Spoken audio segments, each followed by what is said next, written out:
a Saturday. We do have the preview lined up, so we're going to jump over to that right now.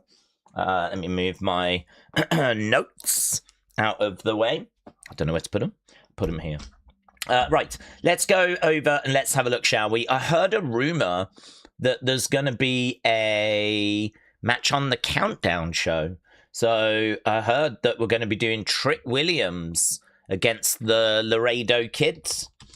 I hope that's not a piece of fake news. No.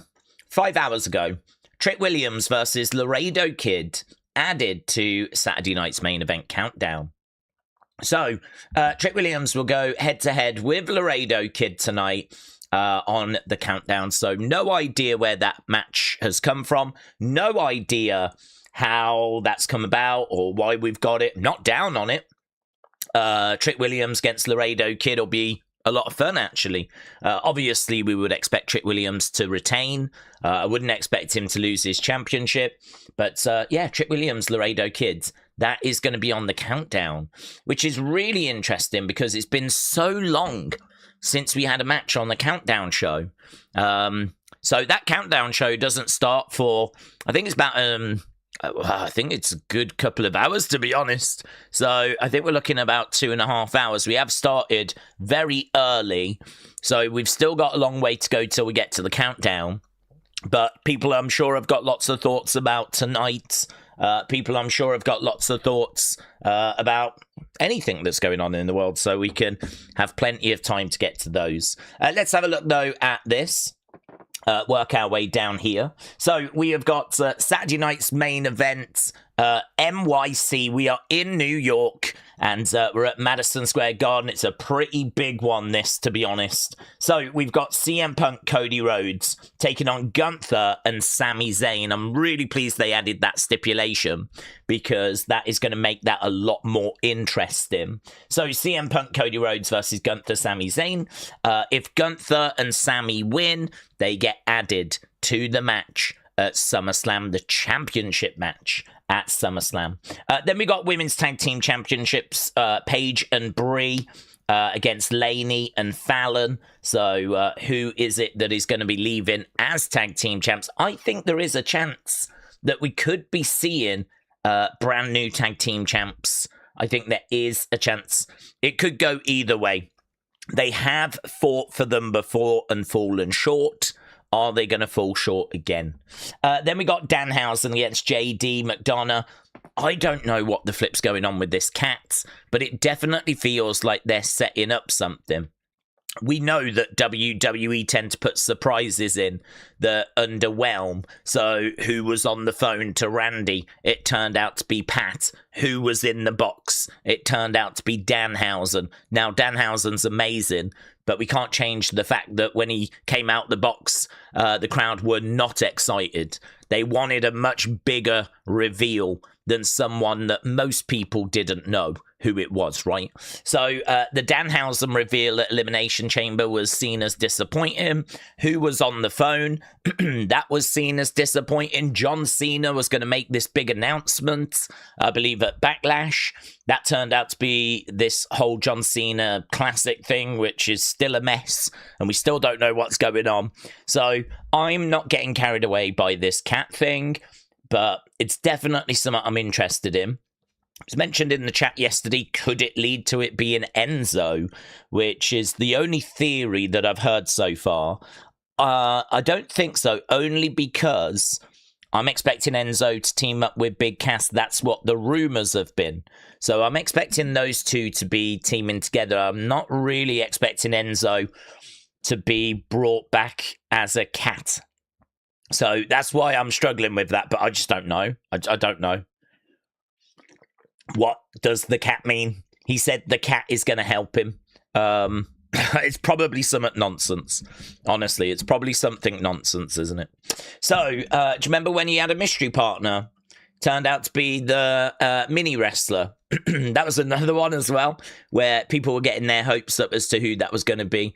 And it turned out to be like this mini wrestler. So anyway, we've got that. It'll be interesting to see what that is. like mystery-wise, the cat. Then we got Bayley Lyra. That's the match I'm probably most excited for. I'm really enjoying Lyra at the moment. I think she's very committed to the character. She's like, mentally falling apart. I'm enjoying it. Bayley Lyra, I'm here for it. New York Knicks Jalen Brunson is going to join Roman at Saturday night's main event. People have asked, what the hell's that about? No idea. I think it's just a way of getting both on this show, and that's it. I'm not expecting him to stick around. I don't think he's going to be Pat, where Pat comes back week after week. I don't think we're doing that. I think it's just because we're in New York City. I think it's just because we're in Madison Square Garden. I think it's right to tap into the whole Knicks mania.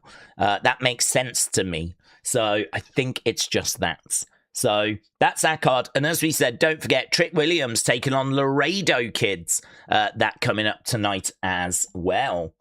So that's the preview. I do just want to retweet that from Sweet Chin Wrestling. Sweet Chin Wrestling, thank you, my friends.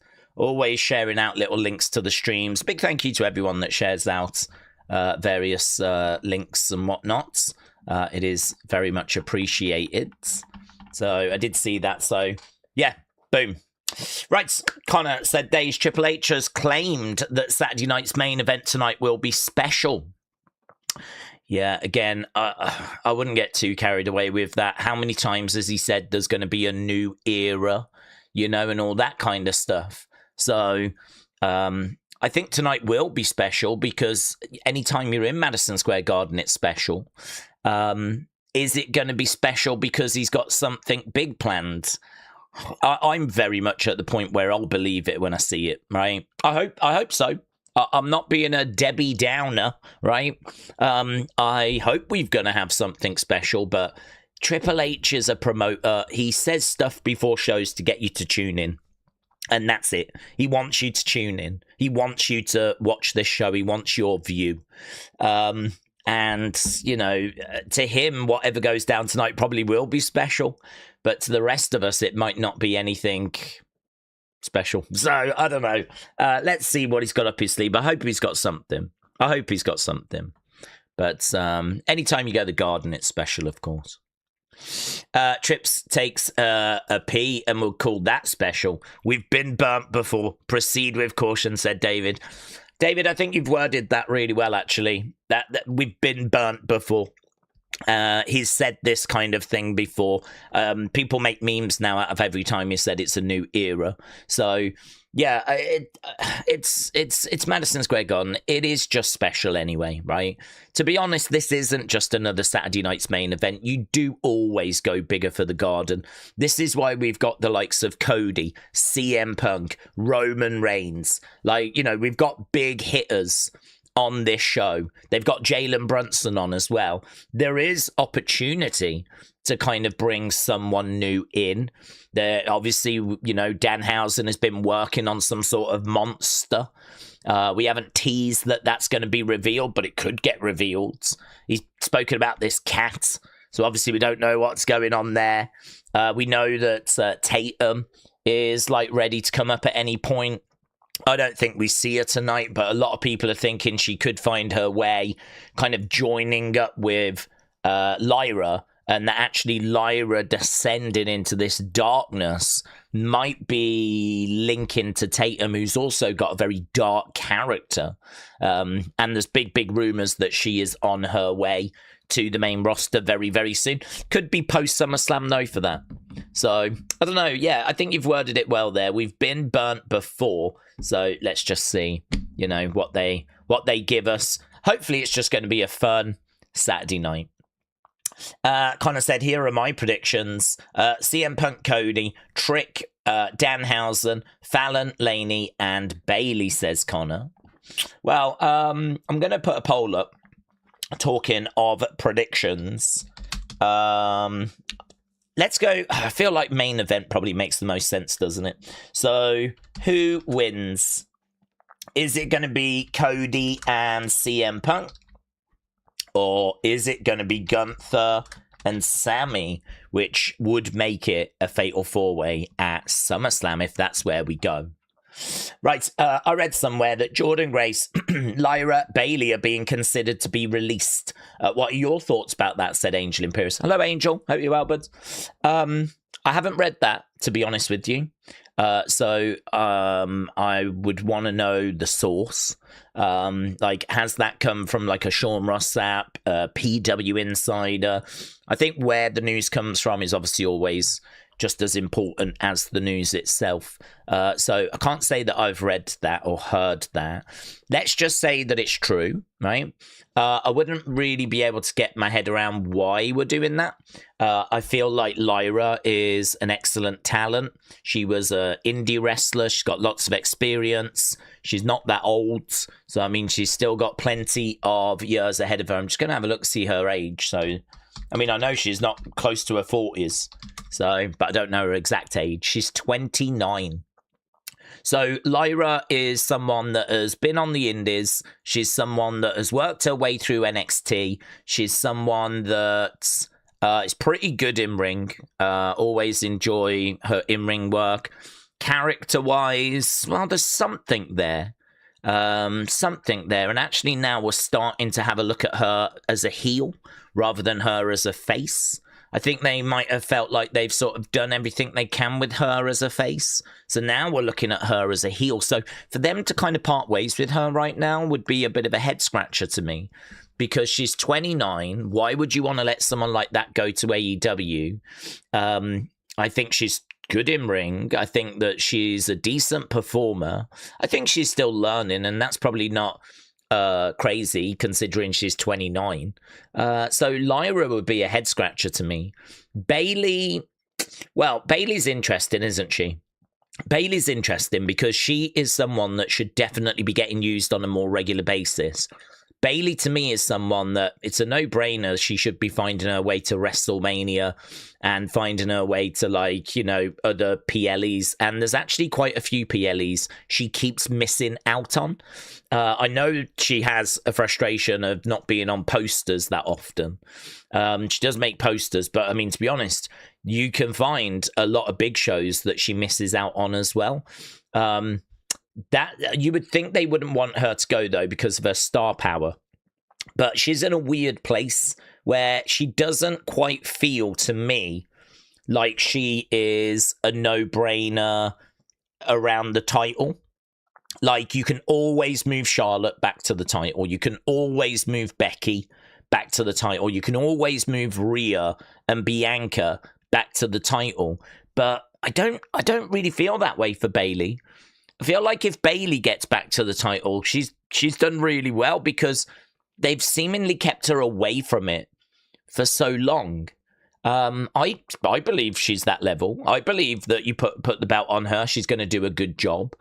Really enjoyed her work during the pandemic, but we've got to remember that's 6 years ago now. You know, when she was Bailey Dostraps, and she was absolutely killing it, like arguably one of the MVPs of WWE. You know, that was 6 years ago. She's done a lot of tag work in recent times. She's done, like, really, I would say, since she came back with Damage Control, really, you know, if you think about the pandemic, she was MVP. She gets injured. She then has a long layoff. She comes back at the 2022 SummerSlam with Damage Control.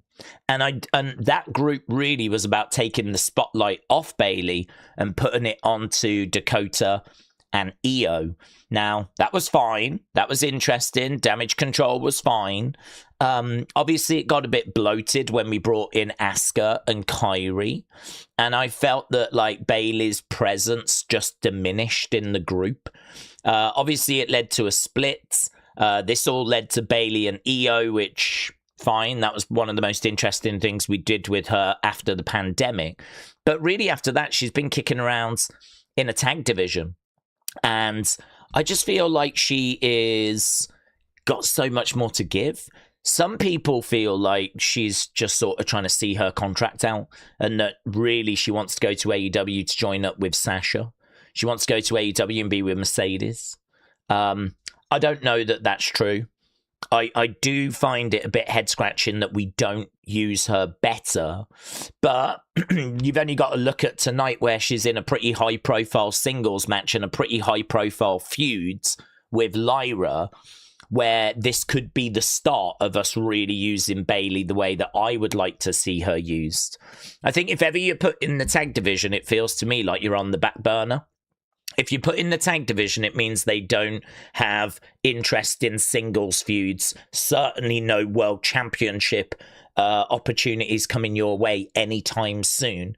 You know, Charlotte, Alexa just moved to the tag division. Bayley, Lyra moved to the tag division. Asuka, Kyrie moved to the tag division. So I think if ever you move to this tag division as a singles wrestler, it's probably not a good look. It's probably not a good sign that they've got loads lined up for you.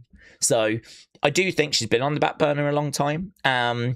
I could understand her being frustrated. I could understand her thinking I've done all I can do here. So Lyra, I would scratch my head at. I wouldn't understand that. Bayley, I would understand a bit better for the reasons that we've said, but hopefully she's a fighter that wants to stay with WWE. Hopefully they've now got creative for her. I would hate to see her go. And then who was the other one? Jordynne Grace. Jordynne Grace, to me, got brought up at a time where we needed some experience. She's got a fair bit of it. Obviously, she's been in TNA a long time. She hasn't got experience at WWE, but she could come up. She could offer something to the main roster that was needed. I mean, we lost Bianca. We lost Naomi. I think we had a few other injuries as well. So, you know, bringing her up with her experience made a lot of sense. I don't think they necessarily had long-term plans in place for her. I think she was just getting us through a period. I think, unfortunately, she finds herself kind of out of creative right now. She's a good talent. I think she's a bit cold. I don't feel like we've really got going with her. I would say that it's going to come down to the girls that are coming in. I think it will come down to how Triple H views her. I think, you know, it's going to be hard because you've only got so many roster spots on the main roster and only so many of those spots for women. If you've got like Kendall Gray coming through, Lola Vice coming through, Tatum Paxley coming through, you know, or some really good like Jada Parker coming through, some women that you're really excited by. I mean, this is where Jordan starts finding less and less opportunity. And this is where eventually WWE go, it's just not working. We cannot get you back into the creative. You're just not in the plans. So I would say that she really needs to get into some stories soon, because when that next wave comes, it's only going to make it harder. How old is Jordynne Grace? Jordynne Grace has been around for a little while now, but she's still only 30. Wow. Still only 30. That is crazy. So still so young. I thought she was like 35, 36, honestly. So, yeah, she needs to get herself back into the plans. As time goes by, it's going to get harder and harder. I think she needs a representation, honestly. I think Jordynne Grace is like, she's got size, she's got power. She should be presented as a real problem. I mean, what's her gimmick right now? No idea. So I think that you need to find an angle. You need to find a presentation. We probably need to sort out her music as well. Just like really make sure that if we're going to do a relaunch, and I think we should, probably after SummerSlam, that we give her the best chance we possibly can. So, yeah, that one's tricky. I think Jordan's tricky.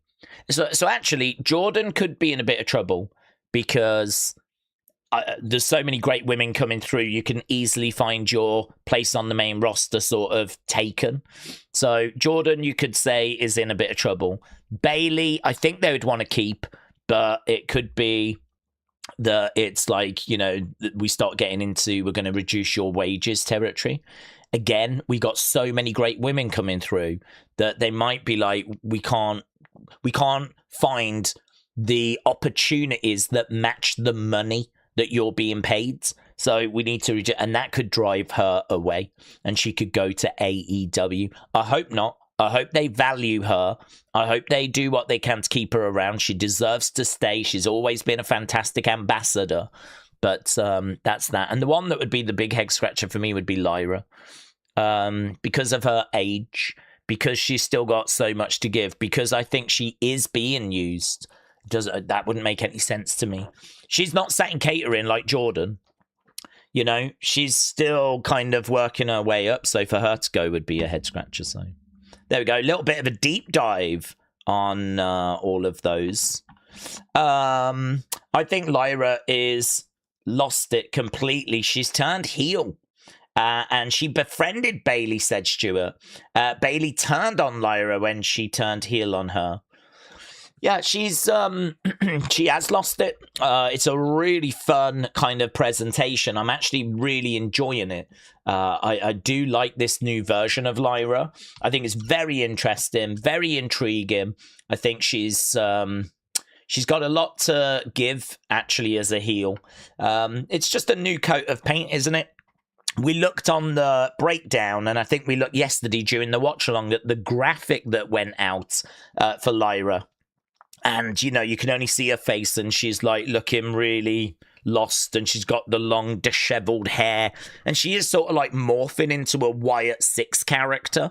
I like it. I really like it. I'm really interested to see where it's going and to see, you know, kind of what comes out of this feud, because I think this feud of Bayley Lyra, which is why it's the match I'm most excited for, is so needed for both of them, because they've both just been sort of trying to go after tag titles for so long, and there's been a little bit of kind of, are they going to turn on each other for a little while, because if they're not really doing a great deal, so at some point you feel like there's going to be a split.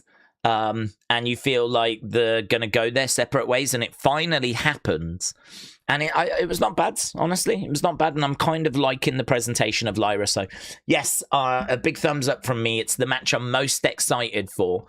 I'd say the match I'm second most excited for is probably CM Punk Cody. Certainly now it's got that stipulation, so that it's got, you know, ramifications for SummerSlam.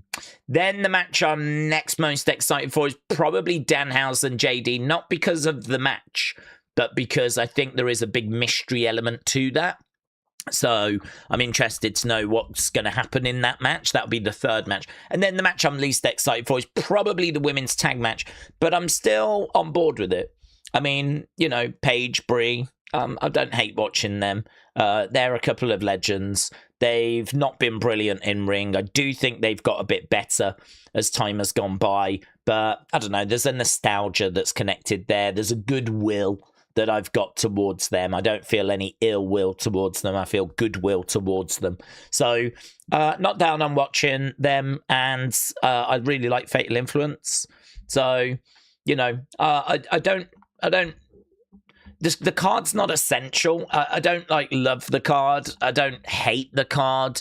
I think it definitely benefits from having that stipulation added. I still feel like there should be a fifth match as well. I feel like we're a match missing. Old NXT takeovers used to be 2 hours and they had 5 matches. Instead, we're doing 4. And some Roman Reigns, Jalen Brunson segments. We're getting that instead of a match, which I personally don't need. It's not for me, is it? This is Roman. I see Roman all the time. It's going to be him slowly coming down, asking the crowd to acknowledge him. I see that all the time. And it's going to be Jalen Brunson, who's obviously going to, you know, be for the New York crowds. Again, it's basketball. I've got, you know, the tiniest interest in basketball. But I get it. I mean, it makes sense. You know, it was such a big thing for New York. I get it. But, yeah, I just sort of wish we wasn't losing a match for it. That's all. I just wish that we were still getting a 5th match. I suppose in a way we are. It's just been pushed to the countdown show. Trick Williams against Laredo Kid.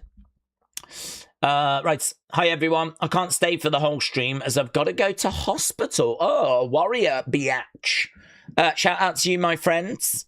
Hope that it all works out okay. Sorry to hear that you're in some pain at the moment, so send in thoughts your way, buds. Cadet said, I figured out the cat mystery. It's going to be NBA star Karl Anthony Towns. He's a New York Knicks player, right? Okay. That's the second theory I've heard after Enzo. But yeah, could we see a Knicks player come down and help Danhausen in his match? Yes, we could. That might even be the reveal of the monster as well. I don't know. I'm interested to see what we get. I can't guarantee I'm gonna love it, but I'm interested to see what we get. So, Cadet, if it is Karl Anthony Towns, you've called it. James said Bailey is awesome. I agree. I love Bailey. But Destin said AEW can have Bailey. So Destin not feeling the love for Bailey. As a WWE fan, I don't really want Bailey. Wow. How come?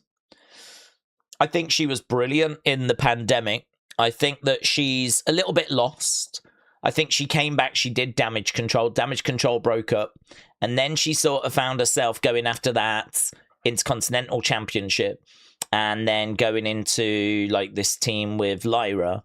She is one of the 4 horsewomen. I think she's still got plenty to give. I think that she is still capable of having great matches. I think that you could do some really heartfelt, interesting programs with her because there is some truth, actually, to the fact she's not reached the heights of Charlotte and Becky and maybe Sasha, even though Sasha's left.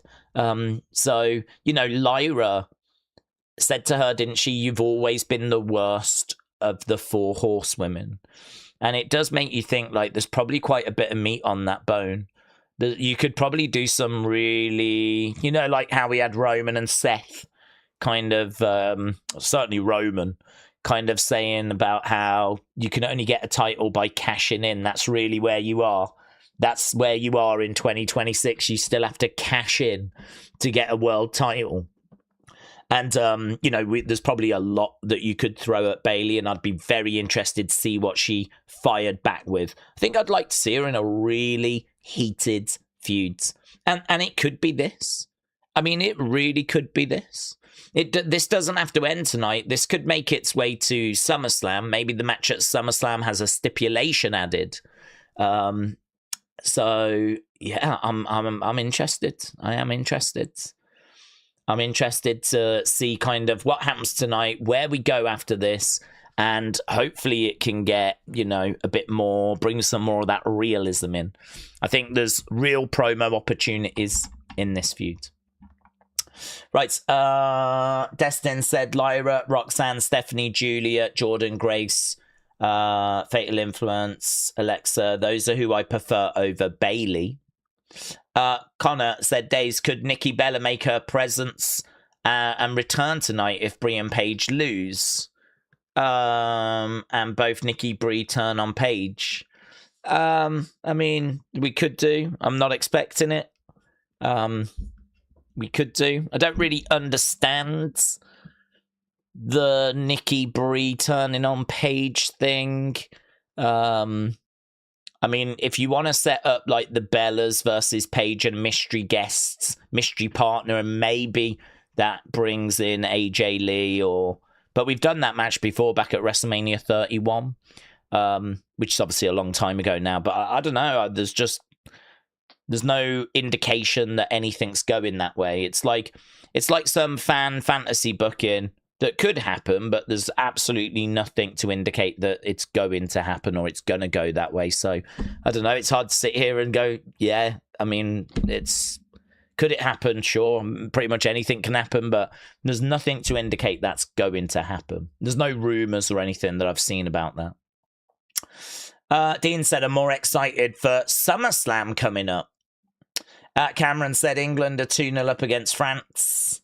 Well, Cameron, I am a big England fan, obviously. I'm sat here right now in England, actually. And this is my reaction. That's my reaction. That is the official England reaction. As long as we don't get battered like 3-4-0, whatever, honestly, no one gives a flip. No one gives a flip. In fact, I haven't even got it on. I'm not even watching it. It's all about, like, you know, trying to get to the final, isn't it?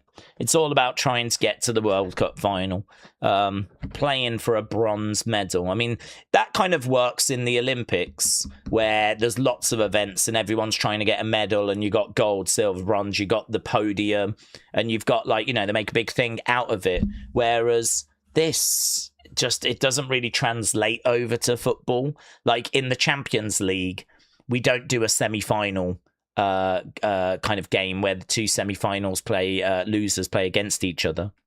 We don't do that like in the FA Cup. It's just, it's not something that's really in football, but we do it at the World Cup, and we kind of know why we do it as well. We do it because FIFA want an extra game and they want money. That's the real reason. They want money. And so they want this extra game. But, I mean, both of the managers have said the players don't want to play in this game. They're not interested in it. So, I mean, what can you even read into it? If England beat France, were France even motivated to sort of play? I saw our starting lineup. We haven't got Kane playing. We haven't got Bellingham playing. Do you know what I mean?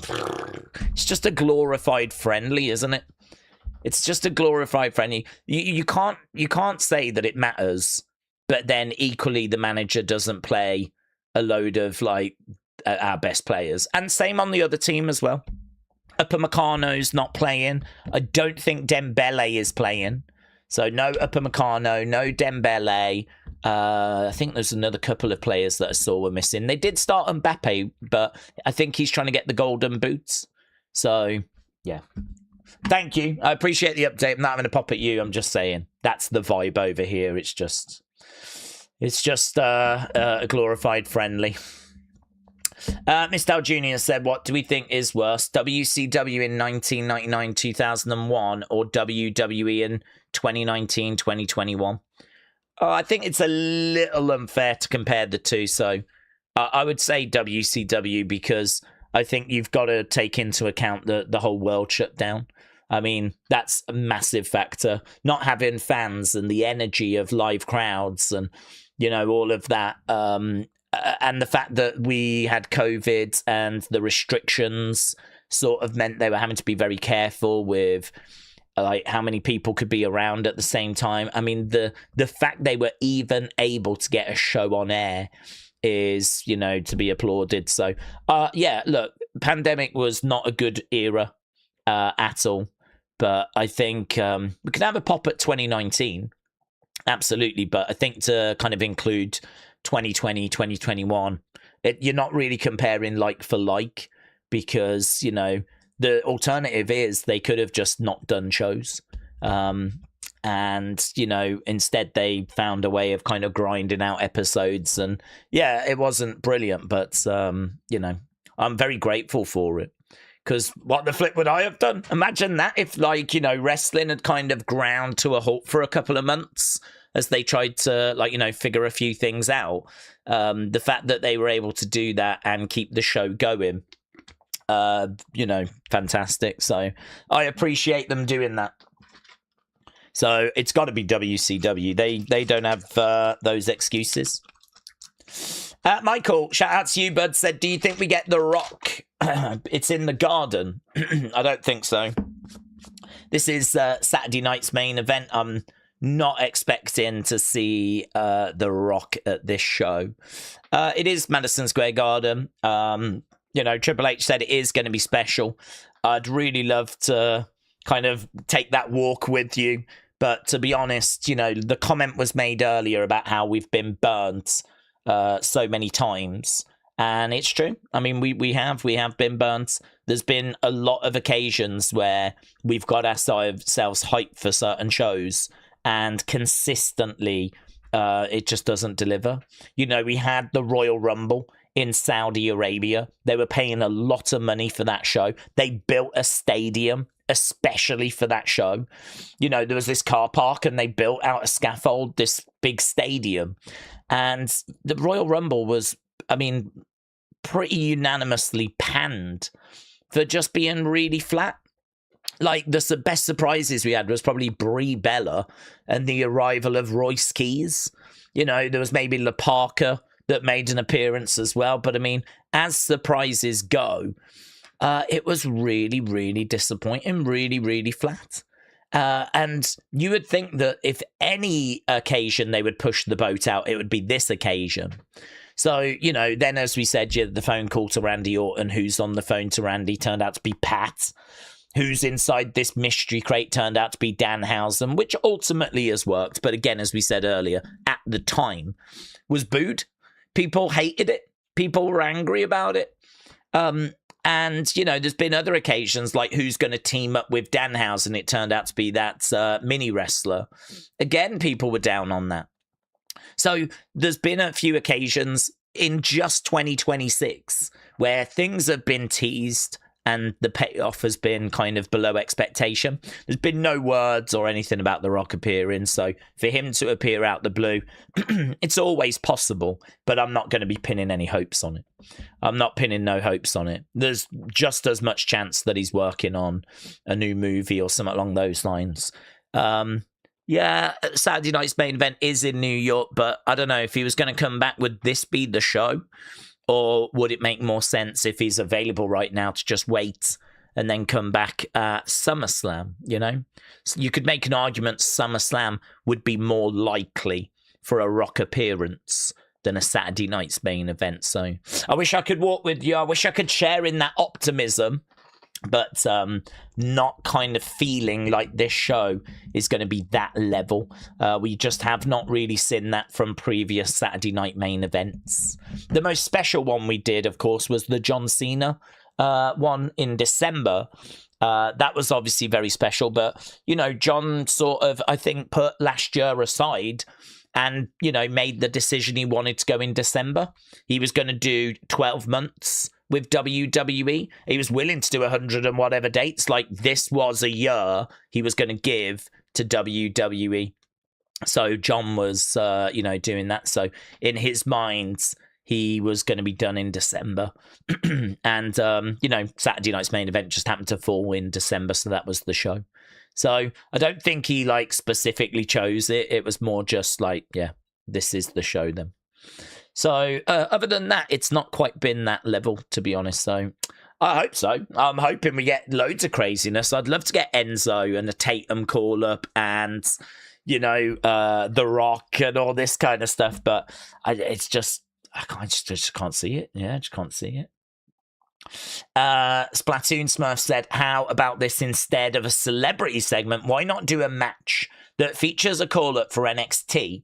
Would we go for that? Why not do a match that features a call-up? Someone had the idea the other day of doing a match with main roster and NXT talent, and if the NXT talent won, they got called up. So I would take that, where you do, say, Tatum versus whoever.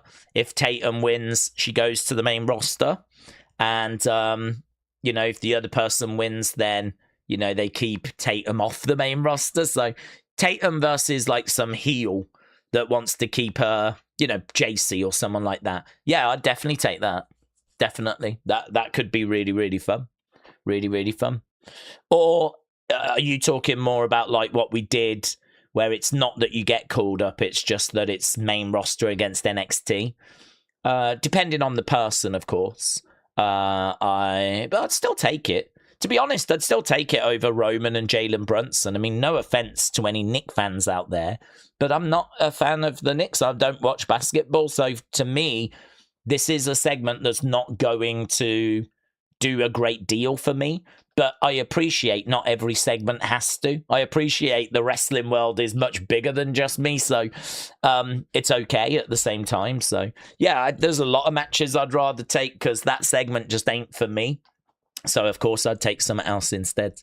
But I did like that idea the other day of main roster versus NXT. If the NXT person wins, they get called up. I thought that was good, rather than just kind of, you know, here they are type thing. So, right.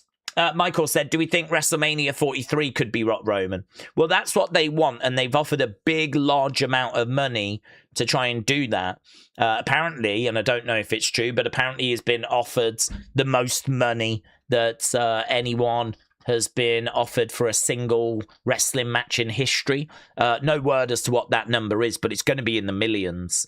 And, you know, Saudi have got that money, of course. So it's gonna. Rock doesn't need money, though. I mean, you know, if you offer The Rock, I don't know, 5 million, 10 million for one match, you know, of course it's going to be tempting. But I mean, the guy is sat on so much money that, like, he can sort of choose and do what he wants to do, really. I think he, you know, depending on the amount, it's obviously going to, you know, make him think. But if he's got like a major film offer that he's more not excited by, but like, I don't know. I don't know. It was Black Adam, wasn't he? Wasn't he in that film? Like, what if they're doing the sequel to that? And he's kind of like can't really turn it down. Like, there's going to be some projects that it's just, do you know what I mean, are going to get in the way. It's hard to get in his head. They definitely want it, and I've heard they've put in a big bids. But equally, is he going to do it? I just don't know. They've got Roman Ober up their sleeve, which they can always do instead, which would be massive. Roman Ober now is probably the biggest match you can do, outside of Roman against The Rock. So I'll be very interested. Right now, I'm doubting it. And I'll tell you why I'm doubting it. Because I think you had an opportunity to have Ober win King of the Ring and then go after Roman, and instead we're not doing that. And so it could just be because of story. It could just be that WWE have booked themselves in this situation where Brock's going to retire at SummerSlam, so Ober, you know, is doing that instead. But they're not doing Roman Ober at SummerSlam. They are saving that match. They could have done it. Ober won the opportunity to go for a title. Roman's got a title. You can absolutely do Roman Ober. So you could have done it, but they're not. And so they're saving the match. Why are they saving the match?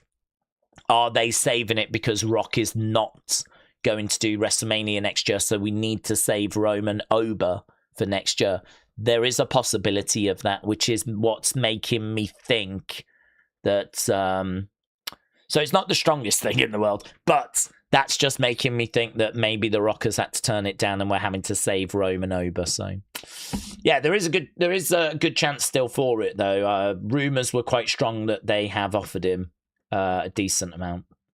Netforce said there'll never be a sequel to Black Adam. They've reorganized and the DCU and brought in some more new people.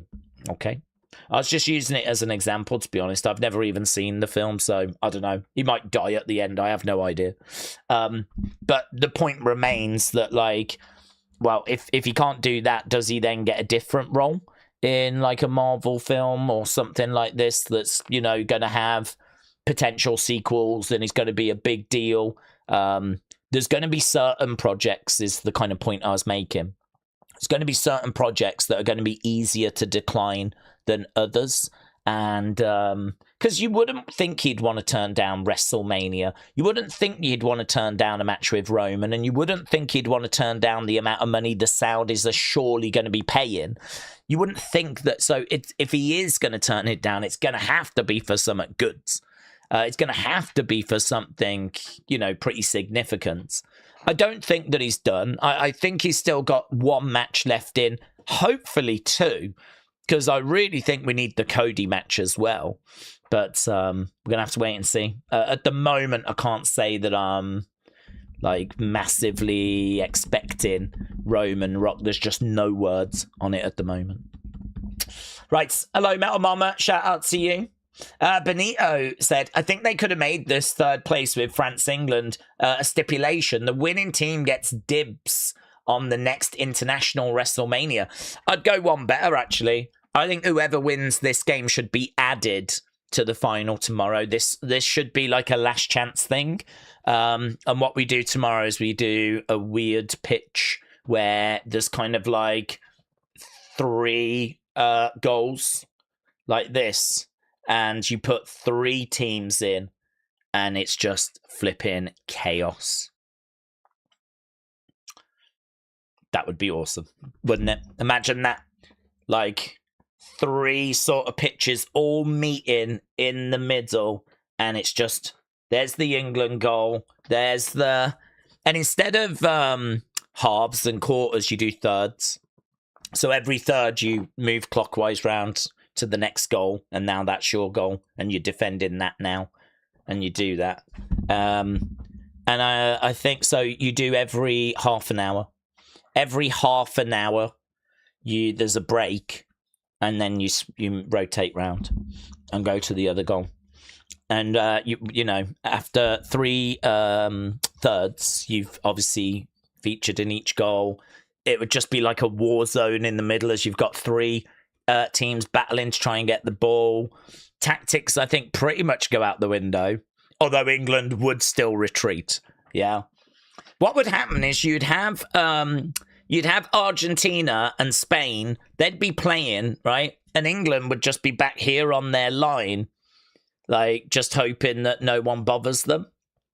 Like, just hoping that they don't concede. That's basically what would be the final if we did that. So, I don't know. Fire. I hope FIFA have got a suggestion box. We could pop that in. Rob said, did we see the Boogeyman made an appearance at the end of the Uncursing parade? I haven't seen any Uncursing stuff, to be honest. So, yeah, I haven't seen anything. I went to bed.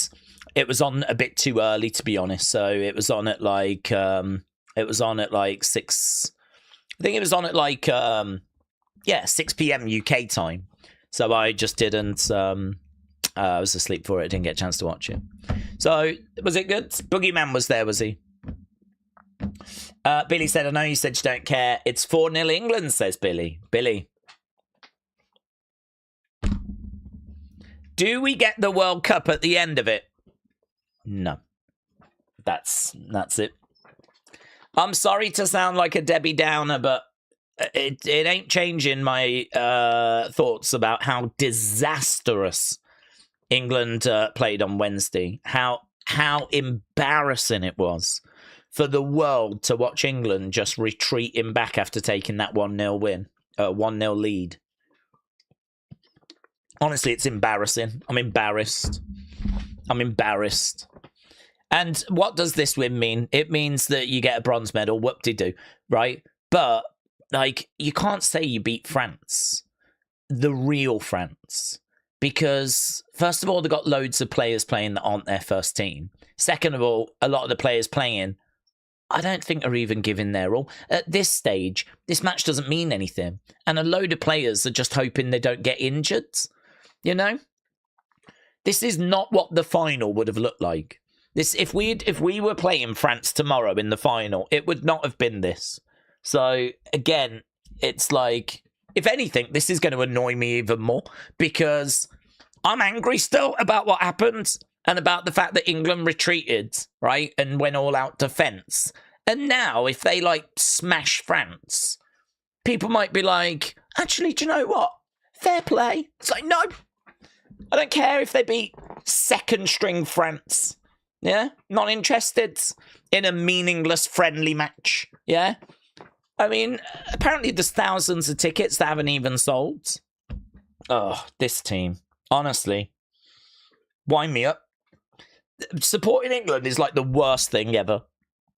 Because in matches that matter, they break your heart. And in matches that don't matter, they look like flipping Brazil from 1970.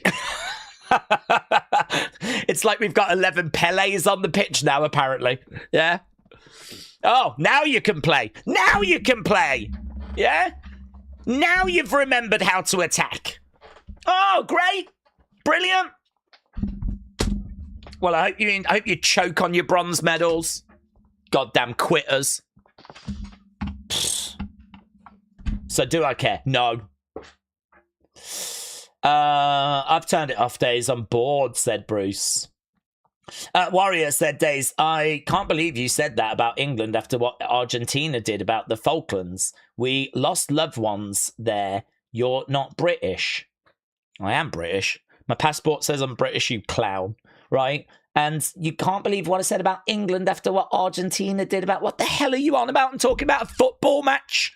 Jesus Christ. We did retreat on the pitch. Did you not watch the game? We only touched the ball. We made 2 passes in like a period of 20-odd minutes. Yeah? We had 12% possession, didn't we?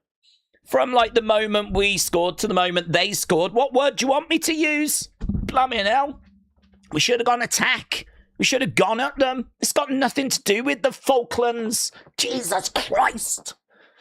Don't play their game just because they unfold some banner, yeah, to try and goad you and get you upset, right? This was a football match that's got nothing to do with the Falklands. Did we lose the Falklands on Wednesday? I don't think so. Yeah? Tell me I'm not British.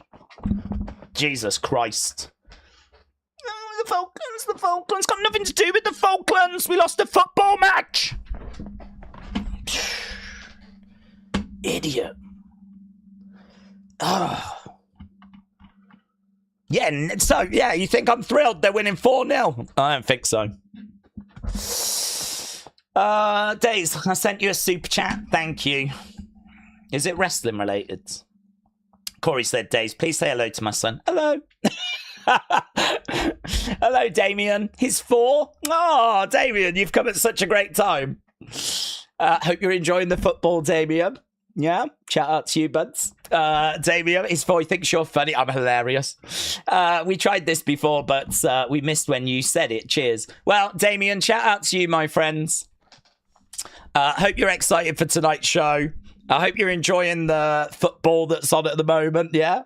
I hear England are doing very well, and we're all very excited over here about it, so wonderful. So, Corey, thank you, my friend. Damien, shout out to you. Saturday night's main event, we are here for that, starting in... well, actually, it's starting in an hour and a half, isn't it? Because there is a match on the countdown show, which is going to be Trick versus Laredo Kids. So we do actually have a match that's kind of been announced today, which has kind of come out of nowhere. So that's exciting. So I don't know if that was originally going to make it to the main card, and then maybe they managed to get Jalen Brunson, which meant that the other match just kind of fell off and fell onto the countdown. Don't know. Or if they just have now changed their tactics and they're now going to start putting matches on countdowns. I hope so. Oh my God. We have to watch like 2-3 hour countdown shows, and they're just video packages and like punditry and stuff like that. It would be nice to have a match or 2 on countdowns going forward. So hopefully this is the start of us kind of going back, you know, to what we used to do, which was putting matches on countdown shows. Michael said, it's such a shame that we won't see Sheamus again. Surely he goes in the Hall of Fame.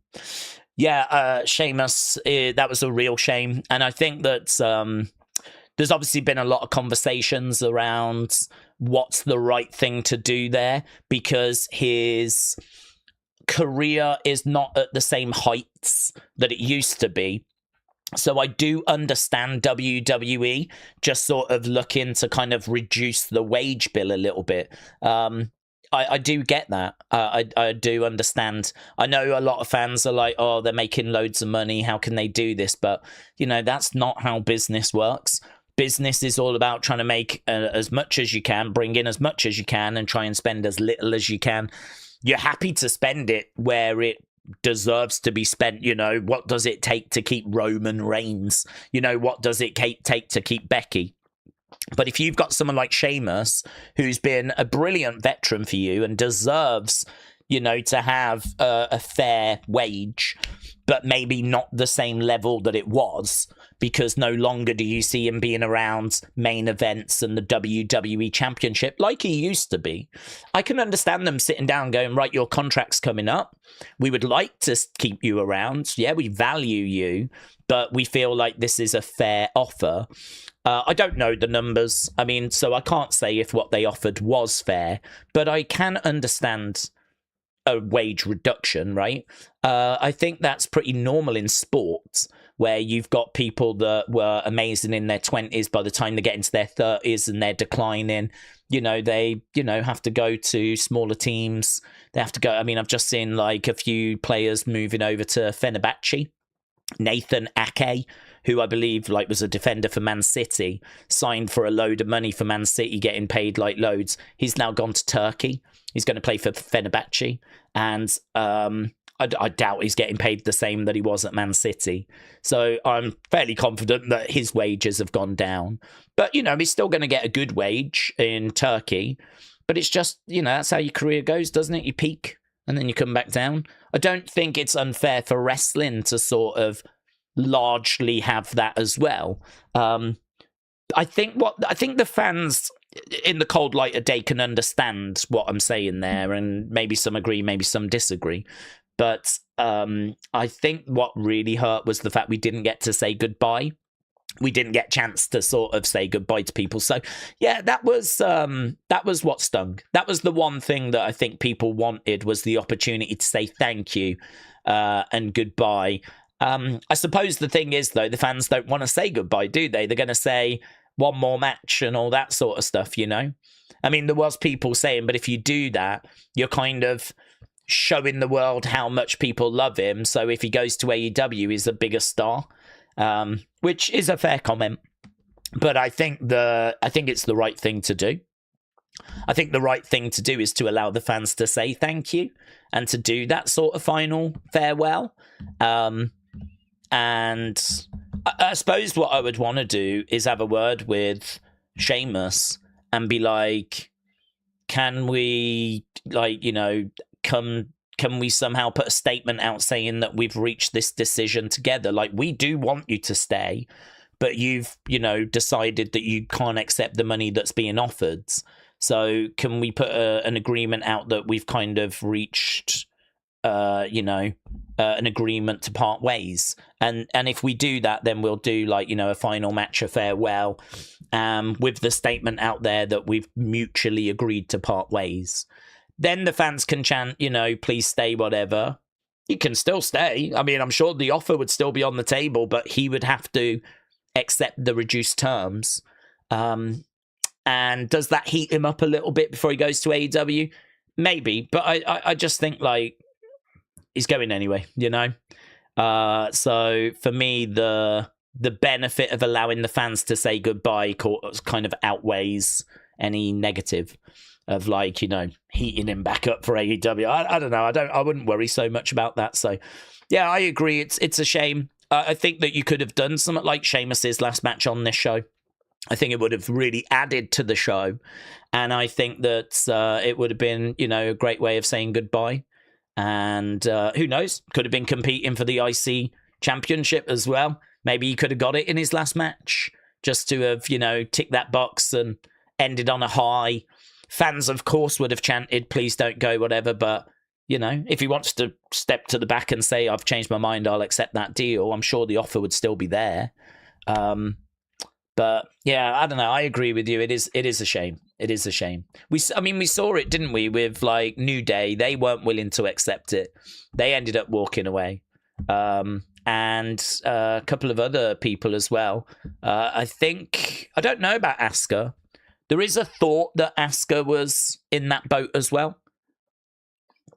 But I don't know. There's, I've not seen clarity on that. Right, Rapture said, Daze, to me, it feels as though heels can almost never beat big faces. Like when Punk beat Gunther, Punk beat Sami, Cody beat Gunther, Rollins beat Breaker, Cody beat Drew, Cody beat Orton. Thoughts? Feels as though heels can almost never beat big faces. I think it's harder because I think when you do a feud between a heel and a face, ultimately the face is going to win that feud. So a lot of the matches that you're naming there are matches at big stages that are blow-offs, and it's, you know, babyface versus heel. And, you know, there's occasions where, yes, the heel is going to get the win. You can make the argument that Roman was a heel throughout a lot of the Bloodline run, and he was obviously winning time after time after time after time.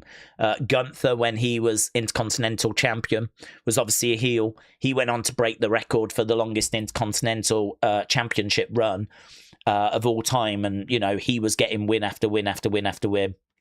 Becky obviously has been a heel for a long time as well, so she's been picking up wins within that run as well. So I think that heels do get wins. It tends to be, though, I mean, we've got a heel problem. I don't think we've got many monster heels right now. I think that if you look at the top end of the card, Roman's a babyface, Seth's a babyface, Punk's a babyface, Cody's a babyface, Sami, God only knows, I believe he's a babyface, but I think, you know, it's getting quite grey at the moment. But I believe he's a babyface. I think him losing to CM Punk the way he did actually got a lot of sympathy from people. People were saying that's not right. He only had the belt 9 days, had to defend it on Raw when he doesn't even, it's not even a Raw superstar. So I think there was a lot of sympathy actually for Sami.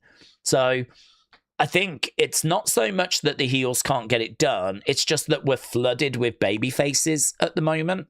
And so there's not loads of examples that I can fire back.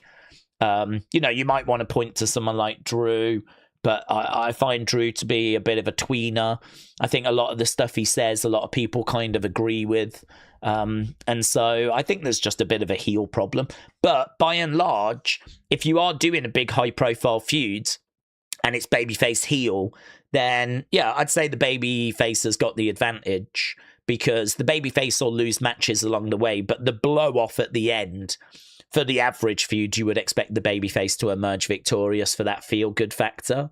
But you are going to have heels still winning high-profile matches, of course. Heels have won all throughout the history of wrestling and high-profile matches as well. So, you know, they do win. The Vision has got wins. Bron Breakker has got wins. Whether you'd class them as high profile, I don't know, but championships can be involved. So they can. But I would say there's just a bit of a heel problem at the moment, certainly on the men's side, on the high-end men's side. Rock and SM Out said, is this show going to be live on YouTube? It is, yes. It will be live on YouTube. Edward said, I'm getting blasted with thunderstorms. One line came through about an hour ago. More severe storms. About another hour out with heavy rain. 60-mile-an-hour winds. Maybe even a tornado tonight. Jesus. Stay safe. Stay safe, Edwards.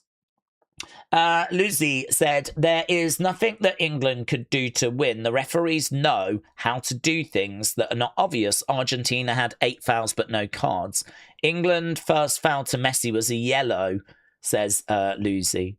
Well, England took the lead. I mean, they took the lead in the 55th minute, and there was a lot of fouls and a lot of stuff going on in the first half. For me, Argentina are, for me, it was actually a big sign that they feared us. I actually took it as a big, big positive. I felt really good watching Argentina do what they were doing, because Argentina are a team that have the ability to play some really nice football. You know, they've got good players. Make no mistake about it. They're ranked 3rd in the world. They're the current world champions. They've got the ability and they've got the players to actually play nice football. And if they're going to choose to not do that, and they're going to choose to foul and push you over instead, that says to me that they were actually more scared of us playing than they were of just playing themselves. And so in that first half, when they're doing that, I'm actually feeling pretty good at that point. I'm like, this is good. This is a good sign. They're trying to disrupt England's rhythm. And, you know, whatever the ref does, the ref does. If he yellow cards them, whatever, right? All I care about is can England play? Are they going to be able to play and actually express themselves? And, you know, I must admit, the fact that that game was being broken up, it did disrupt the rhythm. We got to half-time at 0-0.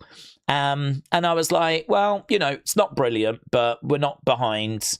I think we're pretty even as things go. But you've got to take the positive, which is they are fouling and they are trying to stop us from playing. That to me was a sign that they were not scared, but like, I don't know, man.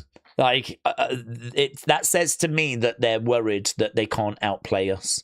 And I don't know about the players, but I took confidence from that. And then in the second half, we went at them, pushed, got the goal. And, you know, at this point, it's like, just do more of that. Yes, they're going to come at you, but by them coming at you, they're only going to leave themselves more exposed at the back. Argentina would likely have always scored. When you've got Messi and people on the pitch like that, you're probably going to get a goal at some point, right? So Argentina have been able to score late against, you know, Cape Verde and Egypt and Switzerland, and they've been able to come back in previous matches. They were probably going to score against England. One was, I don't think, ever going to be enough for England. England needed that second. They needed to not keep going back and back and back, retreating back towards their own goal. They needed to find a way of pushing forward, taking it to Argentina.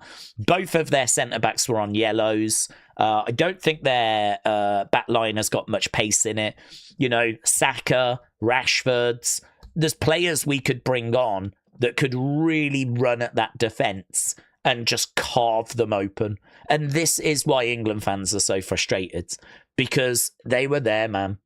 You're winning 1-0 in a semi-final in the 55th minute, 35 minutes left to play.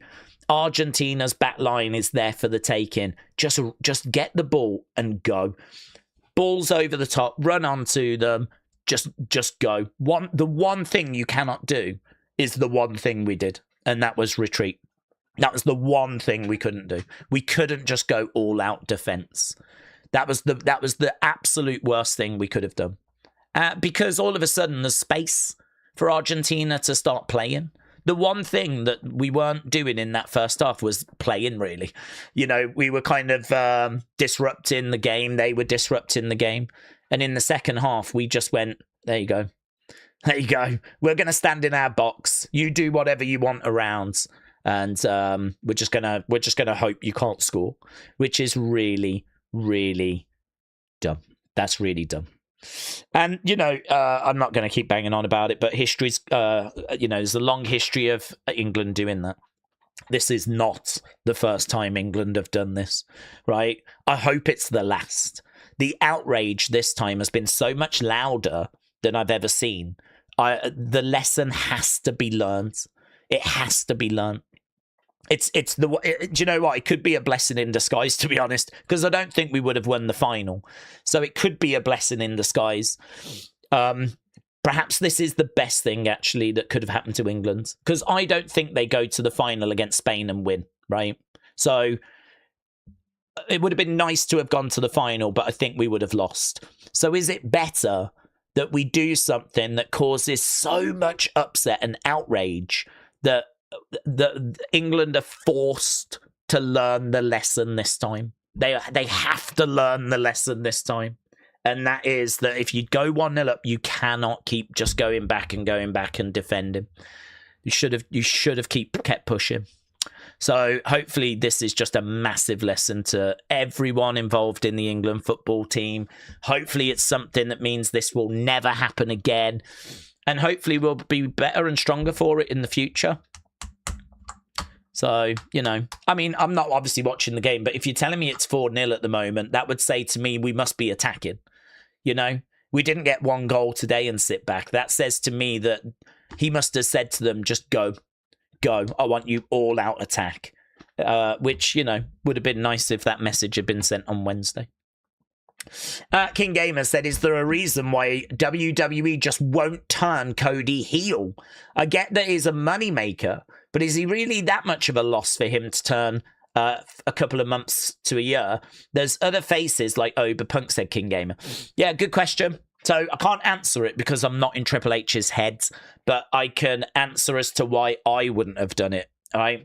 I wouldn't have done it because I think Cody is the most white meat babyface we've got. So Roman obviously has been a heel. He's been a heel with Bloodline. You could even make the argument now he's kind of out for himself, and he wanted to get the Bloodline back together, and he said it will be different this time. But I don't know. We're starting to see the Usos kind of fall back into their old habits. That's what LA Knight has been saying. And, I could see Roman sort of going down a path of becoming the Roman of old. So I can't really make an argument Roman is a white meat babyface. He's always got it in him to ask people to acknowledge him and to kind of go back to doing whatever needs to be done to win matches and being a heel, right? CM Punk. I mean, CM Punk is definitely someone that's got the ability to be heel. He's been heel historically. He's someone that I think you could see him doing whatever it takes, turning on the fans. He said he's not here to make friends, he's here to make money. He's a very controversial character. There's people that don't like him anyway, but he is still a heel at the moment. But it's not hard, is it, to visualize him going heel? I don't feel like it's that big of a jump for him. And then, like, with Cody, for me, he's like a proper white meat babyface. I mean, Seth was a heel when he was in the Vision, so Seth is someone it's not hard to see heel. Cody is the one where if he goes heel, it's a big moment. If Cody goes heel, it's significant. If Cody goes heel, it's you've really pulled a trigger there. Because Cody, since he's come back, has just been lovely. He's got his podcast. He's always really pleasant, loves, sticking around, signing autographs.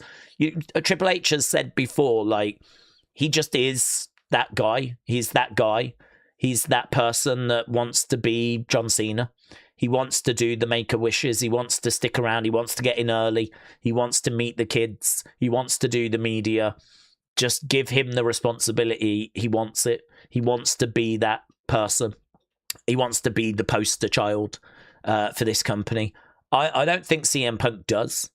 And I'm not convinced that Roman does, because we know that Roman really values his family life and the work-life balance and, kind of being a part-time or whatever, right?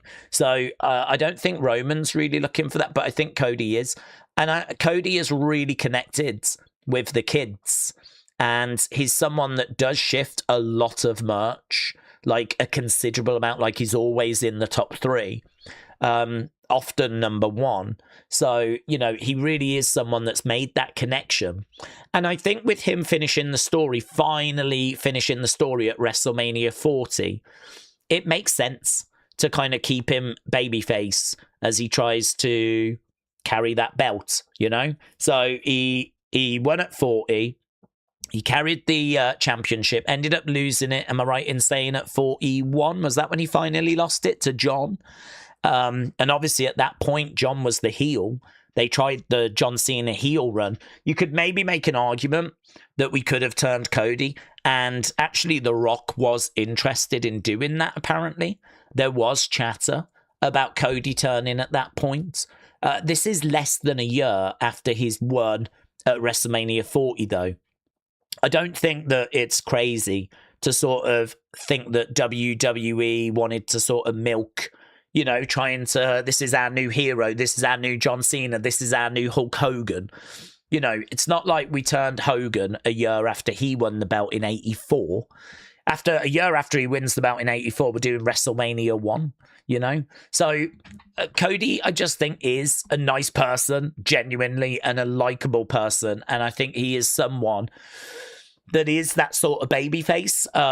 So I don't have a problem with us not turning him as we got to WrestleMania 41. That was only a year after he wins the belt finally. And then he's up against heel John. And then, of course, we get to SummerSlam, and they finally turned John just the night before SummerSlam. So, Cody then wins the belt back, right? So Cody gets the belt. This takes us up to like SummerSlam last year. So Cody gets the belt back. Then he goes into this program with Drew. So the Drew program starts. I think that's actually the best feud that I think Cody had was the Drew program. I didn't like the way Drew was being presented. I feel like Drew needed to be more heelish. I feel like he needed to go off on the fans more. I think he needed to try and generate heat. Drew strikes me as someone who is not really interested in being a heel. He just wants to sort of tell the truth about how he feels he's being treated. And it might come across as whiny, but at times it doesn't come across as being a heel. What I would say, though, is that Drew, when he does win the belt in January, he does kind of cost Cody, doesn't he? You know, Drew does get involved in Cody Jacob. He does get involved in the Royal Rumble. He does get involved in Elimination Chamber. That all ultimately leads to Cody Drew having a match before Mania, which Cody wins, which is why Cody goes in to WrestleMania with the championship against Randy. So I feel like they were only a couple of years removed from WrestleMania 40. I feel like we've tried a few things. We've tried having John as heel. Don't think it really worked. We've done a few feuds like the Drew one. I'm not sure that worked. I don't think Drew went enough into being a heel. But I don't think there's like... I don't feel like there's all these... I don't feel like there's been these moments where it should have happened. I feel like we've given him a go at trying to be the babyface that we built him up as. So we built him up as this big babyface. We did WrestleMania 40. I think we can all agree that it's right that you then give him time after to try and be that babyface, right? This is why, you know, for a while I've been saying, no, I still feel like he needs that run. He's still got that babyface run in him. The one thing I would say, though, is we just do not have the heels. We don't have this great list of heels. If we had these great heels for Cody to feud with, then I would probably be saying, let's keep going with him being babyface, right? If I could go, we got this person, that person, this, but we don't. We don't have this big list of heels. So for me, I am at the point where I think you can turn him. I am at that point because I think when you turn him, it's a big deal. And I think it's good that we've saved it. And I think it's good that we've kind of given it a go with him trying to be babyface. People have obviously sort of jumped off the bandwagon as time has gone by. Think like, no, I've seen enough now. He should be heel. I get that. That's fine. We're all going to have different stages of like it should be now or it should be now or should be now. I've been okay, as I've said all along. Like I get it. I understand what we're trying to do. We want him to be the loved babyface like Hogan was. Yeah, that's what we're hoping to try and achieve. It's not really working, but it is also working at the same time because he is shifting a lot of merch. He has connected with a lot of the kids. He's not going to get to Roman's level, and if you deem that the level that you have to get to, he's not going to get there. But I don't think many people are going to get there. I think he's doing a decent job, a good job. But it's undeniable that there's people that are like, I'm done with this now. He should be heel. And, you know, I'm at the point where I'm okay if we do it. I'm at the point where I can see that we've tried to kind of capitalize on WrestleMania 40. I can see that we gave it a go. I can see that the creative was not good enough, and I can see we don't have enough great big heels to, you know, really get into it. And as a result, I can see there is a need for some big heels near the top of the card. Yes, we've got Gunther, but we ain't got loads, have we? I mean, if you sit down and go through a list, I mean, CM Punk bumped into Damian Priest, and it looks like they could have a feud in the near future. And it's like, that's another face. That's another face. Where are all the monster heels? Where are all the monster bad guys? A babyface can only be as good as the heels that he's going up against. So, you know, that you could make an argument there's a real need for some heels. And I don't know, they're in the process of turning Sami. I think Sami could go full heel by the time we've completed this journey. Cody, you could do it. You could do it next year. Again, I'm not in a rush. It's not like it needs to happen at SummerSlam or anything like this, but it could, couldn't it? It could be that Cody loses and snaps at SummerSlam, and I would be okay with that. Like, I feel like we've given it a bit of time since WrestleMania 40. I feel we've tried I don't think the creative was there quite right. I don't think we got the heels, but that's why I'm okay now. I'm okay. I feel like you've given it a couple of years. So I get why we've not done it. I feel like for the reasons we just said, that's why we've not done it. And there are going to be people that say we should have done it earlier, and that's absolutely fine. But I'm at the stage now where I'm quite happy to keep watching him as a babyface. I don't find him to be bad as a babyface. He gets cheers. It's not like he comes out and every arena boos him out the building. IWC might be doing that, but the live crowd aren't. And he's still shifting merch. He's, WWE is a global fan base. And you've got all of these people that are supporting him still. So he does enjoy a lot of support. But yeah, I feel we've given it a go.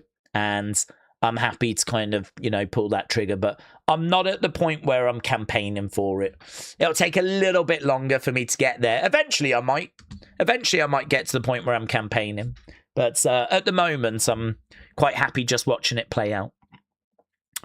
Rob said, is there any worry that Breaker could be Goldberg 2.0? Yeah, I think that has always been a worry, to be honest with you, because I don't think Bron Breakker has ever really had great depth as a character.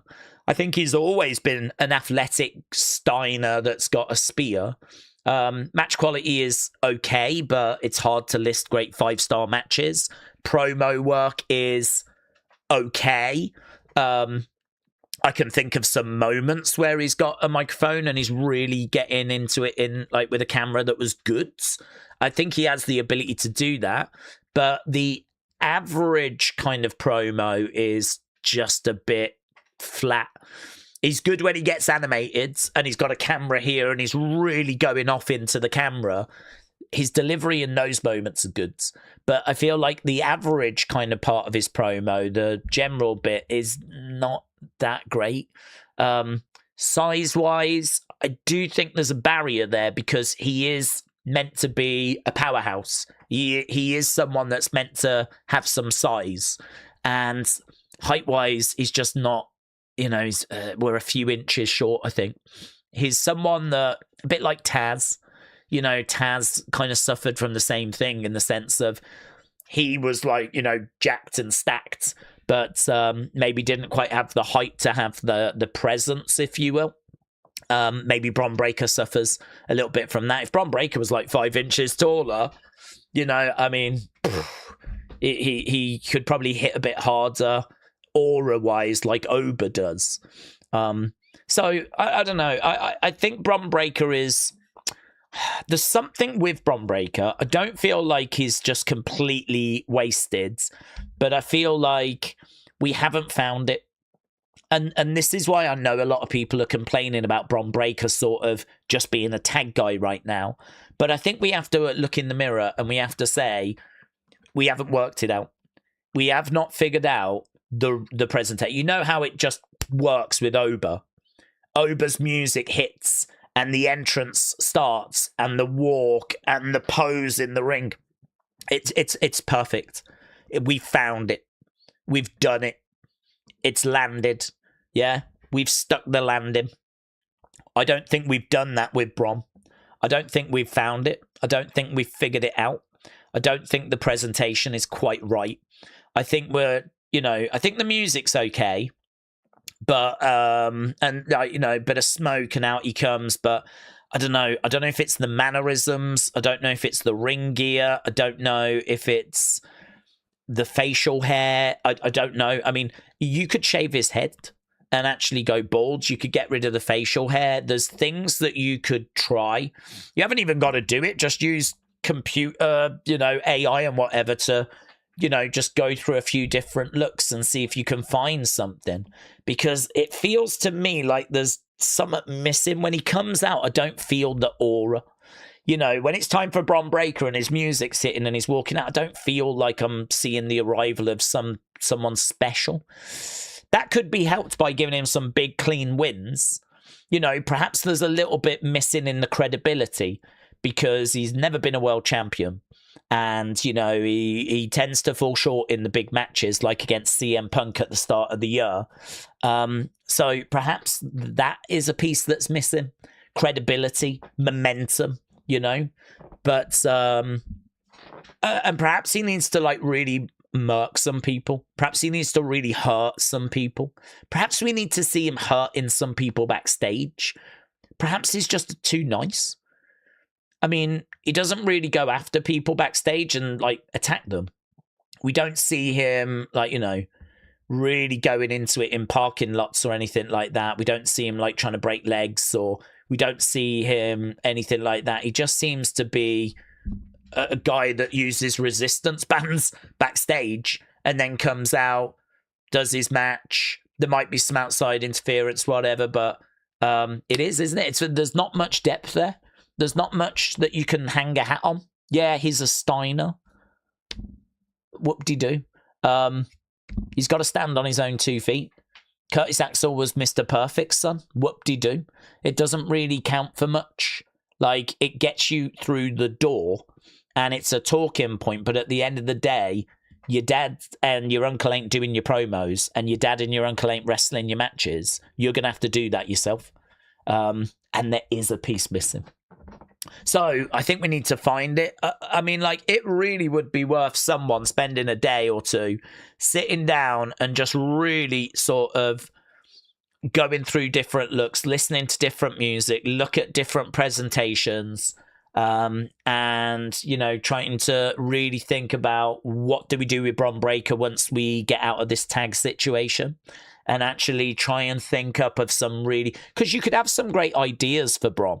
It'd be good if he did this. It'd be good if he did that. Take it to the creative team, and then they can sprinkle these ideas into future feuds. So I think it would be worth having someone, maybe like a Rob Fee, who's all about character development. Perhaps if you put Rob Fee and set him the task of Bron Breakker, and actually, like, you know, maybe we get some vignettes going. Perhaps we find a slight angle for Bron, a slight interesting presentation, you know, and that can then get brought into the character and into the presentation. So, yeah, I think there's work to be done, which is why, for me, us not just keep doing what we're doing with him, maybe just dialing it down as we try, hopefully behind the scenes, to figure out where we go next. And what we can do to make him not the next Goldberg 2.0. Yeah, I think that would be quite good work. There's a lot of, I mean, WWE, there's obviously a lot that you see on camera, but there's a hell of a lot more that goes off behind the camera with the creative team and, you know, the people that make the music, the people that do the graphics, Rob Fee that does the character development. You know, that machine has got to work together to find this missing piece. And some of it, as I said, could just be wins and momentum, but I do think there's more missing than that, actually. Because, as you said, Goldberg had wins and momentum, but, you know, people still didn't quite feel the same about him, certainly in recent years. So, yeah, if you got any suggestions, feel free to put them in the chat. What would you do with Bron Breakker? They messed it up when they just didn't capitalize on the Seth thing, said Prince Polance. We had it. They lost it. Yeah, that's interesting. I think when he spears Seth, that's a great moment. He then actually walks down with the belt and it looks really good on him. I agree. That's a great moment. Should they have then capitalized on that? Should he have beaten CM Punk in January? Would that have maybe got him? It's hard to say, isn't it? I agree with you. There have been flickers, but I don't think they're more than flickers. And it makes me wonder if those were flickers that were ready to ignite, or were they flickers that were never going to really get anywhere? I don't know. I genuinely don't know. I think I remember seeing him coming out at Survivor Series, and I remember saying during that watch long, this feels good. This feels really good. Because there was a bit of a tunnel at Survivor Series. You kind of walked down this tunnel and then came out, and they had all these screens. So they had all the smoke and it was dark, and he had his jacket, and the presentation with him and the music and the way he was coming out and he was locked in. He did look like a badass, and it felt good. And I remember specifically his entrance at Survivor Series that being a flicker, that being a moment where I was like, oh, I like this. This is good. And there was another moment where he had Seth's belt, and I agree with you when he murked Seth. That also was a great moment, and you felt like, oh, he's taking it. He's taking it. He's grabbing it with both hands. No one's going to stop him. I wonder if part of it is that it doesn't feel like he's in control. Because if I think about his entrance, it felt like a badass was arriving, and it felt like he was here to do his work, right? And when I think about him carrying Seth's belt, that's disrespectful. That's Seth's belt. But Braun had it because I think the week before he had murked Seth. And so, you know, that was Braun doing what Braun wanted to do. That was Braun taking his own destiny into his own hands. Perhaps him being backstage with, like, you know, blooming resistance bands, listening to what Heyman tells him to do is maybe not the right optic. Perhaps it makes him seem too much like a follower rather than a leader, which is why maybe if he was the one running the plays and Heyman was like, yes, Bron, okay. Heyman was that way with Brock, and he was that way with Roman, but he was never really that way with Braun, where he told Braun what to do. And in fact, now, look at what's happening now. Heyman's getting a bit sassy with Braun and Theory and everything. And, you know, this is obviously not great. Heyman wouldn't do this with Brock. He wouldn't do this to Roman, his tribal chief. But right now he's doing it with Bron Breakker. So, yeah, it's interesting. I wonder if the missing piece is him grabbing opportunity with both hands and leading, and actually others following, and him having the plan, and him being the mastermind, and him being the leader. And I wonder if that is part of the missing piece. Don't know. It's an interesting one. I think because there's been those flickers, it feels to me like there's still something there. I don't think that he's a busted prospect. I don't think he's a waste of time. I don't think we're never going to get there. It's just, it's always that missing X factor. And I don't like using that because it just seems like a cop-out, doesn't it? What's the X factor? Well, the truth is the X factor is somewhat different for each person. It isn't one same ingredient. Sometimes it is what you're being used to do. Sometimes it's your presentation. Sometimes it's your promo work and what you're saying. Sometimes it's your match quality because you look amazing, but the bell rings and then you stink the place out, right? The X factor is not one thing. And as a result, you have to really dig deep to figure out what it is on a case-by-case basis. And it can be really challenging to pinpoint what that thing is. So I think with Braun, you know, his wrestling can get better, his promos can get better, his aura as a result can get better, his booking can get better. I mean, if you was to just improve those areas, it would be interesting to see where we were, you know? If he was putting on better matches, better promos, getting wins on a consistent basis, taking the lead, you know, that might do it. That might be it. That we might be there. But at the moment, it seems like they haven't quite figured out what it is that's missing, and he's just in the tag division. I'm all right with that. I'm okay with that. If you don't know what it is, I just hope you're working on it behind the scenes. Stuart said, do we think Blake Monroe's going to turn up to Saturday night's main event? Maybe help Paige and Brie. She had a run-in with Candice. I don't know why she would help Paige and Brie. Paige and Brie are baby faces. Blake is very much a heel. So I'm not expecting her to help Paige and Brie. I don't really see her getting involved on this show, to be honest. I don't really see where she fits in. She's not on the same brand as Lyra and Bailey, and I don't think she fits in with Fatal Influence. I don't think we're going to put her in with that group, so I don't know why she'd want to help Fatal Influence. And equally, she's a heel. Paige and Brie are baby faces, so I don't think she's going to want to help Paige and Brie. So can't really see a landing spot for Blake on tonight's show. If Heyman left the Vision, there'd be scenes on Raw, said LJ. Well, I mean, he's sort of teased it, hasn't he? I mean, last time we saw him, he said, Maxine, you did a fantastic job. You know, guys, you've got her. What the hell do you need me for? And then walked away. So it's weird because he keeps appearing. So do you remember the other week he popped in with Theory, and Theory was like, "Wise man, you're here. This is brilliant." You know, and you know he was like, "See you around" or whatever. Can't remember exactly what he said, but he made it clear that he was not there for Theory, and he walked away. And we were all like, "Ooh, what's this? Oh my God, what's going on?" Right? And then the next week, he has a word with the Vision. Basically tells them that they've let him down and that they better get the job done. They do get the job done, but then afterwards he kind of says, "You've got her now, what the hell do you need me for?" and walks away again. So we've had a couple of weeks where he's basically mugged off the Vision and walked away. I don't know if we're going to do it again next week. If he's going to, I don't know if he's sort of testing them. Tough love, you know? Like, you better get the results or I'm gone type stuff. Or if we're just really telling the story that he is done with them. I just don't know. I don't know where we're going with it, to be honest. 2 weeks in a row he's been around them.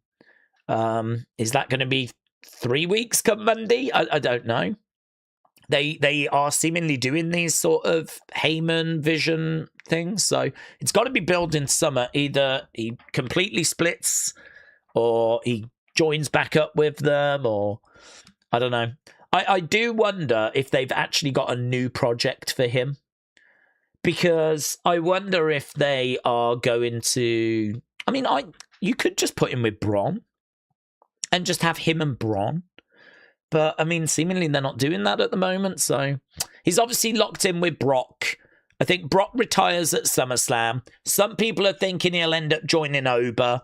I'm not convinced. Heyman's a heel. Oba's a babyface. I don't see them two getting together. But what does he do after SummerSlam? Does he just go back to the Vision? Is there someone out? Does Bronson Reed come back? You know, maybe Bronson Reed comes back and Bronson Reed is a Heyman guy. Oh, I don't know. There must be a plan, though. Again, if you think you know where it's going, let us know. Sean said the comment about Roman always getting in Seth's way. I think we're always going to have that in wrestling. For many people, it was Cena. Yeah, that's true. That's true. It's natural. There can only really be one person that sort of dominates an era. You had it with Hogan. You had it with Cena. You had it with Roman. So, you know, you had it with Bruno back in the day as well. So, yes, I agree. You know, it's natural, but obviously Seth would have wanted that spot. And if he wasn't going to get that spot, he would have wanted more WrestleMania main events, more of what Roman has had. You know, perhaps in Seth's mind, okay, they chose Roman, but did it have to be so heavily Roman? Did Roman have to main event WrestleMania 31, 32, 33, 34? He doesn't main event 35. He's sick for 36, but then he does 37, 38, 39, 40. Do you know what I mean? I mean, Roman has just absolutely owned WrestleMania main events since going back to WrestleMania 31, which was, you know, what, 6 months, 7 months after the Shield split. It was the first WrestleMania after the Shield split. So since the Shield split, he's pretty much dominated WrestleMania main events. He was the chosen one. And Seth, I think, can accept that they went Roman as being the guy, but you can understand him being upset that it was so heavily Roman. So, yeah, it is unavoidable to a degree, but there's always a balance, and I don't know if Seth feels like the balance was quite right. And also, he would like to have been that person as well, so. Fatal Influence are rubbish, no aura, says John. Connor said, could we see CM Punk Finn Balor for the championship at some point? Yeah. They faced each other for the World Heavyweight Championship. Yeah, I think he mentioned Finn Balor, didn't he? So, absolutely, we could do that in the future. But, yeah, I don't think that I don't think that is the direction that we're going immediately, because I maybe read a bit too much into the Damien thing, but with that South American tour coming up, I think it is very understandable as to why they would want Damien sort of being in that conversation. So yeah, I could see Damien sort of being after SummerSlam. Maybe we get Finn more towards the end of the year or something. We could absolutely get to Finn Balor, CM Punk at some point. Yes. They're building him up. He's picked up a couple of wins, hasn't he? You know, he got a win against Tala yesterday on SmackDown. Rapture said, Daze, I'm confused how the biggest new heel that Cody has fought is Solo, considering Drew Gunther should be on that list because of how Bloodline 2.0 panned out. Yeah, I think they thought that Solo was going to be a big deal. I think because if you think about the reaction Solo was getting, he was like the enforcer. I mean, do you remember how Heyman was acting? You know, I remember this one episode of Raw where you had Bloodline and Judgment Day, and they were both in the ring. They're both heel groups. And you had Heyman, and there was an agreement. I can't remember what the situation was, but there was an agreement that Judgment Day were going to help Bloodline on this show. And I remember Heyman saying that the only person that knew in advance, because the Usos were shocked that there was this pact, and the only person that knew in advance was Solo, because Heyman was like, listen, Jimmy J, I'm sorry I didn't tell you, right? But this had to be kept secret. The only person that knew in advance, because you know how he reacts, right? When the surprises, shocks, things like this, when things get a bit tense, the only person we had to tell in advance was Solo, and I think you understand why, right? And there are examples of Heyman sort of being a bit scared of Solo, intimidated by Solo, treating Solo like, listen, please, no shouting. Let's keep it calm, yeah? You've got Solo sort of standing there, kind of, you know, cracking his neck. Like, they were presenting Solo the kind of way that they present Jacob now, if you will, right? You sort of tread careful around him. Yeah, he was the enforcer of the group. If Roman had a problem, it was Solo that would come in and mop it up, right? And, you know, there was an aura that was there. The thing was, though, Solo was that silent assassin. Solo was that person that was like barefoot, street fighter. He was someone that was no nonsense. You know, if there was a job to be done, he would get in, he would do it. You had to transition him to the leader of a group once he broke away. And that shift was a big, big shift because he had to talk. He had to lead. And it didn't hit the same. All of a sudden, he's not the enforcer. All of a sudden, he's the leader. And I don't think the group they built around him was as effective. They tried to bring in JC. I think they tried to make JC the enforcer, but it didn't work. It didn't work because, I mean, I think Heyman is very important with those moments. You know, you need to show that people are scared of other people to get across, communicate that, yes, this is an intimidating person. Yeah, if you're going to tell me someone's intimidating, I've got to see them intimidate, right? And with JC being in the MFTs, he wasn't really treated that way. There was no one that was like intimidated by him. So if no one's intimidated, I don't class him as intimidating. So there's all these little details in the bloodline that people probably just don't pay attention to or just don't think are important, but they're actually very important. And they really do, like, you know, help flesh out characters and, you know, present people in certain ways. And I think when he broke away from that, he lost a lot. I think they had really high hopes he was going to break out and be, you know, carry that aura, and he just didn't. And you know, Cody Solo should have been, you know, fantastic, massive, all this kind of stuff, but it just wasn't. It just wasn't. that is definitely another, we've got, people are probably trying to scratch their heads. How was we at WrestleMania 40 and times were so good? And how are we where we are now? Which does feel like we've took some steps backwards. But for me, the truth is that we've tried a lot of experiments that have failed. The Solo experiment failed. The John Cena heel run failed. The Vision failed. Jade as champion failed. Damian as champion failed. The Jey Uso experiment failed. Like, you can't take all these L's and it have no effect. It's going to have an effect. The Wyatt Six failed. Granted, it was down to booking, but it failed, right? So for me, like, it's a case that we took a lot of L's in 2025, and I'd say the back end of 2024, and I would say in early 2026. We can't, as we've said before, we can't sit here and keep talking repeatedly about this ain't working, that ain't working, this isn't hitting, that ain't hitting, and then be surprised to find that wrestling's just not in as good a place anymore, right?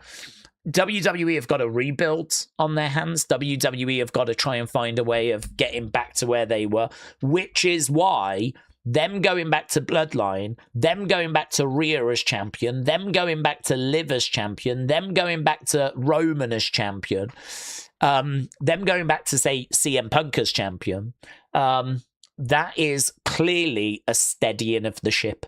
That is, oh my God, we have tried so many things that haven't worked. We just need to get to solid ground. We just need something that we know is going to work, right? Might not hit as well as last time, but we just need to find some solid ground as we head to SummerSlam so we can just catch our breath, right? So we can just, like, regroup. And I really do understand it. I do understand it. I know there's criticism out there that we're not investing in new stars and this is not, the right way forward. How have we gone back to Bloodline and all that? I just think we've took so many L's. We've got to find some solid ground, and hopefully we can build from here. We can move forward from here. There's, new opportunities from here. We know Ober's a big opportunity. So that's one that's going to come good. And we know that's a mega match. Of course it is. But I think where we're looking at Solo, LA Knight, Royce, that's interesting. I don't love it, but I'm interested because, what are we doing there? That's new. Is Solo a babyface? Royce, I think, has been presented quite well. I mean, I would not be down on a Jacob Royce singles match. You could have done that on Saturday night's main event and I would have took it because you've sold me on that pretty well, actually. So there's stuff that we're having a little look at. Obviously a big opportunity with Rhea being injured to kind of do a ladder match. And this is why I suppose people are disappointed JC didn't win yesterday. She could have gone into that match. And I think there's high hopes for someone like JC. I think she's excellent. We were talking about her match yesterday. All the time she's constantly shouting out at the crowds, putting that work in, mocking the fans, being a heel. We talk about how we don't have loads of great heels. JC's out there absolutely working her backside off, like constantly like gyrating, mocking, dancing. Yeah, it's JC time. Stuff like this, right? Telling people in the crowd to shut up. Just doing little gestures constantly, not just wrestling, but working the crowd, involving the crowd, engaging the crowd, putting in that work. I thought she was really, really good. Match itself was not anything, crazy to write home about. We need to see, a bit more drama in the match. We need to see it build a bit better, crazy finishing sequences. A PLE match hopefully would go to a different level, but you can't deny the work she was putting in. So I get why people are upset about that. I think they've got something else planned for her, though. I won't be shocked if Fatal Influence are in like a 6-woman tag at SummerSlam, and maybe that's why she couldn't go into, the women's ladder match. So I don't know. There's so much to unpack, so much to talk about.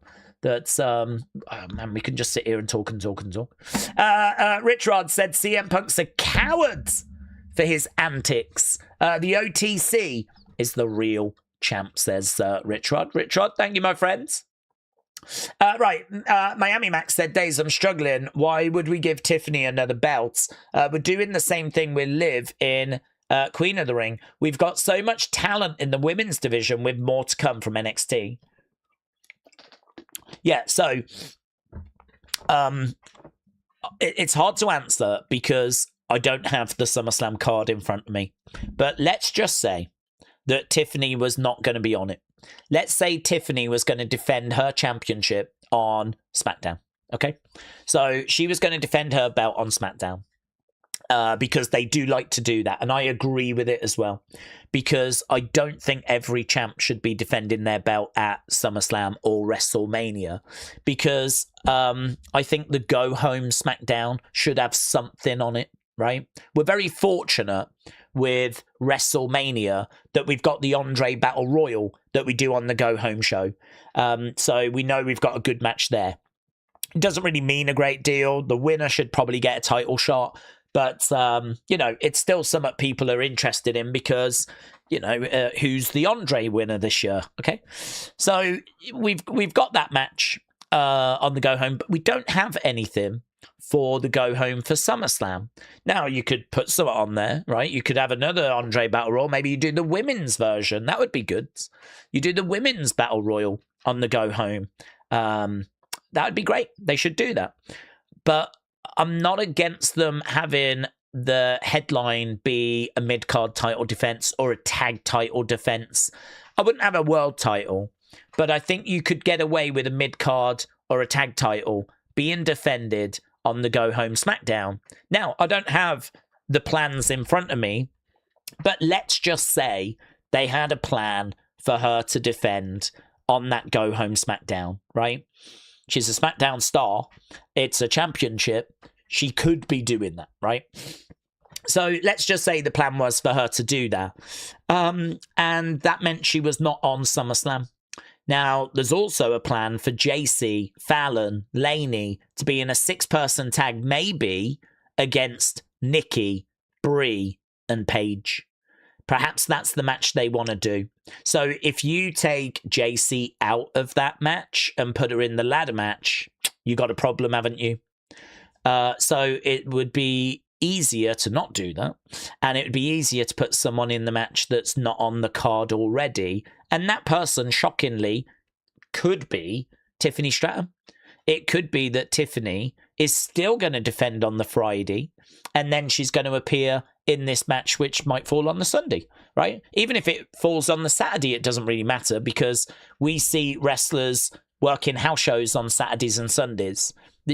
Working 2 consecutive days in a row is not a shock in the wrestling world, right? If you know your wrestling history, you'll know that wrestlers were on the road all the time doing shows.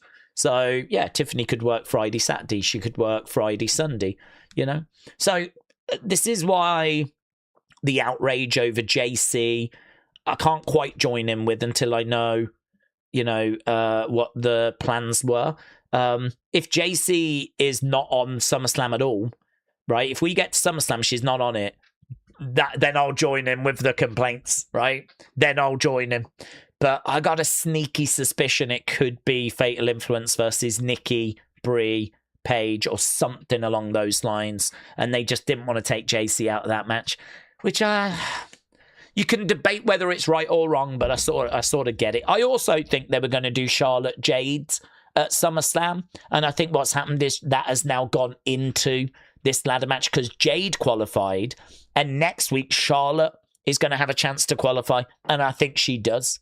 I think Charlotte will qualify. So I think Charlotte Jade was going to be a singles match, and I think this match has now swallowed that. So, plans are having to change, aren't they, due to, injury? So, for me, I'd like to see Tiffany defend. I think it should be on the Go Home show. And then, hopefully she then competes at SummerSlam and maybe wasn't going to originally. Liv going into the Queen of the Ring, I agree. I'm not a fan of it. She got through to the final. I don't think she needed to. We've already done EO Liv. We're just going to do it again. at SummerSlam. I'm still sort of scratching my head as to why we kind of did it. Was it to just plant some seeds in Judgment Day? That, like, you know, Roxanne, you're out. Sorry about that. Raquel, you're out. Whatever. But I'm still in. I'm still in. You know, is it a case that we're trying to get across how selfish she is? Is that the logic, that we wanted to use Queen of the Ring to get across the division within Judgment Day? Because, to be honest, other than that, I don't think it was really necessary.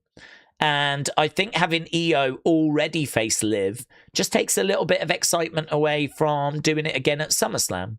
So, yeah, I must admit that one is a bit of a head scratcher to me. A little bit of a head scratcher. The other thing as well is, I think it was online, Liv came out and said, I'm in the tournament because I want to win it all. I want to win the other belt. And no one is brave enough to step up to me, right? So she said no one's brave enough to step up. So, you know, if you're every other woman on Raw, that should have been a red rag to a bull. You should have gone, I'm sorry, what? You know, I'll step up to you. You're telling me the only reason you're not defending is because you think people are scared. Well, I can correct that. I can correct that myth straight away. So, you know, that was like disappointing to see that she said that and no one responded. Even if someone had responded and she went, yeah, no, I'd love to, but I'm actually in the Queen of the Ring now, you know, and dismissed it that way or something. But I thought that was disappointing. She was sort of allowed to get away with that comment from the rest of the women. So, interesting, though. Michael said, more matches, longer matches, less adverts, more segments about the show and upcoming. We need these in place. Raw needs to be 3 hours. Right Back could easily show 3 to 5 or past or catch up. More matches. I don't know. I mean, for me, I'm quality over quantity. So I think as long as you get good matches that, you know, are in that sort of great range or high-end good, that's what I'd be looking for. More matches doesn't necessarily mean quality. Longer matches, maybe. I'm not sure if that's the problem. I would love to see adverts taken out of matches. I think there is opportunity to actually not have as many interruptions during matches and get ad breaks more into the gaps in between. Yes, this is going to disrupt backstage segments, whatever, but to be honest with you, I think there's a lot of backstage segments that aren't really that necessary. And maybe you could get away with showing some picture-in-picture stuff, like backstage segments as certain people are making their entrances. Maybe you could get around it that way. I don't know. But I do feel like commercial interruptions during matches really disrupt match. I mean, that's like, you know, a no-brainer. I think that does hurt. There's a big difference between PLE matches and Raw and SmackDown matches, and that's because you don't get the interruptions. I mean, even tonight, we're going to have commercial breaks for Saturday night's main event, because you always have commercial breaks for Saturday night's main event, but they don't do them during the matches. But yet, when it comes to Raw and it comes to SmackDown, they do, because they feel like the audience is already invested. The audience is already, you know, on board and caring about the match, and so they won't change channel. That's one that I can't see changing as a result, but that's a bit of a frustration. So could you have longer matches? Maybe. I'd have to sit down and have a look at how long the average match actually is. But yeah, there's definitely work that can be done. There's definitely work. The quality of those matches definitely needs to improve. All I want for Raquel or Roxanne is to turn on Liv. Raquel has been working her butt off, especially when Liv was out. She can cut a decent promo. I'd like to see more fire and less friend stuff, said Jesse. Jesse, thank you. I hope you're well. Chris said Sami can't carry SummerSlam financially. in their opinion, but they gave him the title because he sold for that show. He is a pawn that effed up, says Chris. Full time 6'4", he ended 6'4". The flip. I mean, that to me is, well, mental. But also, that to me is a team that has just took the brakes off, haven't they? This is a team that has just gone out there and just attacked. I think they've basically, both teams have been told, this match is meaningless. No one cares. So go out there and just go. Attack. Go, go, go, you know? And just fill your boots. So, yeah, it doesn't change absolutely anything that I feel. But Jesus Christ, I can't sit here and say I was expecting 10 goals in that game. Absolutely bonkers. So maybe if you did sit down, you had a real treat with that one, just seeing lots of goals. I don't know anything about the game, only the final score that you've just told me.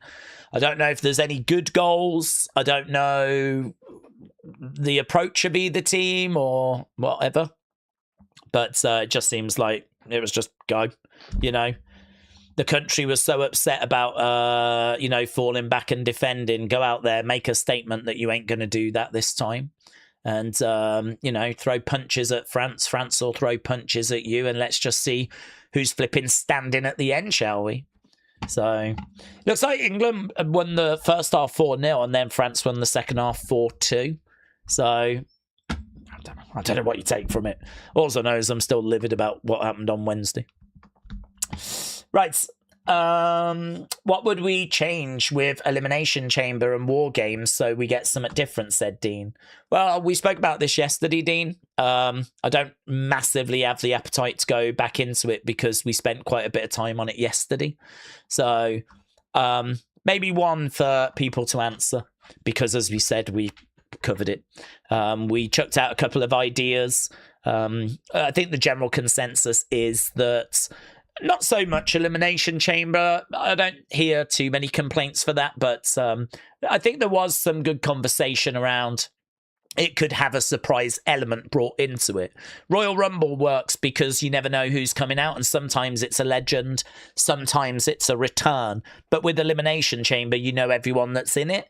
So as a result, why not do something where you don't know who's in the pods? And, that kind of got into a big conversation. So whether you keep it where it is or you move it to Survivor Series, I think that if you made those changes, it would reinvigorate it. And I think you could, get some new, fresh out of it. In regards to War Games, listen, there's probably changes you could make to that, which would reinvigorate it.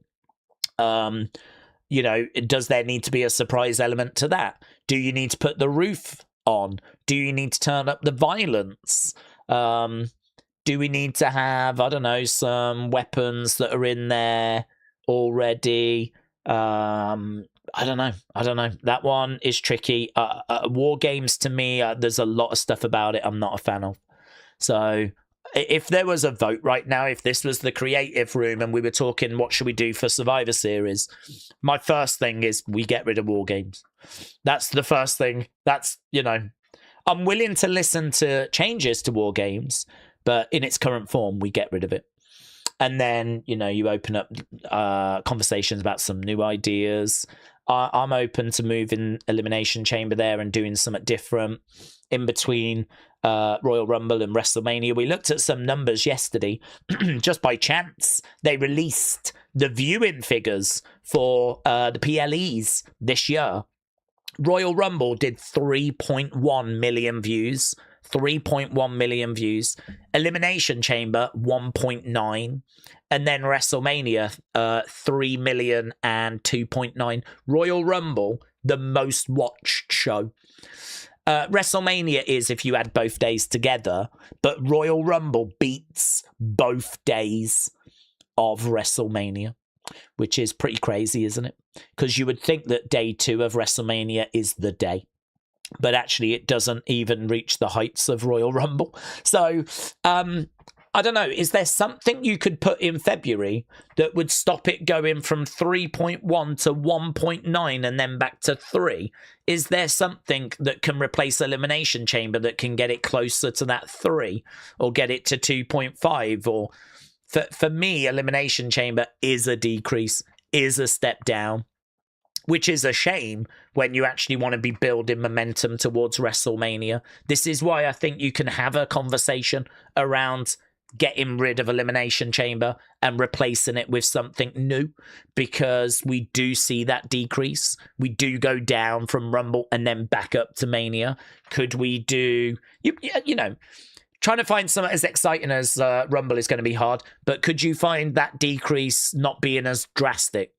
To go from 3.1 to 1.9, losing 1.2 million viewers, that's big. That is big. You know, ideally, we don't want to be losing 1.2 million viewers as we get to Elimination Chamber.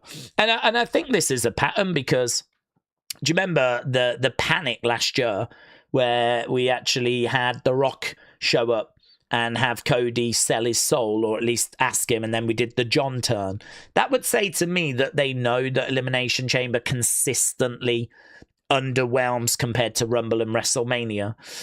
Hard. I think it's always going to underwhelm because those are the two biggest shows of the year. So I think it's always going to see a decrease, but I don't know, does it have to be as drastic of a decrease? So that's where we were getting into like a real conversation yesterday. We have some really good chats, you know. I'm really guilty, and I really might look to change this, but I'm really guilty of not just pulling some of these chats out, because I think we have a lot of conversations people would really love to sort of listen to and think about and, you know, add comments to. And I could easily pull some of these chats out, just chuck them onto, I don't know, I had a clips channel that I ain't done much with. So, you know, I could be pulling a lot of stuff out that we do have chats about. And then I could be like, if you want to see what was said, go to that clips channel. We covered this in yesterday's stream. So, yeah, I probably should look to do a bit more of that. We do have some really good chats. I think it's because we've got genuinely a community that loves WWE. I don't believe we've got people here that are in bad faith. I think we've got people here that are really passionate about WWE, really want to see WWE succeed, want to see it be the best version of itself. And I think we can also identify that it is struggling to do that at the moment. It is struggling to sort of be able to be its best version. And we all want it to be its best version. And we've all got ideas as to what that looks like. It's probably like a standalone stream we could do where people come in and just share their thoughts about, you know, we'll do a stream for half an hour. Tell me, how does WWE get back to where we want it to be? And, you know, that could be a really fun chat. So I do really enjoy these conversations that we have. We have only got 14 minutes though, and I do want to get to as many thoughts as possible. So Jared, shout out to you, my friends. Hope you're doing well. Jared said, I don't think that was in the plan last week. There's no way that Aldis was about to say, if you and Sammy win, you'll be put into the Fatal 4-Way. Punk Cody is going to be Saudi WrestleMania 43, right? So Adam Pearce said to Gunther, if you hadn't have attacked Nick Aldis last week, you would have found out the plan all along was that if you and Sammy won, you would then get added to that match at SummerSlam. Yes, I agree with you. I agree. I also think that was not... Because I think if it was, Nick Aldis could have found a way of telling Gunther before getting murked, right? So I agree with you. It feels like it's a development. I suppose the question is, why is it a new development? If we agree that it's a new development, right? And this was not in the plans last week, why? Is it because, A, they know that Saturday night's main event is not generating much buzz, so they know their main event needs to have a bit more buzz attached to it, right? So if that is true, and we need a bit more buzz attached to the event, then is it a case that this is the solution? They've come up with this to try and get people to be a bit more excited about the show, or is it B, they're doing it because they want the Fatal 4-Way?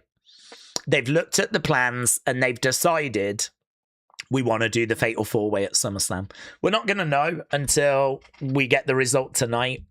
But if CM Punk and Cody win, then we know it was done just to give this show a boost. If Gunther and Sami win, then we know it was done because they want to just tweak the SummerSlam plans. But I think you make a good point. I don't think it was something that they had planned last week where Nick Aldis was getting murked. I do think this is a recent addition. Yeah, I agree. So, Jared, shout out to you. Another thinker there. Why have they done what they've done? I can tell you we're doing a poll at the moment. Who do we think is going to win the main event tonight? Is it going to be Cody and CM Punk? Or is it going to be Gunther and Sami? And right now, you lot are voting. And right now, you lot are saying it's going to be Cody, CM Punk, 67%. That means 33% of you think that Gunther, Sami are going to get it done. So you lot are thinking they've probably done this just to make this show a little bit more exciting tonight. So that's where we are with the poll at the moment. We'll keep an eye on that as we get closer to the event. If you are just joining us, shout out to you. Big thank you for joining us. We have got in 15 minutes, not even that actually, 13 minutes or so, we have got Saturday night's main event, the countdown. So the countdown's going to start. And the countdown is going to be, it's going to have a match. It's going to have Trick Williams against Laredo Kid. They announced that earlier today. So we've got a match that's going to be going down on the countdown. It's only half an hour countdown, I believe. And then we're actually going to jump over to Saturday night's main event. I think it runs for about 2 hours. So each match is going to have about half an hour. We're also going to try and fit in Roman Reigns and Jalen Brunson. They're going to have a segment.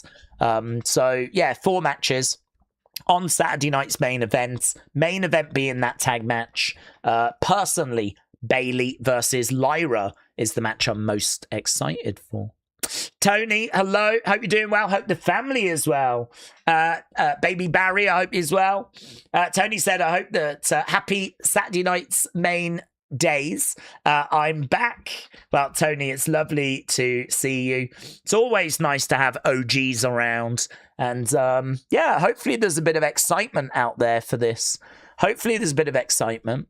I think it's great to be here on a Saturday doing some main roster wrestling conversation because sometimes we're here with UFC, sometimes we're doing AAA. We always try and do something, but it is nice being here doing some main roster chat. James said, Daze, Deschamps emotional. After 14 years, he now leaves the French national team and Zidane takes over. Yeah, it was his last game, wasn't it? I mean, it seems like it was a bit of a bonkers one, all things considered. So that was, as we said, not an important one. I couldn't give a flip if we've got a bronze medal or what. So it's, yeah, Zidane coming in. Oh, Jesus Christ. That is just a flipping nightmare, isn't it? I mean, he is one of the world's great managers. France is now just going to get stronger. In my mind, they're just going to get stronger. Whatever lessons England needs to learn from this World Cup, they need to learn them quick. They need to put the changes in place. And look, maybe tonight is a glimpse. Maybe tonight, or scoring 6 goals, right, against France. And even France's B team is not a bad team. So scoring 6 goals, it's just, I don't know if mentally most of the French players weren't mentally on a beach in flipping Greece or something, you know. It's hard to know how much the players have actually put in and cared. I don't know. I just really don't think you can read much into it. But what I do like is the fact that we clearly did not sit back. We clearly went at France. And, yeah, good. More of that, please. But just in matches that matter. Right, Bernice, shout out to you. I hope you're doing well, my friends. James said all of Saturday night's main event is on YouTube. Yes, you can find it on YouTube.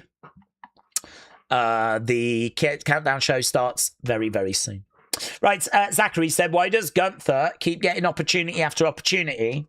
Well, to be honest, I think a lot of people are frustrated, not that he's not getting opportunity, but that he's not getting the belt, because we were talking earlier about how we don't have monster heels. And actually, one of the first names that I think comes to most people's minds when you think about a monster heel is Gunther.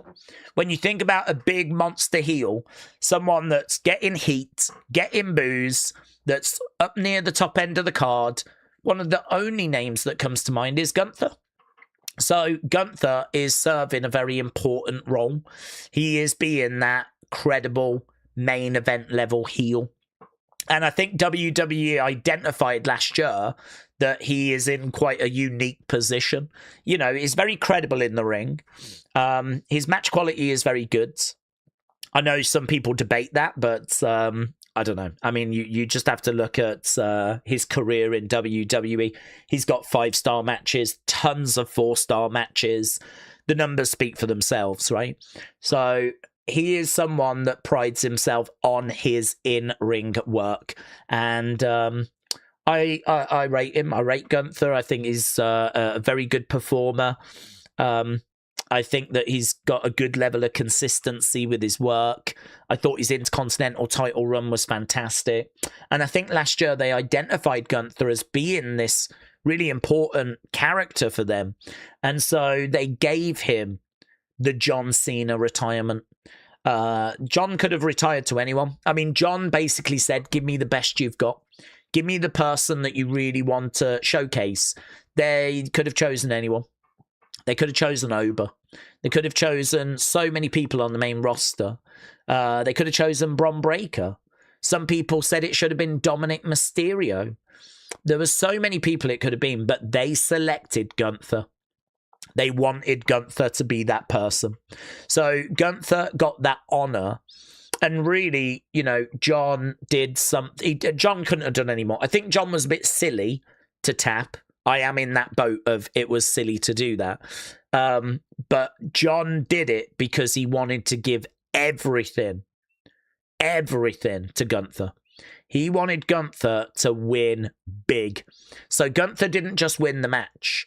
Gunther can now brag about I made John tap, right? The reason why I think it's silly is because tapping is a choice. John had the option to pass out. He had the option to just fade and go. And for me, that is how John should have gone. The guy that was all about never giving up should never have given up, right? I know this has been said a million times. I know you've heard it a million times, but that was my take on it, right? I think it's more of a John choice than it is Gunther makes him. So I think it was a bit silly to do it, but he did it for the right reasons. He did it because he wanted Gunther to win big, and he couldn't have done more anymore. I mean, Gunther could not have done any more. He beat John, and he made the never give up guy give up. So from there, we go to Rumble, and then we have to keep the momentum going. He beats AJ Styles. Don't forget, we went into that match not knowing that AJ was definitely retiring. So, yeah, I mean, AJ Styles retires at the hands of Gunther. Trying to follow up on that was tough, but apparently it was going to be Rey Mysterio.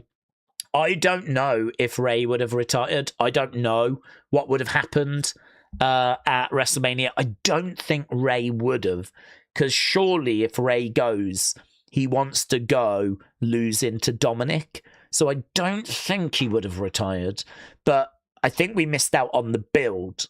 And again, we did get Gunther in the ring with Seth in the end, but we did miss out on a lot of weeks of builds. We kind of come out of that, and not long after, I mean, he goes after Cody, doesn't he? I mean, really, it's been a summer of Cody and Gunther. And obviously we get the screwy finish with the foot under the rope that the ref didn't see. Then obviously we kind of build to the match with Sami being the guest ref.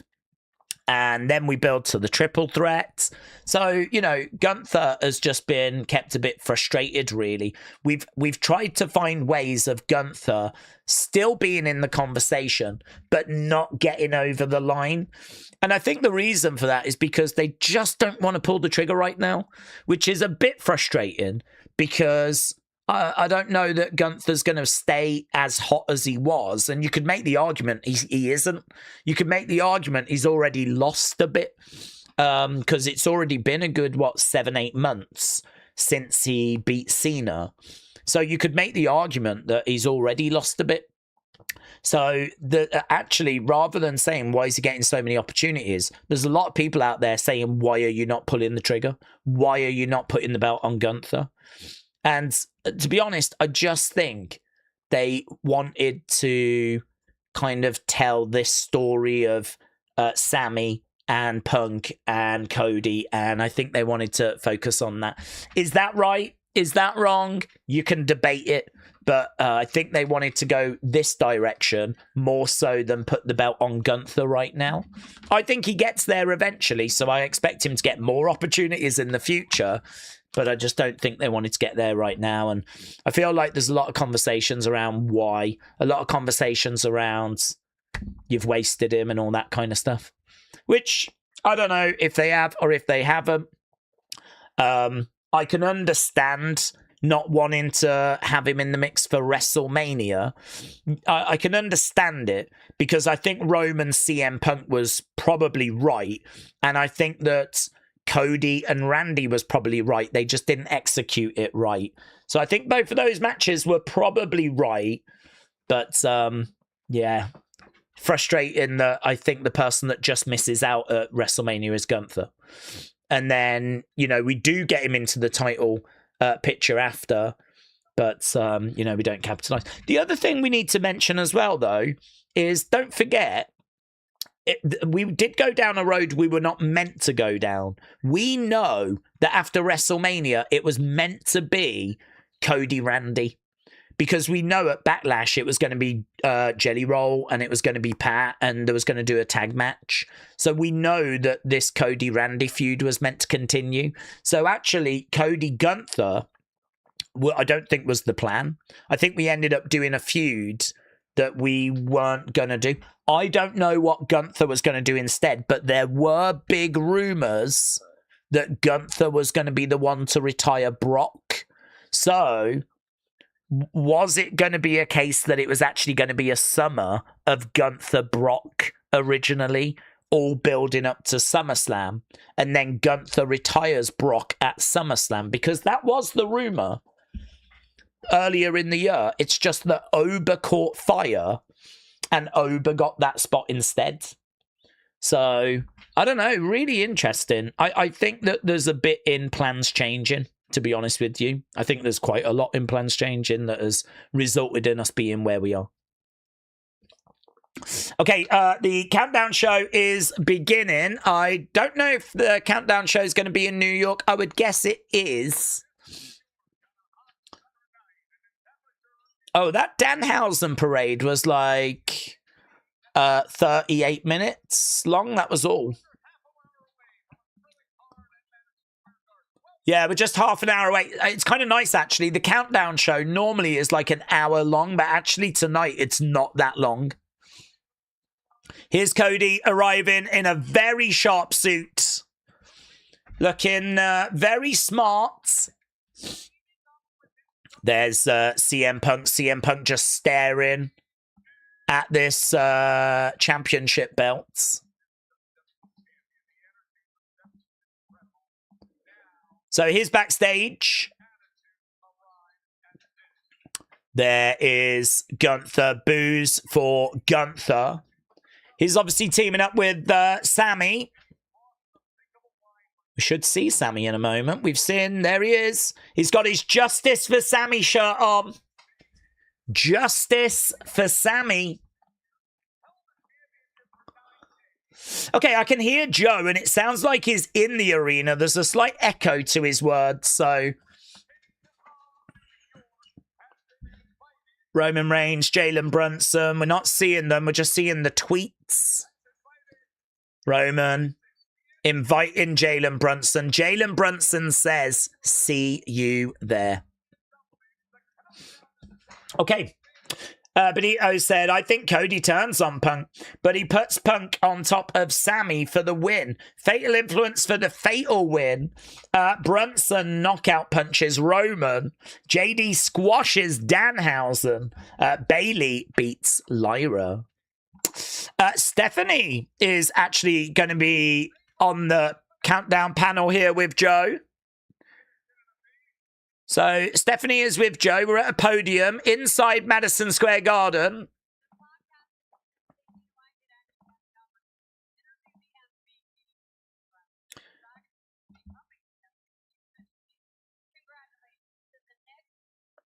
Okay.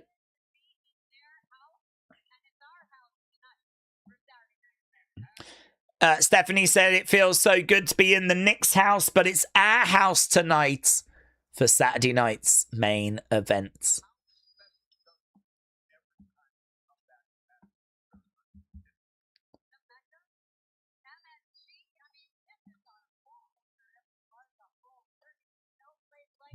Stephanie says, this is our home, if ever there was a home. So Joe asks her what it's like to be back in Madison Square Garden.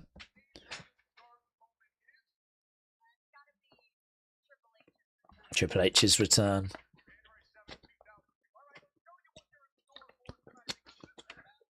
Let's go. They're running down the cards. Is Stephanie back with WWE, or does she just show up? No, she's been in with them for a while now, actually. She came back a while ago. She's done a lot of, like, opening of Royal Rumbles and WrestleManias. Are you ready? She did her Steph's Places show. Do you remember that? She had a show where she kind of met up with superstars, kind of went to their homes. I remember her doing an interview with the Bloodline on, like, a boat. A yacht. So she did that. I think they were trying to find a place for her. I mean, she's not in creative. She doesn't really work behind the scenes. She's obviously not in management. So she's obviously a McMahon. She's a nice person. She's the wife of Triple H. I think they wanted to find a place for her. And so she's just sort of doing like a few intros to PLEs. She's got her podcast. That's the big project that she does, her podcast.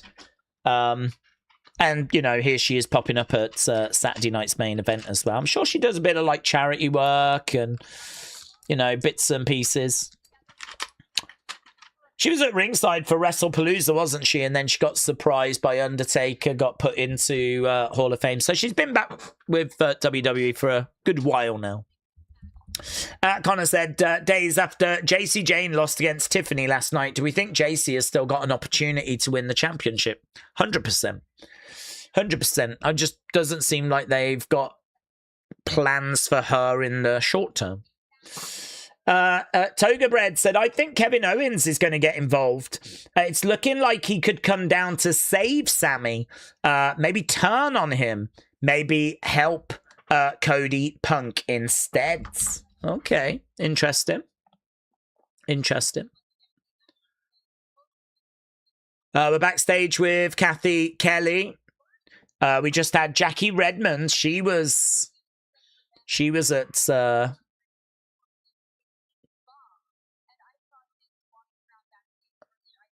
ringside. Apparently Gunther called Sami a bum.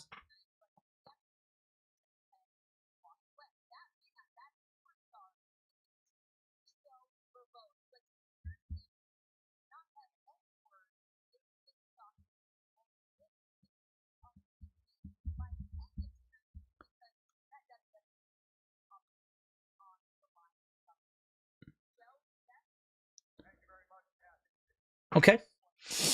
Right. Daze, I'd rather see Dom retire Ray in a hair mask match. After the match, Ray gives Dom his mask and says, you are now the king of the luchas and the only Mysterio. Let's go. I could definitely get with that. I think that would be a lot of fun. Okay, Steph just asking the fans what they're excited for. Oh, boos for Gunther and Sami. Probably not a great surprise. Okay. Damien, chat out to you. Damien said, Daze, I'm back. Will Randy return at SummerSlam? Maybe interfere in the Cody match? I think so, but I think it's a really great shout. I could see that happening because I don't think Cody wins the belt. I think CM Punk's going to carry on past SummerSlam with it. I think, you know, CM Punk could definitely win the match clean, but with Randy obviously being a thorn in Cody's side in the build to WrestleMania, and then making it very clear that it was personal after. I mean, after WrestleMania, after the match ended, he punt kicked him, you know, busted his eye. I mean, that was not like a handshake, fair play, you know. We had a bit of bad blood in the build to the title match. This was him taking frustration out on Cody after the match had ended. This is personal. So, yeah, I think when Randy's ready to come back, and of course you would look at SummerSlam for that, and of course it makes sense that Randy would cost Cody because I think CM Punk leaves with the belt. I think it's got to be a big option. Yeah, I'm totally with you on that, buds. I think it's got to be a really big option. And Angel Imperia said it was a nice game by England. It's still progress, says Angel. Well, the only thing I'll say it might be progress with is mentality of just attack, attack, attack. Other than that, I don't know that France were really dialed in. I mean, there's players that would have started if this was a proper game that didn't start. Could there be some lessons learned? You know, does Tuchel learn that you need to use your squad more rather than just rely on the same kind of largely first 11? You know, we never saw Mainu. We never saw Tony play in. There was quite a few players, actually, that never got any game time or very little game time. You know, is the World Cup to the point now where it's so big, so demanding, you cannot keep using the same players? Is the World Cup now more of a squad game? Maybe that's a lesson that can be learnt, considering England changed their team and hit 6 goals, scored 6. The other thing as well is attack, don't defend, keep going at teams. I'm guessing they did that and they got the reward. So could it be progress in that regards? Yeah, maybe. I mean, maybe there are some positives we can take, but by and large, I really don't think it means anything. I don't think these were two teams that were desperately trying to rip each other apart in a third place playoff. Okay, here's Trick Laredo Kid coming up. What that Trick? Okay. Loud whoop that Trick chants. I was just looking at Laredo Kid there because he's got a nasty scar on his stomach, which I've never noticed before. I've seen him a few times in AAA, but he's got a nasty kind of mark just over by his belly button. Chip Williams coming out. No sign of Little Yachty. Chip Williams out here on his own. Love it. Let's go. All the spotlight on Trick Williams right now.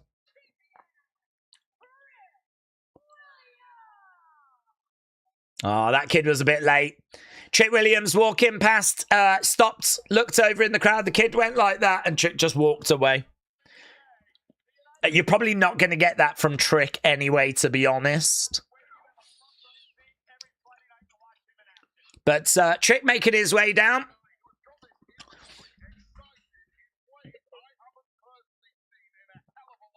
Trick has got this industry excited in a way I haven't personally seen in a long time, says Wade. Trick. What? That Trick. Let's go. Where is Little Yachty? Well, this was probably put on so late. It's probably put on so late that just, you know, scheduling and whatnot.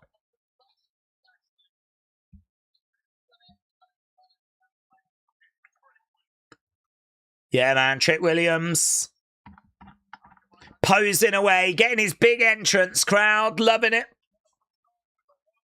What that trick? What that trick?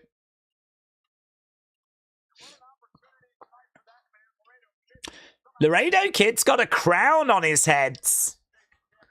His mask has like got like part of the design is like a crown.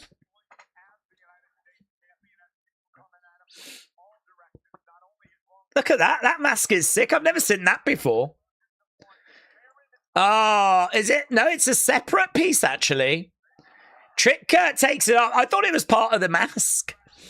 He takes it off and throws it into the crowds. Okay, locking up, side headlock. Knee coming in there by Laredo. Trick goes back against the ropes. Over the top, over the other side. Shoulder tackle, down goes Laredo. Trick against the ropes. Over the other side. Oof. No joy. Against the ropes again. Looking for a clothesline. No joy. Kick coming in there by Laredo. Throwing in some kicks. Down goes Laredo. Okay, we are underway with match number 1. Trick Williams charging over. Laredo Kid moves out the way, goes up. I do love the fact that we have got a match to get our teeth into.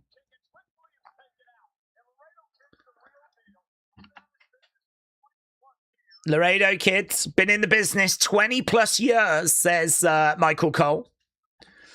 Driving his shoulder into the midsection there of Trick.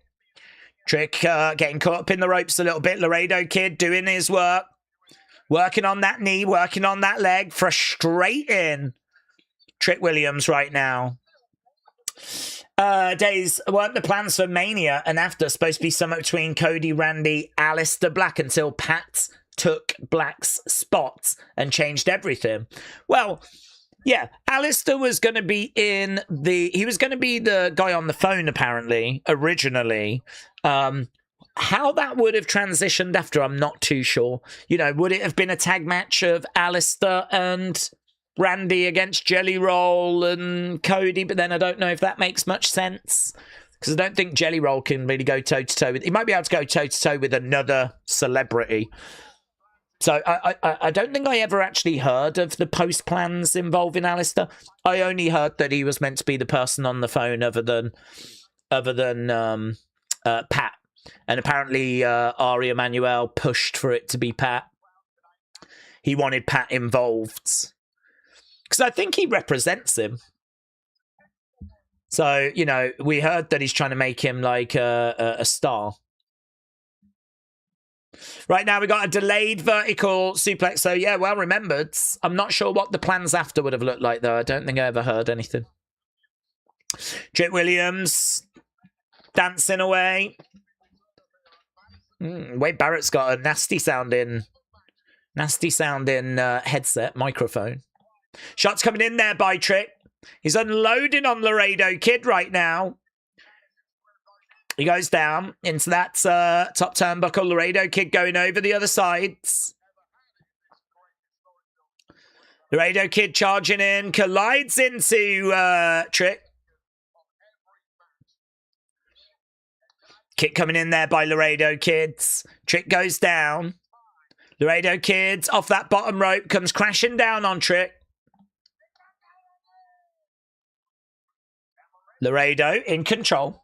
Alex said, I remember when I went to Money in the Bank 2024, he was wearing white for the white out. They requested the day before the PLE and it threw me off. Who's that, Alex? Who was wearing white? Shoulder up. Laredo in control. Match is okay at the moment. I mean, considering they've not had any build to this whatsoever, like, this made no sense when we heard about it earlier. It was like, what? Slap coming in there by Laredo. Trick goes down. Laredo in control. We're gesturing. This is going to be the end. Down goes Trick. He's looking for a single leg Boston, and he's got it in deep.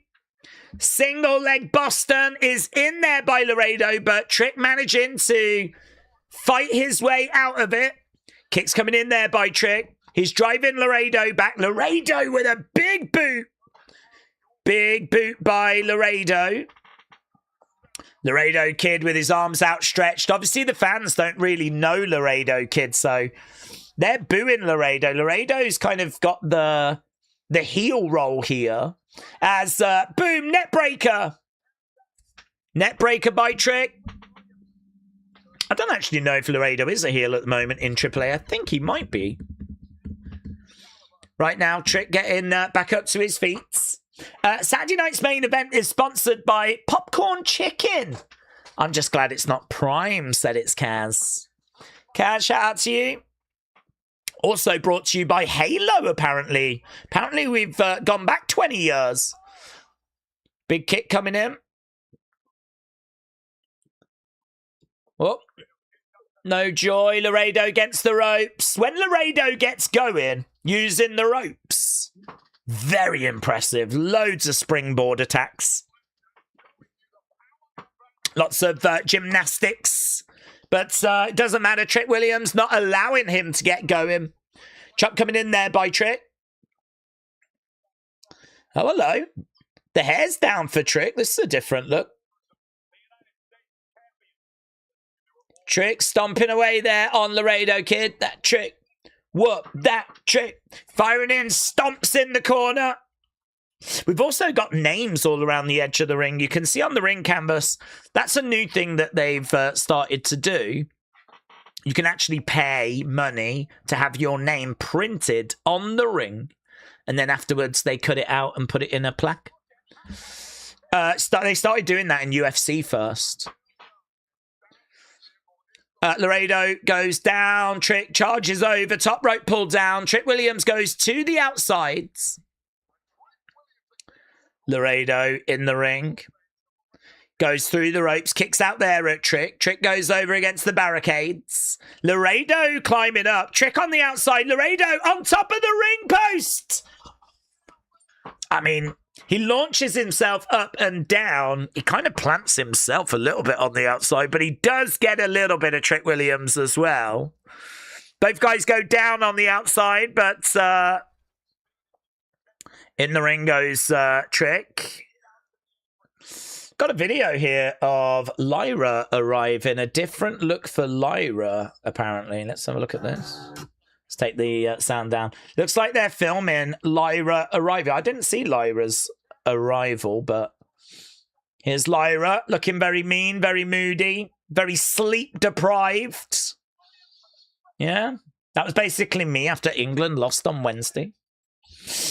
Trick managing to get back in the ring, secure the victory. Trick Williams getting the job done. I think we knew he would. But, yeah, there we go. There's Lyra. Okay, let's end the poll, shall we? Nice match, said Jesse. Trick retains, said it's Kaz. Oh, my God, what's all this? Have I clicked on the wrong thing? Yes, I have. I clicked on a thing and it said show support for Wrestling Daze. And I was like, I don't want to. Sucks. Okay. Trick Williams picks up the sweet, sweet dub. Sweet dub.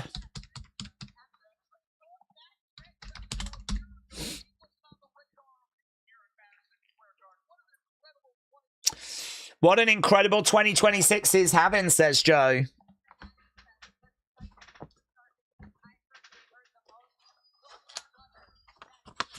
Oh, Stephanie said the superstar entrance at Fanatics Fest she heard the most was Trick Williams. He's on the scene and he is here to stay.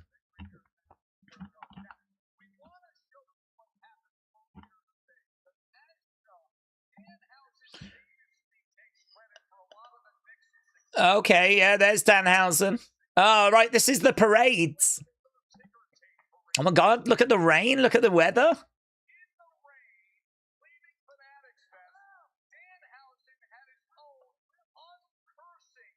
Oh, right. He had a float. Oh, my God, in the rain. Oh, that's... I suppose in a way it makes it better, though. So we had R-Truth and we had Danhausen. They were on a little float, apparently. I haven't seen any of that. I was tempted to do the stream. If that had been a little closer to this event, we would have done it. But it was on like hours and hours before. And actually, looking at it, it only lasted half an hour. So I'm all right with having, I need my beauty sleep, yeah. Danhausen, JD McDonagh. We're just looking at New York. Clearly not from earlier today. We're looking at Fanatics Fest, and we got 10 minutes to go. And then we will be underway with Saturday night's main event. James said, I freaking love Danhausen. Match of the night is going to be Danhausen. JD said Jojo. Hello, everyone, said Ramona. Hello, Ramona. LS Dub, hello. Hope you're doing well. Daze, my prediction, Cody turns on Punk. Oh, we read that. Benito. Meeks Meeky, hello, said Daze. How do we feel about Jey Uso cancelling his meet and greet? They said it was due to weather, or is it injury or divorce? Well, I don't know that it's divorce. I mean, I'm sure there's a lot that needs to be worked out there, but I don't know. Look, I mean, I saw images of him and Jada being together in a club like a long time ago now. So I feel like whatever's been going on with his marriage, whatever, I don't know. I feel like this has been playing out for quite a while. So I don't know. I don't know that this divorce, it's new news to us. I'm not sure if it's new news. So it's hard to say. I must admit, I saw the cancelling earlier and I did wonder if there was a injury or something, because he was not on the show the other day. We had Jacob and we had Jimmy, but we didn't have Jay. So I feel like Jay has been absent a little bit recently. We have seen him recently as well. It's not like he's been gone for months, but just the odd week or so. So when I saw that, I did wonder where he was the other day as well. And then when I saw that, I was like, I wonder if he's got an injury or something. But you could be right. It could be that he's dealing with the divorce. I mean, it might not be that he's sat in a room in tears. It might be that there's, logistical things that need to be sorted, like maybe the house needs to be sold. And do you know what I mean? There's stuff that might need to be getting done. So I don't know. I hope it's all okay. Whatever it is, we obviously... Oh, Ober's coming out. Yeah, we hope it's going to be something that he can bounce back from quickly. But no word as to what it is. Or not that I've heard. Okay, Ober is making his way down. Yeah, this is a much better way of doing a countdown show. We get a match and then we get Ober Femi, the ruler. Do you know, people talk about WWE and it not hitting the same and not being where people want it to be, but Ober Femi is someone that I think you can really get some encouragement from. You can look at Ober and the stories we're going to tell with him, the journey is going to go on, the matches that he can have against various different top superstars, the feuds he can have. I mean, imagine him and Drew. I mean, that'll be sick. Him and Roman, obviously, that's going to be the big match as well. There's so much stuff we can do with him, and he's still so young.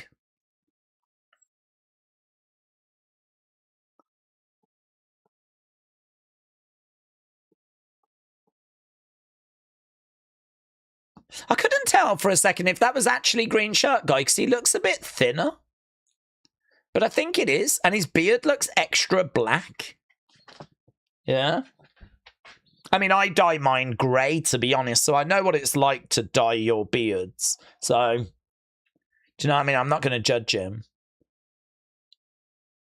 Okay, Stephanie is in the ring. She's like, yeah, oh, mate, if he murks Stephanie now, that'd be the best.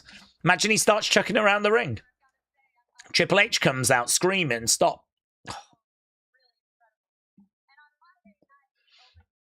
So we got Stephanie in the ring just doing a bit of an impromptu interview right now. In 2 weeks at SummerSlam.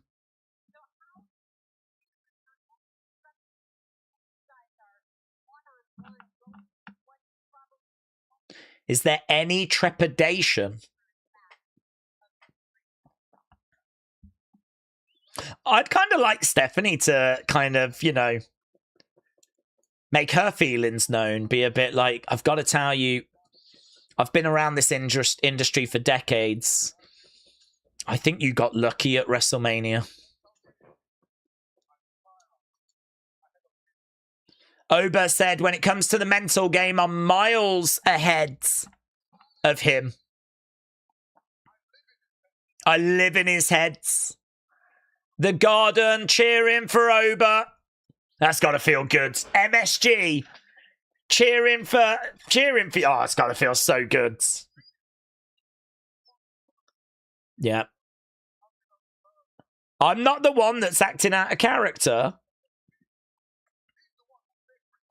He's the one that fake retired. So according to Oba, it was a fake retirement.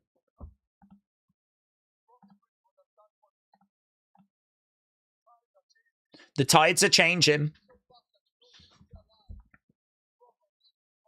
Understand, bro.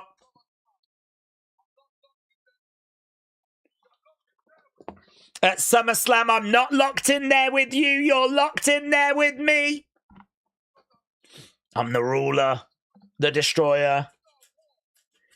It's pretty paint by numbers, but it just works, doesn't it? And we weren't expecting to see him anyway.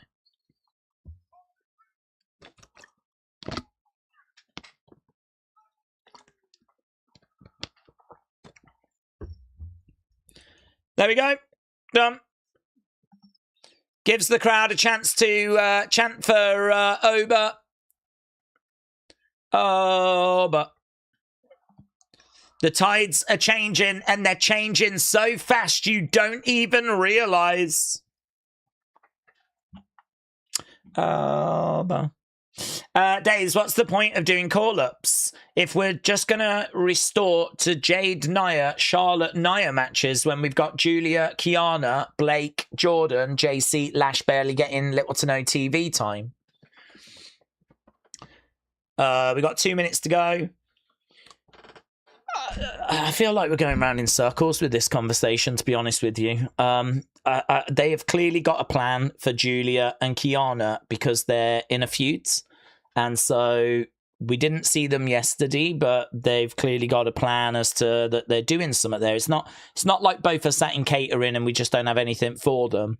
Julia, Kiana, I expect those two to still be feuding. I expect to see those two potentially even competing at SummerSlam. But they might even get added to that ladder match that's happening. So, yeah, they didn't feature in the qualifiers this week, but I'm not worried about them. It's not like they've just been sat in catering. As I said, they've been kind of, you know, Julia, Kiana split apart. We did a match. I don't even know where we are, if we're still feuding with them, but I don't feel like they're, like, you know, sat in catering. Blake, she was backstage. Seems like she's setting up a program with Candice, potentially. Lash was backstage. So obviously Nia was in action. We saw Lash backstage. So I don't know if Lash is going to have a qualifying match, but she was backstage on the show. JC was in action. So she was on the show yesterday. So I don't know, man. I mean, you're not giving me a list of people that are just sat around in catering not doing anything. You're giving me a list of people that were either in matches and didn't win, or were shown backstage and potentially setting up future matches like Blake with Candice, right? And I won't be shocked if Lash gets a qualifying match and, you know, maybe next week and gets added to the thing. As we said, we saw her backstage. So I think the one there that I would agree with is Jordan. Jordan out of that list is the one that I'd be like, yeah, I don't know what the plans are for her, and we haven't seen her in a few weeks. All the others we've either seen or they're involved in something. So we're talking about one person in my mind. And I don't know what we're doing there, right? I don't think she's in any creative plans, and if we want to get frustrated about how they're booking Jordan, that's fine. Go ahead. If you want to get frustrated about that, that's fine. But I think why waste your energy getting frustrated about how they're booking a person more so than focusing on some of the good stuff that we're trying to do on the show, you know? So, you know, Rhea can't make it at SummerSlam. That now means that we can do a 5-woman ladder match. That means that we're going to feature more women now probably than we're going to feature. Because that, I'm sure, would have been a singles match. So hopefully that's going to be a positive, and it's going to get more women on the show. And obviously yesterday we were able to do qualifying matches. I don't know that we would have done those. So, you know, yesterday we had JC in action against Tiffany.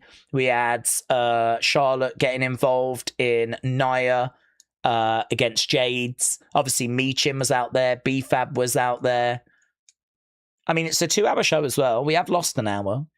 So, you know, that's obviously going to make things worse, not better.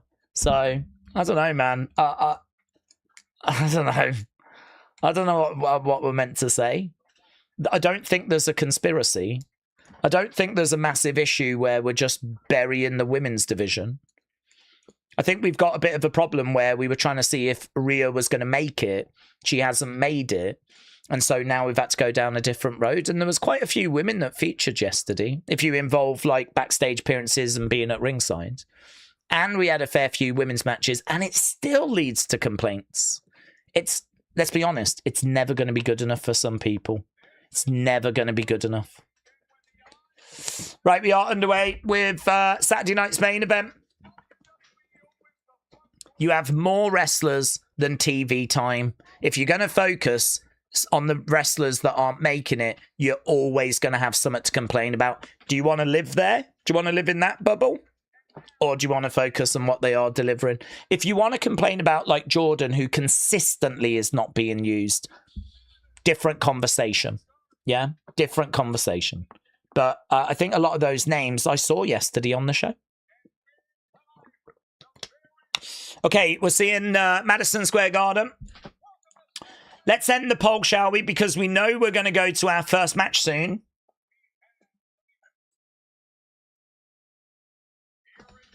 Oh, we got a blimp in there as well. There's Jalen Brunson. He's got his arm in a bit of a cast. Do you remember that clip of the baby doing the Ober struts? Well, trying to do it. I've seen lots of clips, yeah, of people trying and largely failing, to be honest. It seems like it's a bit harder for people to do than it should be. Oh, there we go. There's the Lyra shot that we just saw. So there's Bayley arriving. There's Lyra arriving. Here's Paige, Brie, Fallon, Lainey, JC. Women's tag titles on the line tonight.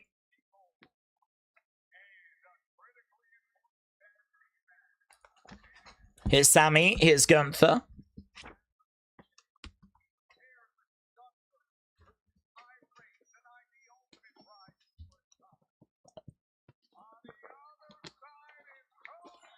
Here's Cody, CM Punk. They're just showing people arriving at the moment. Don't know what the first match is. Don't think I've heard what the first match is.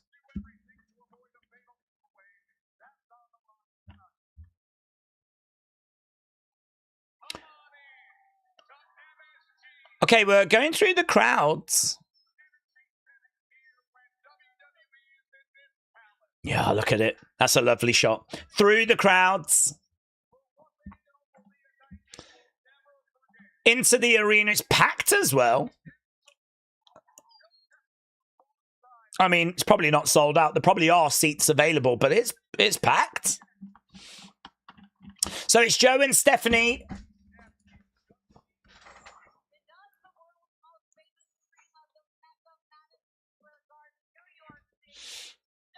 What's going to be this first match?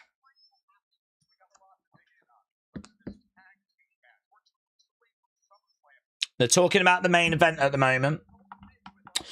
Daze, the conclusion I come to about War Games is that it doesn't have a world title opportunity factor like Royal Rumble, Chamber, Money in the Bank. That's why I really like the Iron Survivor matches. That's fair. Yeah, that's fair. James said, I hope this show delivers a good show. Okay, here we go.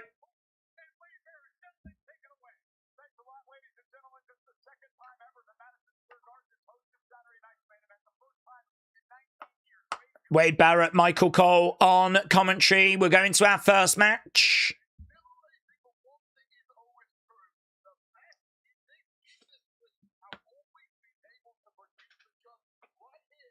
Oh, it is the women's tag match. Here we go. Fatal Influence getting their entrance.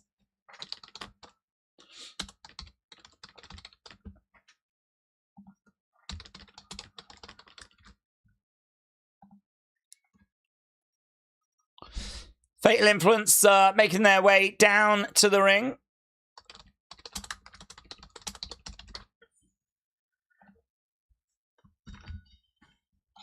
Are we going to get new champs? Oh, I didn't mean match scores. I'm so used to writing match scores. I was writing, who do you think's going to win?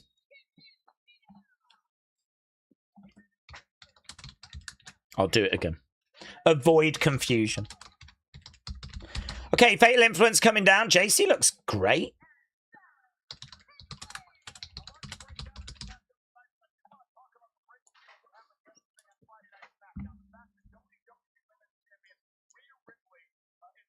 Fallon chucking her coat on the camera. We go over to Lainey. Sean said, Daze, WWE is going to do a story between Gunther and Sami where they become best friends like MJF and Adam Cole, and you are going to hate it, said Sean. Do you know what? I would as well. I hated that flipping friends story between Zarya and Sol Ruka. I don't care if you're friends. I'm not interested. If you're in a friendship and it's a bit toxic, just leave. Do you know what I mean? Don't hang out with each other anymore. It's true. Can't be accused of being a hypocrite. Praising some AEW do, or like criticizing AEW and then praising the same thing in WWE. I'll hate it in both. Okay, here's Brie. Here's Paige. Interesting staging, actually. Different. I don't say I love it, but it's low. It's got like long panels rather than it being one screen. It's a different sort of vibe. I don't mind it. It's different. Tag champs making their way down. So get your votes in. Which way are these belts going to go? Billy said, just about when they turn Oba heel. Just think about when they turn him heel. He might be the most badass and best heel ever. That's a good point. Could be better than Triple H. Do we think we see Danhausen's creation tonight, or will that be SummerSlam? Well, they haven't teased the creation, have they? Is teased something to do with a cat?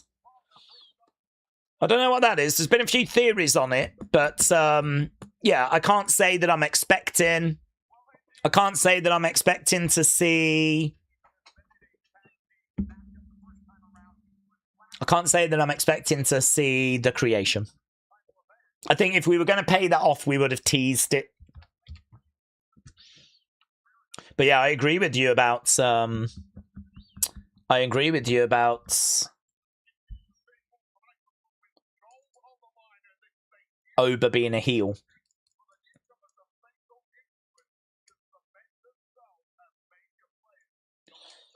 Okay, we've got Paige, Brie, Lainey, Fallon, all in the ring right now. Bella sounded. To the outside goes Fallon. Shots coming in.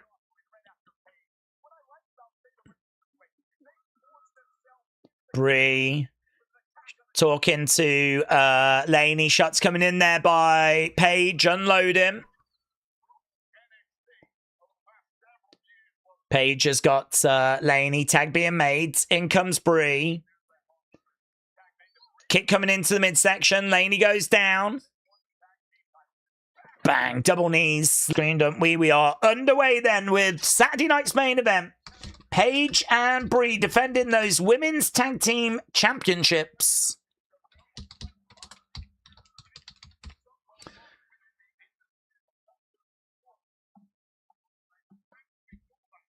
Okay. Kick coming in there by Fallon. Knee coming back there by Brie. Fallon going over in the corner. Tag being made. Paige coming in. Paige. Big knee coming in there. And a shot coming in by Brie. Looking for a double bulldog. Gets it.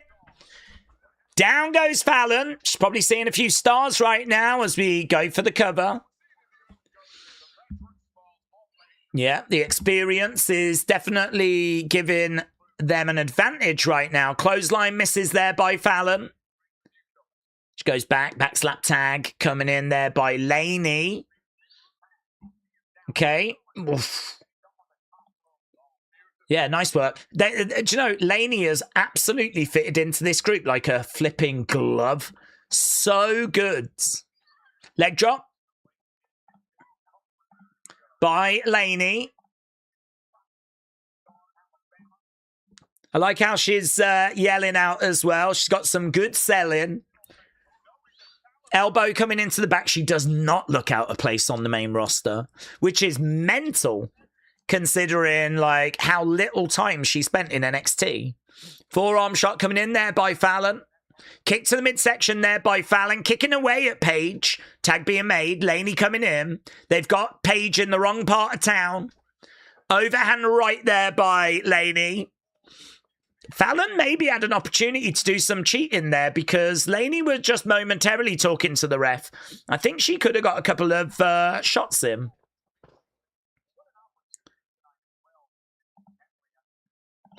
Okay, right now we've got a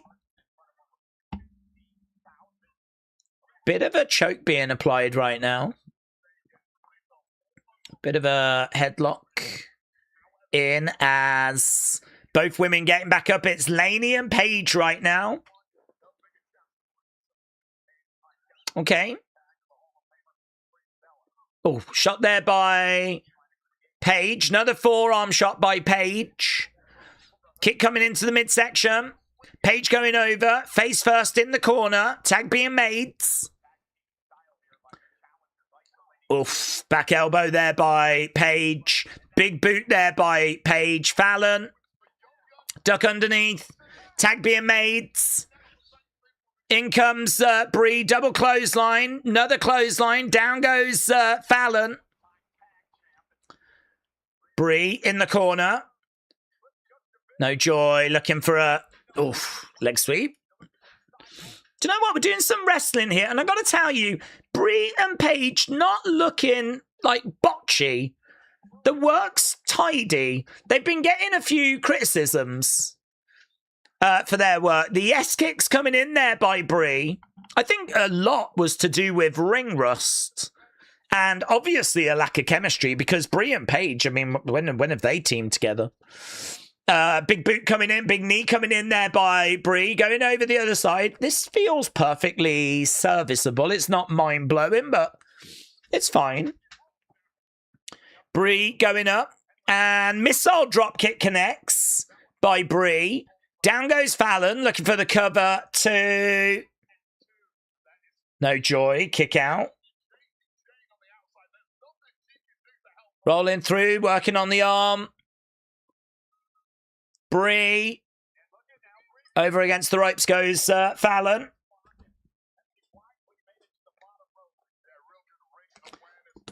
Fallon getting to the ropes. Kicking out there at Brie. Paige on the outsides. Fallon planting Brie. Paige trying to get the crowd on side. Getting them going. JC on the outside shouting some instructions. Brie makes the tag. There wasn't really much of a hot tag. Don't know if they were trying to set that up as a hot tag, but there wasn't like a big pop from the crowd when she finally makes that tag. Paige throwing in some knees as Fallon It's through the ropes. JC having a word with Paige. Forearm shot. JC goes down. Fallon comes over, collides into Paige, grabs Paige. Forearm to the back. Paige is seated on the ropes at the moment. Fallon. That looked a little bit silly, having Paige just sat there waiting. And you could see Paige sort of like looking over her shoulder as well. Some of this clearly a bit choreographed, predetermined. 1, 2. This is the kind of spot that can just sort of take you out of the match. There's a slap there that looked like it fell short. Probably just a bad camera angle. 1, 2. Shot coming in there by Lainey. Paige goes down to one knee. Lainey taking down her knee pad right now. She's going to go against the ropes. JC says finish it, but a kick coming in there by Paige. Lainey selling.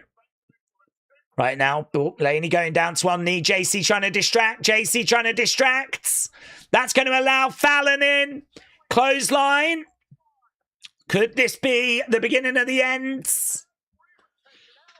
Advantage to... no. Straight into the ring post goes Lainey. Fallon keeps a hold of Lainey so that Paige can't roll her up, but Brie takes out Fallon. 1, 2. JC reverses it. 1, 2. She gets the tights. We got new champ. New champ. Fatal Influence have done it. Well, they cheated their way to... Oh, is that blood? Did I just see blood? Yeah, look at that. Bad blood. Quite a bit of blood coming down the side of the face of Fallon. I don't know what she's done there, but she's got caught in the mouth. It might be coming from her gums, from her teeth. Yeah, I can't quite tell, but it's all coming down there. She's got caught, hasn't she? Maybe with that kick right at the end. We're just going to see a replay of it here. Maybe that moment busts Fallon open. But look, JC gets involved. Handful of tights there by Lainey. We've got new tag champs. New tag champs. Pyro going off.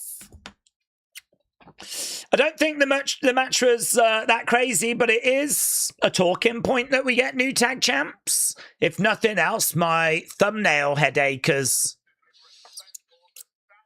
gone away. Brie and Paige are in the ring. Lainey said we did it. JC's jumping around for joy. And we go backstage where we're seeing Sami Zayn.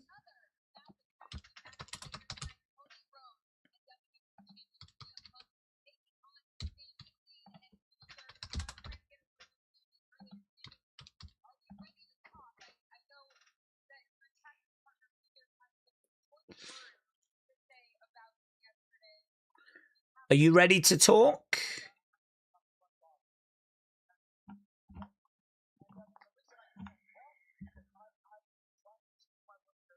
I'm trying to choose my words carefully, says Sami.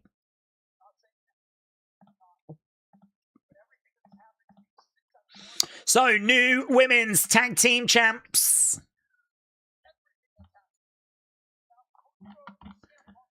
Is the big talking point so far.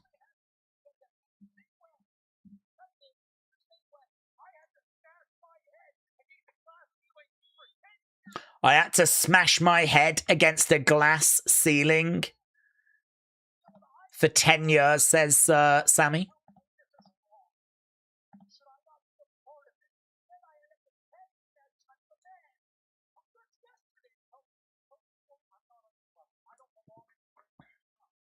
Here's Gunther. There are issues between Sami and Gunther, of course.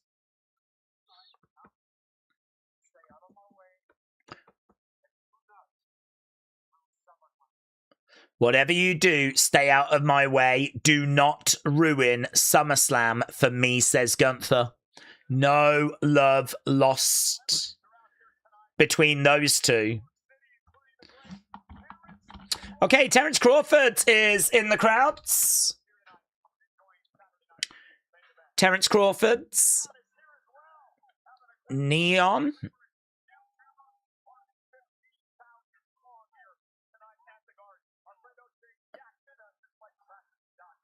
O'Shea Jackson. There is a Danhausen blimp that's going around as well. Trick Williams is a wrestler and a fan.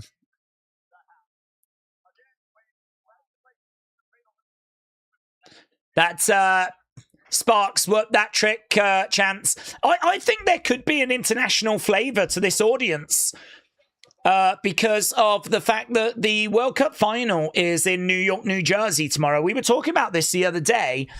I think that means that you could be getting some international fans that go to this show tonight and then go to the World Cup final tomorrow. Preview of coming attractions. WWE Studio Hausen. Okay, is this is the Danhausen match? Very nice, very evil production. The Curse Father.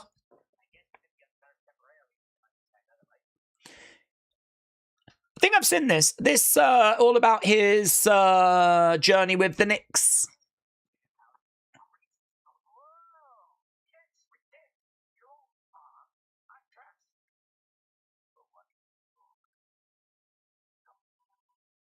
So we just got a video package for Danhausen right now. James said that match was a solid 8, but the ending sucked. There's no way that the ref didn't see the JC interference. Okay, I hear you.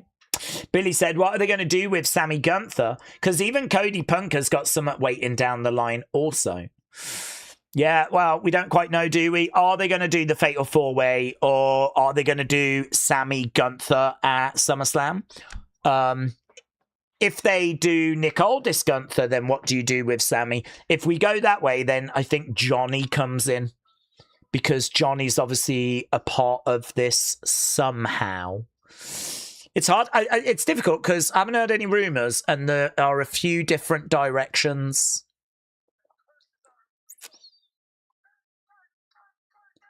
Okay, we're just seeing what's happened in recent weeks as well. How we've got to this match with Danhausen and JD. I mean, this is probably going to be pretty bonkers, isn't it? This is probably going to be one weird match. Whoever won, it was all going to likely lead to Bella's Paige against Fatal Influence anyway, says Robbie. Sammy against Johnny would be incredible, said James. Lainey's so underrated, said JMB. She's been a revelation since being in Fatal Influence. I agree with that, you know. I agree with that. I think she's been great. She did not look out of place in that match whatsoever. Okay, we're backstage. There's JD, there's Liv, there's Tom. Couldn't hear what they were saying.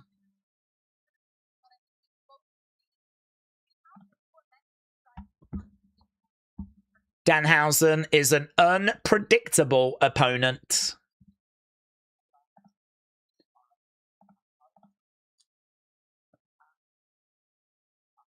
JD said he's going to rid WWE of Danhausen. Here we go then. Liv is there. Oh, there's the Danhausen blimp front and center right now. The Blimphausen. Driving around Madison Square Garden. And we do have the cloning machine in the entranceway. The cloning machine is in the entranceway. Is the cat going in the cloning machine? And if it is, what the hell is coming out? I feel like we're about to see something, a moment. As JD's making his way down to the ring. Right, let's get rid of the pole.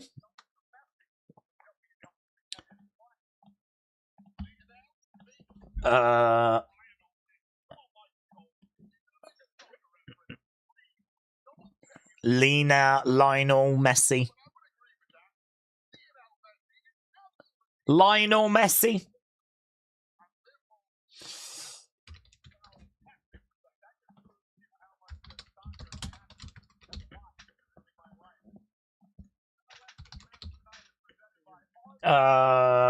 Who comes out the machine?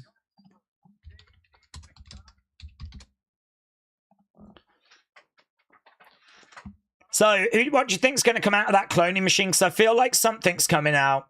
Yesterday, sir, we had people, someone saying it could be Enzo. I forget who it was. If it was you, shout out to you.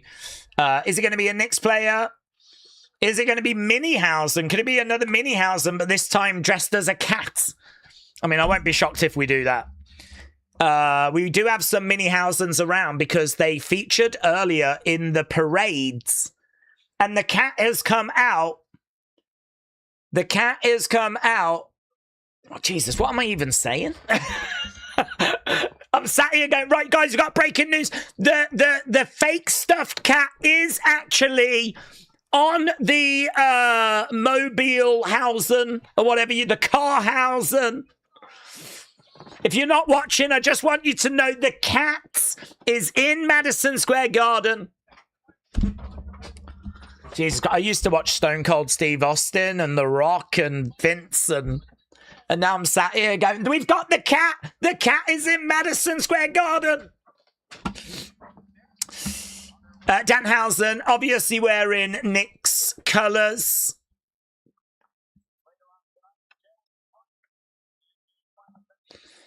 So there's the Blimphausen doing the rounds as well. Who is coming out of? The cat's going to play a part. The cloning machine is going to play a part.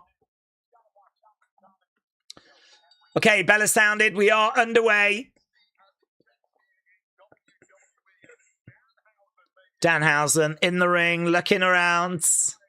You are... Oh, he went to say curse, but JD rolls out the ring. Booze ringing out. Dominic has got the Danhausen Knicks jersey that was gifted to him, that they stole. Dominic jumps up on the edge of the ring. This is going to be a match of shenanigans, and we knew it would be. From behind, JD lays out Danhausen. Joe said it's going to be Cat. It's going to be Carl Anthony Towns. Yeah, I could see that. I'm with you. I don't know enough about basketball to know if, like, you know, the names of their players, but makes sense, doesn't it? I agree. Into the barricade goes Danhausen. And actually, 40% of you think it is going to be a Knicks player. So it seems like a lot of you are on the same page with this right now. Danhausen going into the barricades, into the ring post. Danhausen goes down. JD on the outside. Arby's is a sponsor.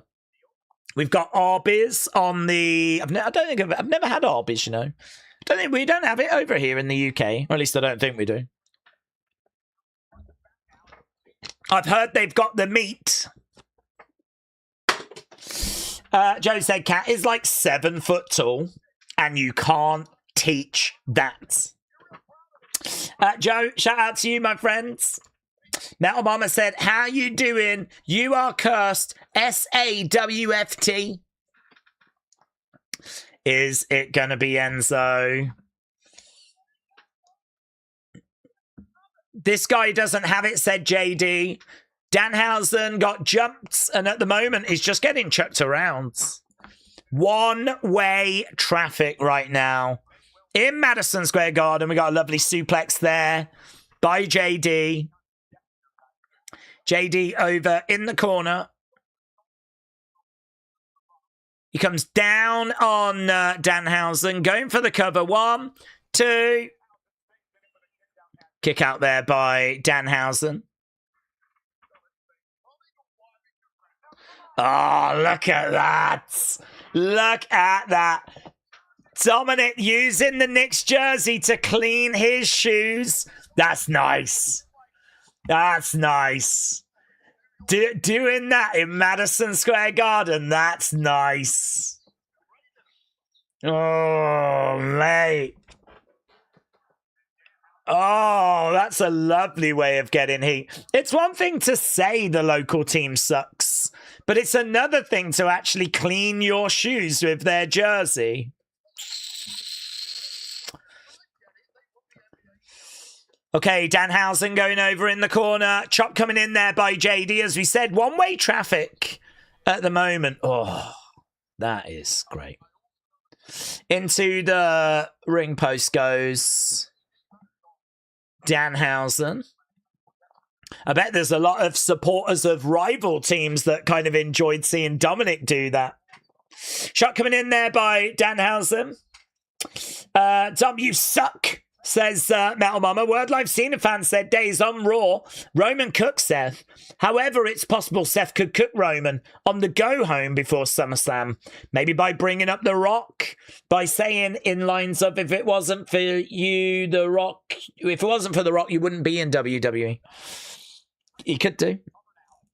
I don't know how true that is, though.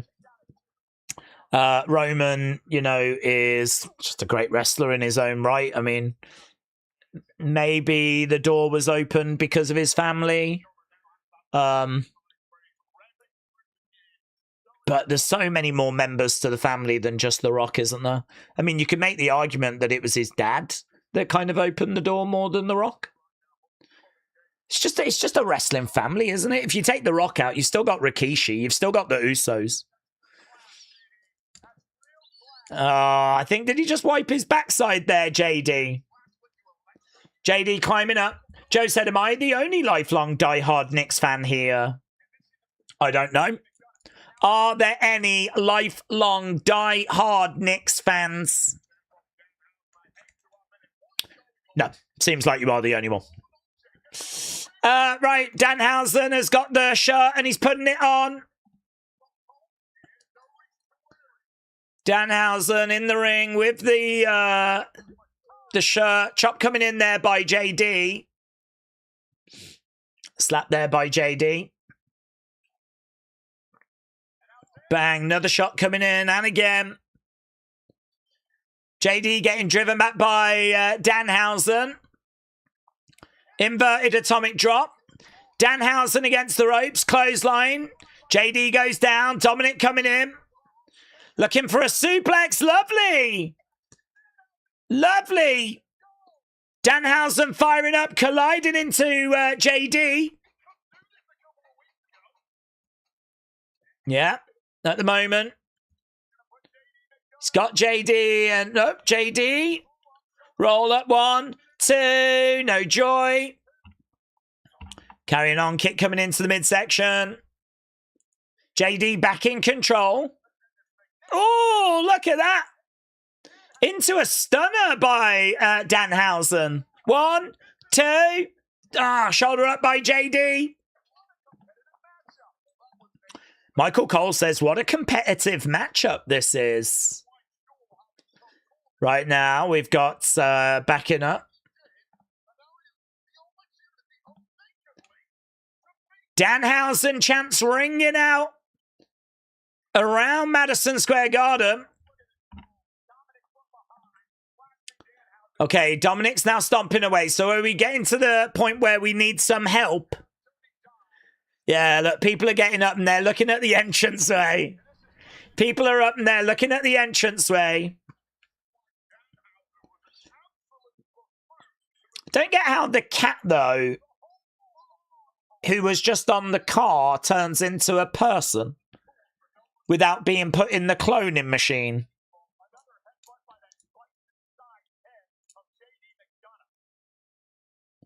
Danhausen is down. What's happened to the match? Like, I don't understand. The shirt's being ripped. Like, what's the ref? I don't understand what's happening. Does it matter? I don't know if it matters. I mean, I'm literally waiting for a cat to turn into a person, so I don't know that it matters. Dominic goes to the outsides. Danhausen has got his ripped shirts. To the outside goes Danhausen. He's making his way to the entranceway. I'm guessing the cat is going in the machine, which is going to... Oh, there's a Mini-Hausen under the ring! Mini-Hausens everywhere! Mini-Hausens! There's 3 of them! Yes! Oh, I'm here for the Mini-Hausens. Crossbody, crossbody. We knew they were around. So they're not coming out of the machine. They're just occupying Dominic and JD. Big boot coming in there by Dominic. Danhausen has gone all the way down the entranceway, but we're not sitting... Oh, my God, that was bad. That Mini-Hausen just went hard into the barricade, mate. Really hard. Okay, here we go. The cats. The cat. There's a cat flap. The cat in the machine. So the cat he's got a cat flap. The cat's gone in the machine. We're seeing Dominic setting up a table.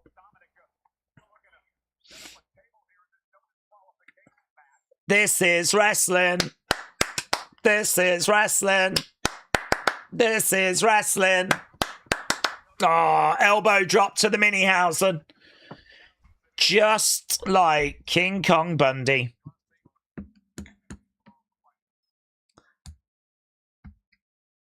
Okay, we've got a table being set up in the ring. We've got Dominic, JD. How long's it taking the cloning machine? Jesus.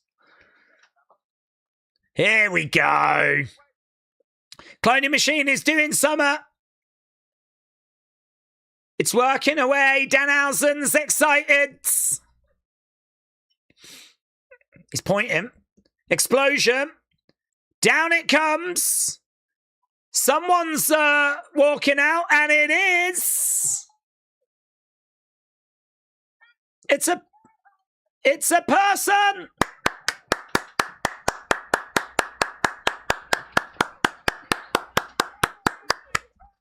A person has come walking out. He's tall. We've got a tall person. Big pop in Madison Square Garden.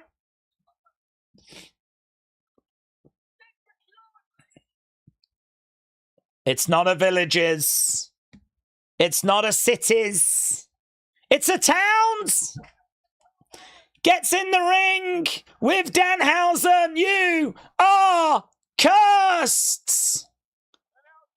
JD charges over.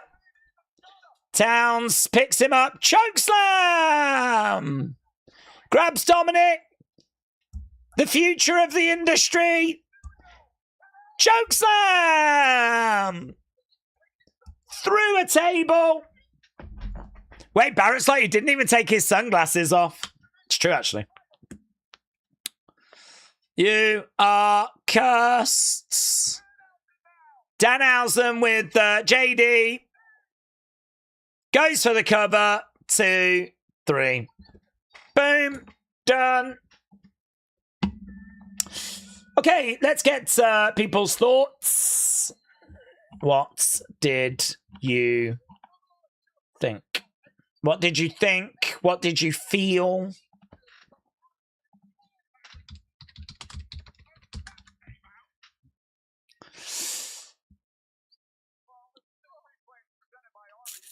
So here's the replay.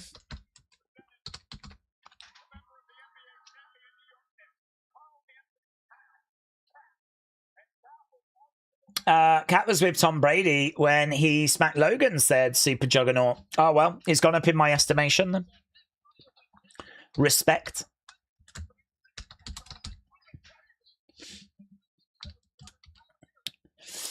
A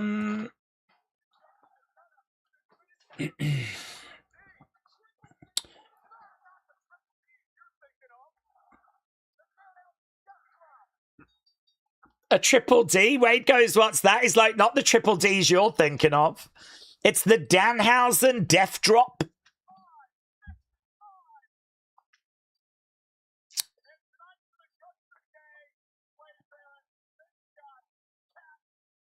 Well, Madison Square Garden certainly had fun with it. Danhausen. Bop, bop, bop, bop.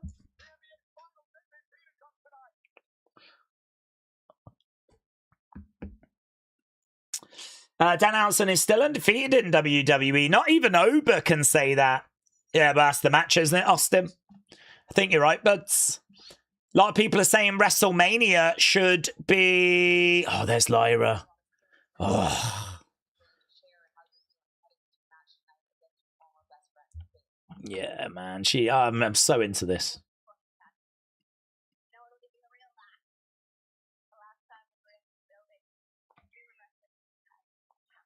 Last time we were in this building, me and Bailey were wrestling for the tag titles.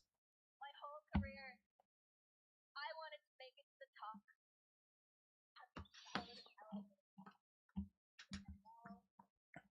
Here we are.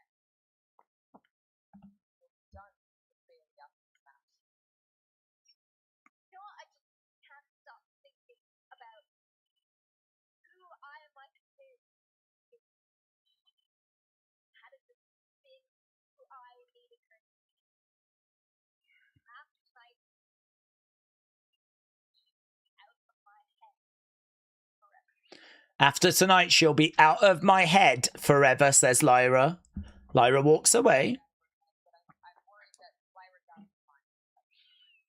Kathy said that she might want to get her out of her head, but I'm worried she's a bit out of her mind right now. So, coming up next, Bailey against Lyra.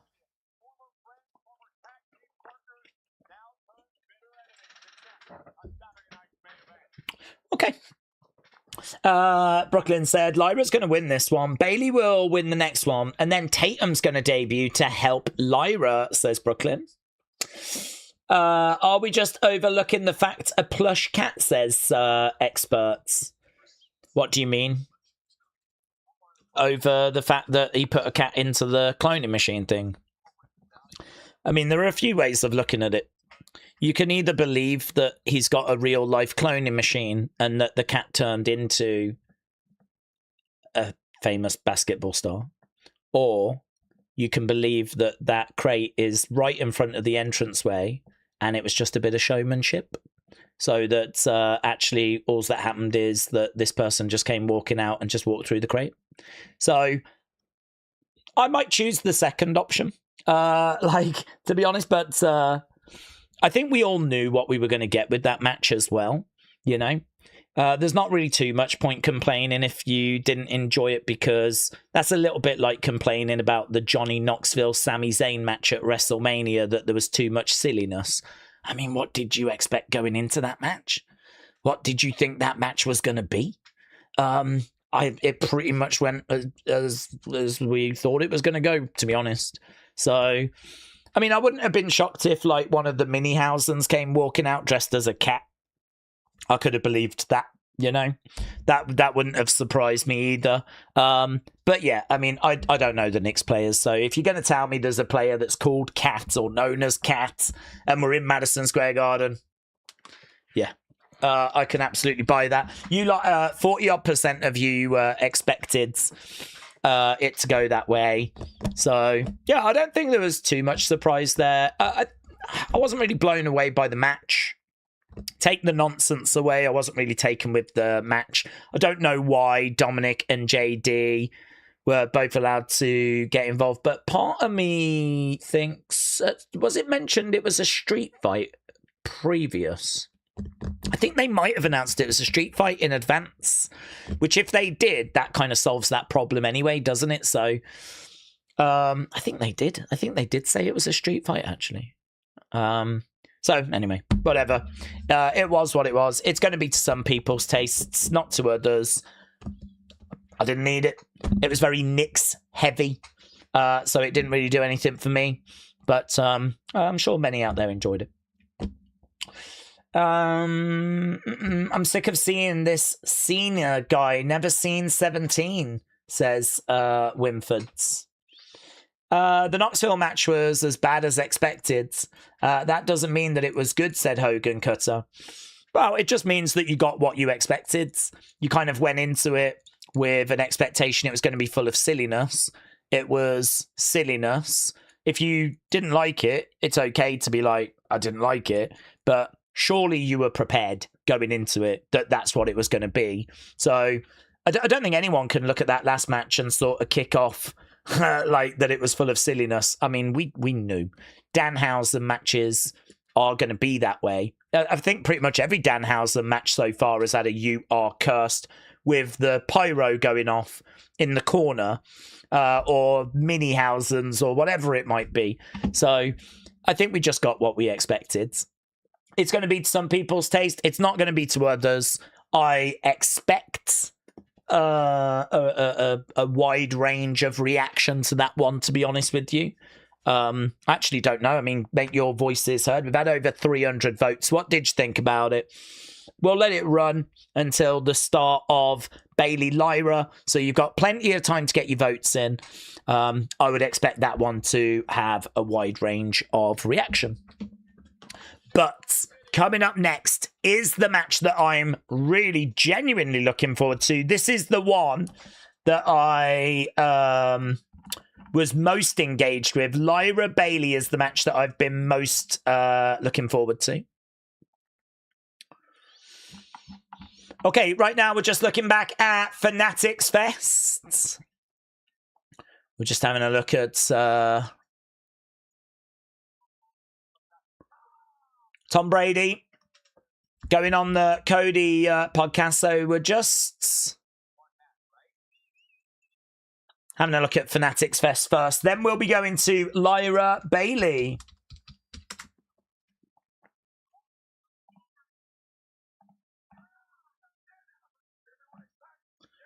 Oh, John Cena with Danhausen.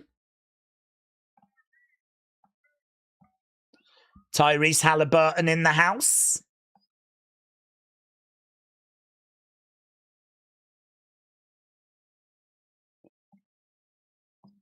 Okay, I need to get the scores for that last match because I did not jot them down. I made a boo-boo. There we go.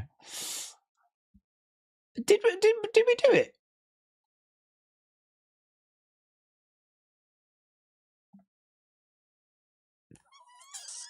Yeah, we did. 9, 54, 26, 11. Okay, Brie, Paige, Fatal Influence, you lot said was good 89. Okay, good. I missed that. Big Time said, Daze, Bayley is sorts of in this weird limbo. I don't know what her status is. Is she going to stay or is she going to leave? Well, hopefully this is going to be the start of a feud. I'm hoping that she, you know, this is what I've been waiting for. Get her into a singles feuds. Philadelphia Eagles guy getting booed. I'm hoping that this is the start of a fun, meaningful feuds, which will be good for Bayley. Get her back into singles action.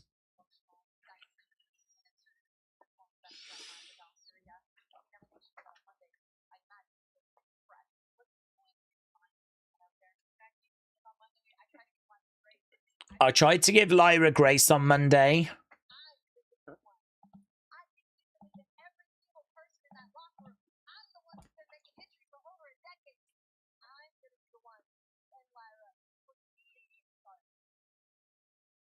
I'm going to end Lyra before she even gets started, says Bayley. Bayley making her way down to the ring then. So, Bayley, Lyra, match number 3. Is this new music? I think this is new music for Lyra. Unless it's just a new intro. New music for Lyra.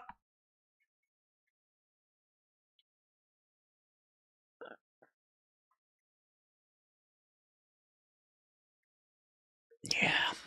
Okay.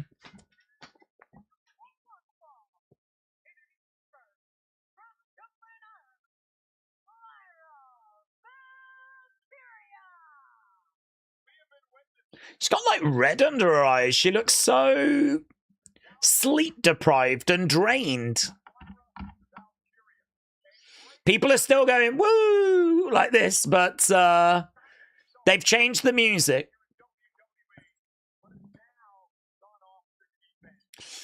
I mean, I don't think it's brilliant. It feels very generic.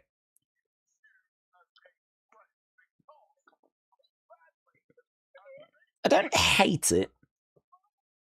I don't think it's going to sound that special when she comes out at, say, a Royal Rumble or something, you know?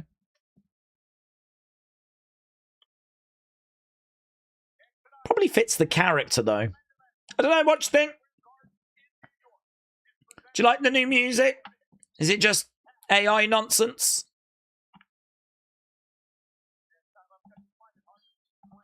It is just like very similar but darker in it. I like it, said Jason. Here's Bailey. It's mid, I hate it, said Tribal List. Here's Bailey making her way down to the ring. Bailey's theme is one that needs an update real bad, said Alex. They need to add some vocals to it, said Alex. Oh, that could be good. That could be good.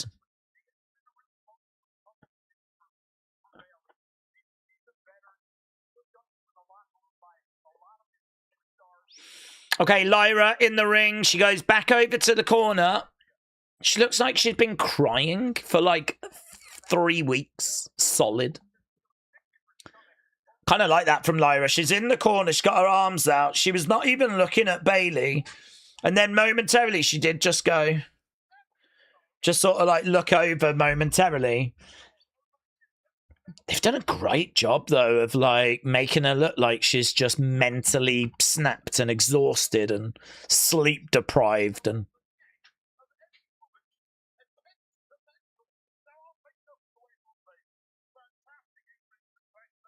Lyra looking over at the, well, looking away, actually. Not even looking at Bailey.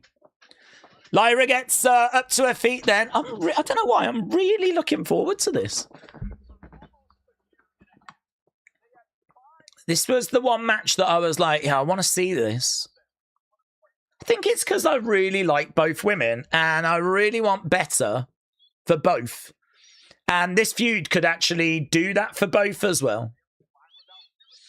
James said, who in the night is what wrestler gimmick would work today? Ooh, slap coming in there by Bailey. Whenever I think about that, I do think like Waylon Mercy. I mean, it's very close to Bray, but more Wyatt family Bray. And I can't give you a reason as to why that wouldn't work. I'm not sure about someone like a Papa Shango. I'm not convinced that that would work. I don't think you would get away with like a Tatanka now. Even if it is being played by a Native American, I'm not sure.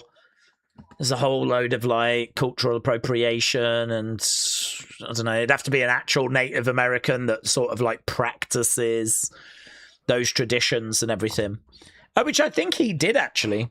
Fair play to him. I think like Smoking Guns as a kind of cowboy tag team, that could work. That could be okay. I think there's a few that would translate, but there's probably a few that wouldn't. Oh, blood. What's the bloods? Lots of bloods. I don't know what's happened there. Yeah, look, Lyra. You could see drops of blood on the mat. Referee has got the gloves on. Right now, the camera's just focused on Bailey. We have got, yeah, look, the ref's telling Bailey to get back. I think the amount of bloods means that they just want to check on her. Let's have a little look here. So there was a forearm. Oh, man. Bailey absolutely cracked Lyra in the face, you know. Perhaps Lyra's right. Perhaps Bailey is just a horrible person. Bailey coming over there to check and see what's going on. Lyra launches herself at Bailey, but yeah, lots of bloods. There was a towel that they were trying to use to sort of stem the flow a little bit. I don't know that it's going to do that though. This could get messy, mate. Honestly, this could get more violent, more bloody than a War Games match. To the outside goes Lyra. Bailey Bailey has a look at Lyra's face. I think she wanted to see how bad it was actually in real life. Oh my God, it looks bad. Oh my God, it looks really bad. That's going to affect things here because I don't think Bailey is going to want to target that face. Pouring with blood, and it's happened early. Shot coming in there by Lyra. Lyra's like, can you see what you've done to me? Can you see what you've done? I wonder if she's going to have to wear a mask going forward. I wonder if that is actually, like, broken. We're just going to see the replay. Oh, mate, she's proper landed the elbow, you know. She's properly landed the elbow. Referee's gone and got the towel. Yeah, Wade said she's probably having difficulty breathing. Well, do you know what? If you want to cry, have something to cry about. Yeah, if you're going to look all upset like you've been crying for 3 weeks solids, well, I'll give you something to cry about. How about a broken nose? To the outside goes Lyra. Bailey going against the ropes, but I don't know what we're doing, man. It's very stop-start. Bailey getting a bit frustrated. It's very stop-start at the moment. I think we've actually got a doctor checking on Lyra. Bailey, though, looking for a suicide dive. Again, she goes a little high. I don't think she caught her in the face, but Lyra down. Doctor was round. Doctor was checking on her. That was the delay. Going for the cover. 1, 2... It's really adding to this match, though. Really adding to this match. Right now, back in the ring. She's got Lyra over against the ropes. Bailey taken over there by Lyra. There's going to be a lot of respect for Lyra being able to dig deep, carry on. Oof. We've got a screenshot. Look at this. That elbow goes right onto the nose. Busts the nose. She kind of brings it down. She catches her with that elbow. Fair play to Lyra taking that kind of ground and pound punishment. Carrying on. She was probably knocked silly momentarily, I'd imagine. Over in the corner goes Lyra. Big boot there by Lyra. Bailey goes down. They've got to ideally find a way of not allowing this to, like, completely derail the match. It's happened so early in the match as well. Right now, Lyra on the outsides, getting back into the ring. Shot coming in there by Bailey, and again, going upstairs. Over the other side. Big back body drop there by Bailey. So right now we've got Lyra. She's back over in the corner. The blood started coming down again. It had stopped momentarily, but the blood has come back again. Bailey in the corner goes up over, trying to get the pin on Lyra. 1, 2. Just gets out of it. Tell you what, Lyra's in the goddamn fight of her life here. Now she's finding herself in a Boston Crab. Boston Crab is in. Boston Crab is in. It looks a bit like old school walls, actually, because she's got it really quite high. Lyra rolls through, grabbing the hair of Bailey. Right hand coming in, trying to get Bailey back. Bailey goes down. Lyra down. Bailey on the outside. Lyra charging over. Oh, gets caught on the ropes. Gets caught on the ropes. James said Lyra showing more fight than Conor McGregor did. Right now, we got Bailey climbing up. Climbing up. Shot coming in.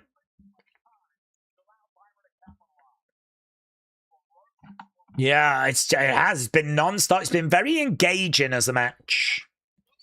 Very engaging. Look at this. Net breaker. Net breaker. On that top turnbuckle, Lyra getting back in the ring. Grabbing Bailey. She's got her through the ropes. Kick coming in there by Lyra. Throwing in some kicks. Right now, Bailey kind of draped over that middle rope. Lyra going up. She's taking her time. She's taking her time. I think Bailey's going to move. Oh, she doesn't, man. I think she took too long on that. Bailey was just like draped there for ages. And it's funny because you could see that Bailey just sort of started moving back a little bit, like she was getting ready to move. But in the end, there was a leg drop that did land on the back of the heads.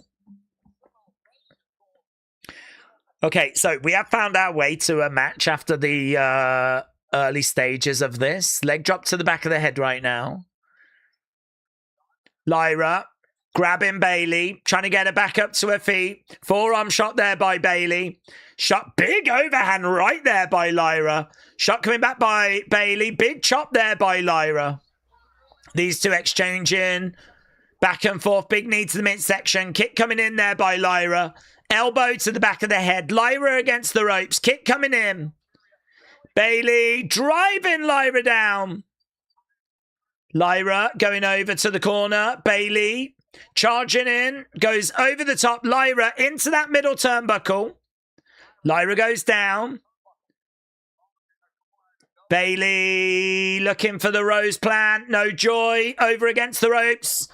My God. The clothesline to the back. Oh, my God. A crossface. Oh, mate, that's just cruel. Crossface. Crossface. She's putting pressure on the nose. Oh, my God. She is awful. Bailey is officially awful. Of all the moves to do right now, to choose to do a crossface. That's mean. That is mean. That's uncalled for. Up on the shoulders. Lyra has got Bailey up. Lyra going against the ropes. Lyra going into that top rope. Bailey goes down. You knew that this would be a great match without the blood. The fact she's fighting with that injury, it makes it even better, said Tyler. This is an all-timer. I think she is having to put in that extra work, definitely. I mean, I think there's a moment there where, you know, there's probably a lot of, like, chatter about, is this match even going to continue? Doctor coming over and checking. I mean, the doctor could have looked at her and called it. So we did have to go through a period of uncertainty. That is nice by Lyra. Really cranking back on the neck of Bailey. Bailey in big trouble. I like that. Oh, Bailey. Is that gum? Bailey's gum has come out. The ref has called for it, and that has ended it, you know. She didn't tap. I don't know, man. I don't know about that finish. I mean, it was really in, but...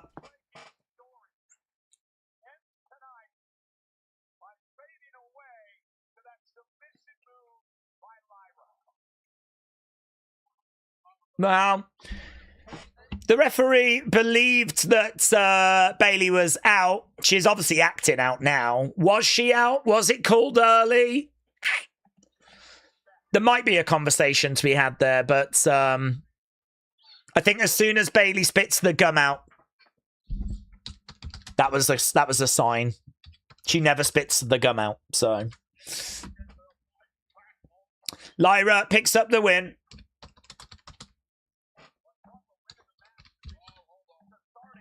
Right now, Lyra grabbing Bailey on the outside, hurling her into the ring posts. Oh, she's got her down, and it's in again. Jesus. Really, the torque on this is beautiful. I mean, not for Bailey.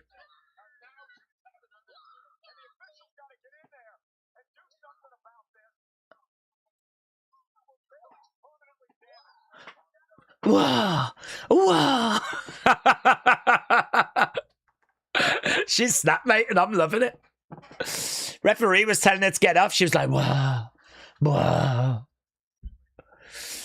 Okay, right now she's gone over to the ring steps.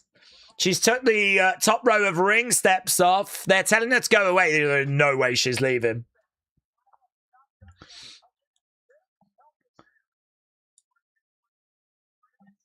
Right now, she's getting her over by the ring steps right now.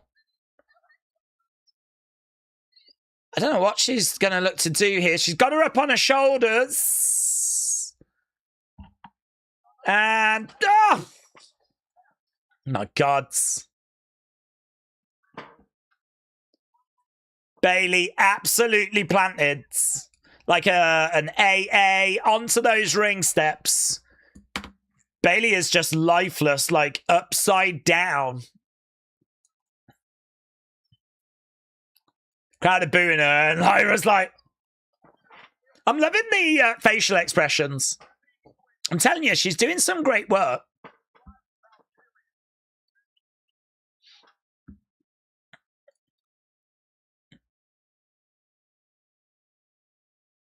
Bit late. She just yelled at someone, bit late. Nightwing, that's what it's called. Nightwing onto the steps. Well, there we go. Get your thoughts in. What did you think about that? I feel like I just watched something that was well worth watching. That would be my review. I feel like I watched something that was well worth tuning into this show for watching. I was looking forward to that match, and I think it delivered. I think there's obviously disruption at the start. I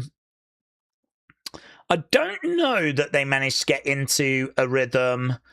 The Bayley Flammer match is better. So I don't know, but I mean, you can understand why they couldn't get into that rhythm. But it still was satisfying. And Lyra gets the win. I certainly don't think this is the end of it.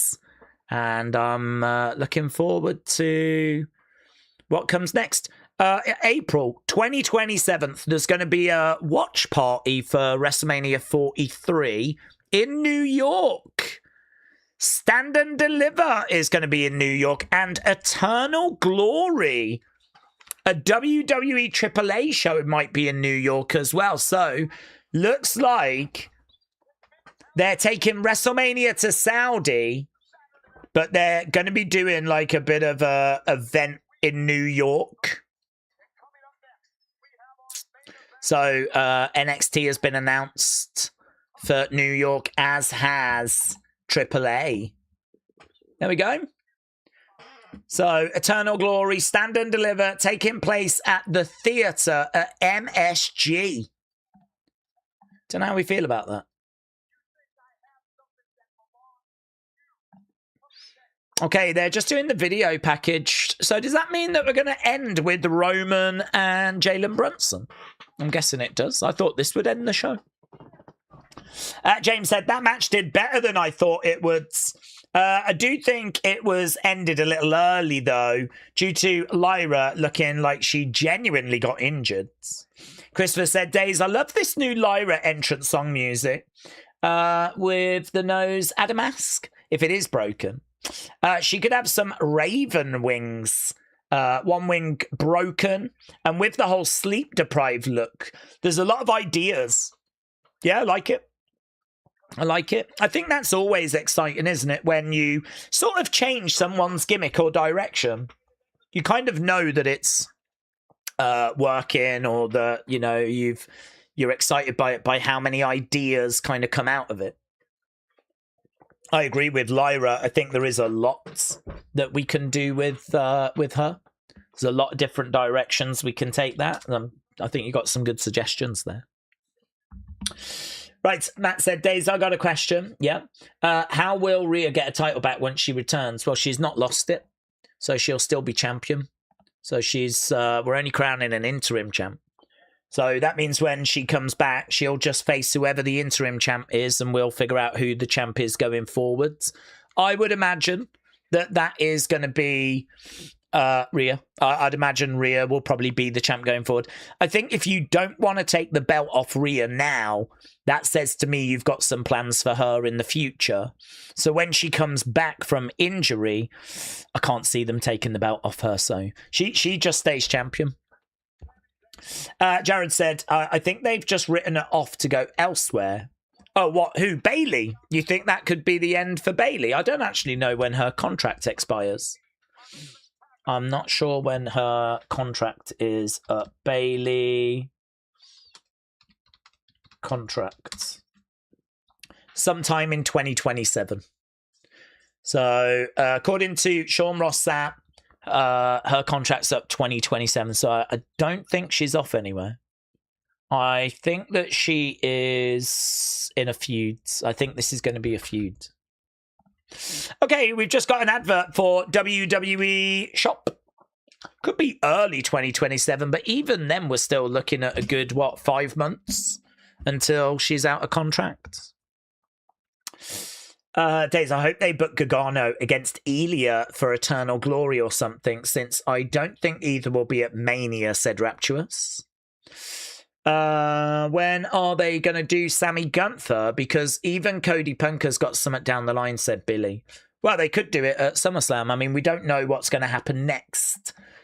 Is it going to be a case that Sammy and Gunther get added to the championship match? If they don't, then what are they doing with them at SummerSlam? Could we be heading to Sammy versus Gunther? I think that's an option that's on the table. There's a few options on the table. Okay, we are at commercial break right now. Cody and CM Punk versus Sammy and Gunther. I believe this is next. It's the only other match that's left. I don't know if we're doing the Roman segment next and then this match, or if it's this match and then that. I'm not sure. But either way, I'm looking forward to the final 45 minutes. Don't forget, once we're done with this show, we're going to do the breakdown. We're going to get stuck into everything that's happened tonight. Then, of course, we'll do an opinions video. And we are back tomorrow as well. Believe it or not, I believe tomorrow, and it is worth mentioning this because a lot of people might not know. I only found out on the breakdown when I was talking on the breakdown. That tomorrow, I believe, we're going to actually get a kickoff show. Yes, there's a kickoff show tomorrow for SummerSlam. So I don't know exactly what we're getting. It's going to come from Fanatics Fest. So I'm guessing it's going to be like a panel on the stage. It could absolutely be worth skipping. I mean, it could be a load of rubbish, but I don't know. I just don't know what to expect. Is there going to be something that goes down that's going to be worth watching? Is it just going to be like a normal kickoff show? Is there going to be an announcement? Who's going to feature? I have absolutely no idea. All I know is that tomorrow at Fanatics Fest, 6:30 UK time, which is going to be 1:30 around lunchtime, there's going to be a stream on the WWE YouTube channel, and it's going to be a kickoff show, a kickoff event for SummerSlam, which I saw them talking about, and I honestly thought that was going to be in about 2 weeks. So I'm going to do it. I'm going to stream it because I don't know what to expect. So we're going to be here for that tomorrow. We'll start early as well. Obviously, there'll be plenty to talk about. And then, of course, we're back on Monday with Raw, of course. Tuesday with NXT. Never stops. Never flipping stops. So plenty of wrestling, action, news, conversation on the way. Macarice, hello. Long time no speak. Will Aldis interfere in this tag match?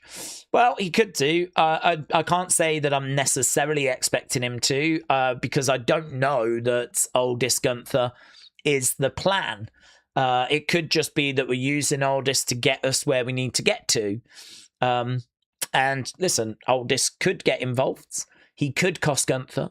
That could set up Gunther and Aldis. So, yep. I don't have any reason to give you as to why it doesn't happen. The only thing I would say is it doesn't have to happen because we still don't know, and I still haven't heard that Nick Aldis is definitely going to be competing, definitely going to be in action at SummerSlam. So, okay, we're seeing Johnny Fisher, a boxer, but yeah, he could make his presence felt here. We just got some Zuffa boxers being shown. Robbie said, I don't want Aldis to just have a one-off match. If he's coming back, I want a proper in-ring return. Time for Drew to return, said Sterling Archer. Benito said, I like how WWE are making the celebs look strong, but how excited were you with Danhausen? I don't know who that is. Also, not the Triple D you were thinking of. It was a great line. Okay, we're backstage with Cody and CM Punk.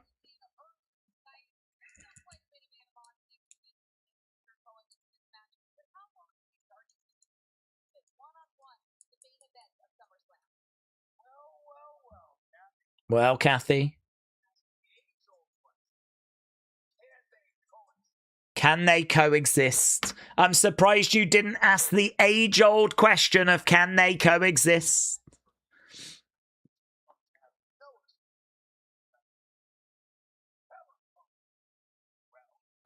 Well, so we do have Cody CM Punk just speaking backstage.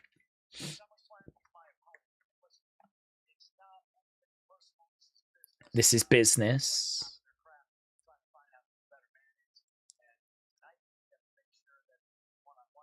Tonight we need to make sure that it's just one-on-one at SummerSlam.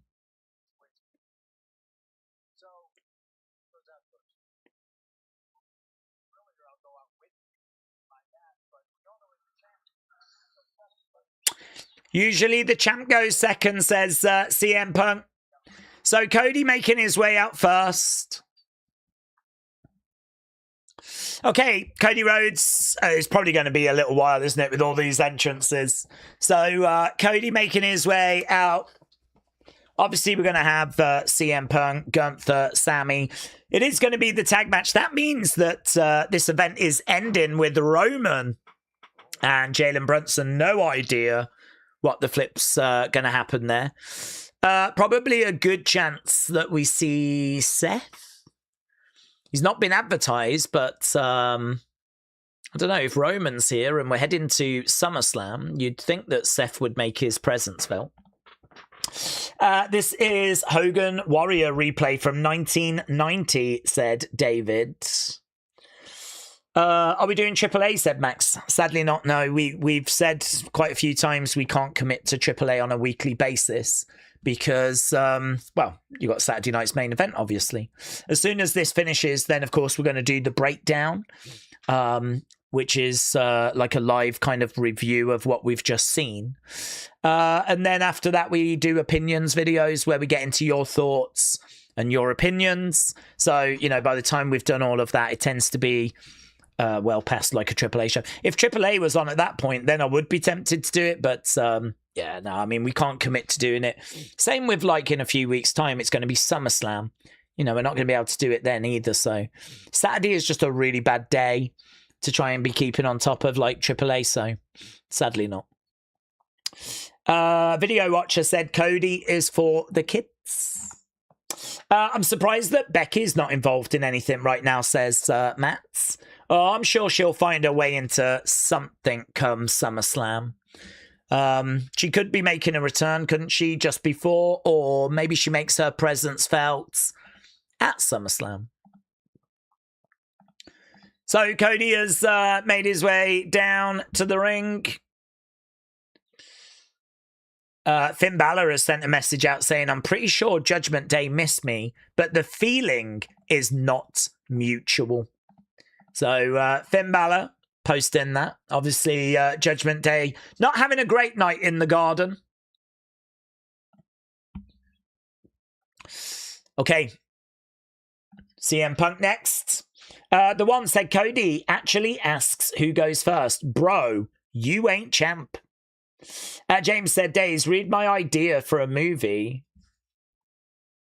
Daze, this would be cool. The Curse Father of Transylvania, starring Danhausen as the Curse Father, directed by Tim Burton, featuring Michael Keaton as Beetlejuice. Sounds like there's quite a bit going on there. Would it work? Sure. I tell you one film I'm quite interested in seeing. I'm a little interested in seeing The Odyssey. I've just heard some absolutely rave reviews about it. It's meant to be like so good. I was like, do I need to go and see that? Do I need to go and see that? Like, is this like this generation's Chariots of Fire or Doctor Strangelove, or do you know what I mean? Like, is this like one of the films that's going to define this era? Is this like this generation's Godfather or something? I don't know. I've heard some great stuff about it, though. I even watched the trailer. I mean, it's not my kind of thing, to be honest. Trojans and Cyclops, and don't mind a bit of sci-fi. Don't mind... I like comedies. Don't mind a bit of sci-fi. Don't mind a thriller. I don't know about... I never watched Lord of the Rings. I feel like this strays into Lord of the Rings territory. I never watched 300. That kind of Trojan, Roman, historic / mythical. Looks good, though. Sean said, it is well worth it. You should check it out. Oh, okay. Okay. I am tempted. I don't even know that. Oh, I do. I was going to say, I don't know the last time I went to the cinema, but I do. I went and saw the Bob Marley film that came out a few years ago about his life. I saw that. I just don't go. I probably go to the cinema once every like 3 years, if that. So I am due. I already know what I'm seeing next year. You will not be able to keep me away from the Simpsons movie. Mate, I'm going to that. I'm so excited. I'm going to go and see the Simpsons movie. I believe it's late next year. And I'm hoping they're going to have like a fun popcorn bucket you can buy and whatever of like Bart's head or something. It's probably going to suck because a lot of recent Simpsons has obviously not been as good, but well, I don't know. Hopefully they're putting all their best stuff into the film, so I'm definitely going to go see that. So that's where I am. Simpsons movie. You can see The Odyssey is quite a distance away from the kind of things I would see. But it does look good. Gunther has made his way down, and talking of looking good, Gunther's entrance looked really good. It was very impressive. Here's Sami. Okay, let's end this poll. This, of course, being our main event. So Lyra versus Bayley. What did you lot think? Rapture said it could be a fatal four-way at SummerSlam. Aldis could come back and screw over Gunther. Well, if he screws over Gunther, Gunther loses. It won't be a fatal four-way. So it's going to have to be one or the other. Either Aldis come back and costs Gunther. That way it's not a fatal four-way. Or Sami and Gunther win and then you do get the fatal four-way. Oh, we're underway already. CM Punk and Sami getting right into it. Wow. Yeah, those entrances. I mean, I think they did them a little bit quicker than usual, but... Okay, you lot said it was great. Great. 72. Great. 72 is what you scored, Lyra Bayley. Okay, we've got CM Punk chants ringing out around Madison Square Garden.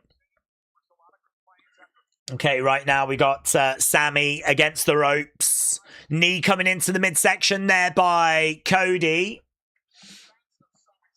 Sami up on his feet, Cody. Working on the arm. CM Punk double axe handle. So this match matters. We got 35 minutes left of Saturday night's main event. Gunther coming in. Chops coming in there to CM Punk. And again, CM Punk goes back. Another chop coming in. CM Punk goes to the outsides. CM Punk on the outsides. Sami getting in the ring. Gunther going out the ring. Chop coming in there by CM Punk. CM Punk goes down. Gunther picks up. Onto the barricade goes CM Punk. Sami in the ring. Referee counting away. Gunther jumps up. Right now we got Cody coming round. Grabbing a hold of CM Punk. Back in the ring goes CM Punk. Sami, unload him. So we've had a real brawl in the opening stages of this. It has settled down now. Sami just trash talking CM Punk. Robbie said The Odyssey is probably the best Chris Nolan film.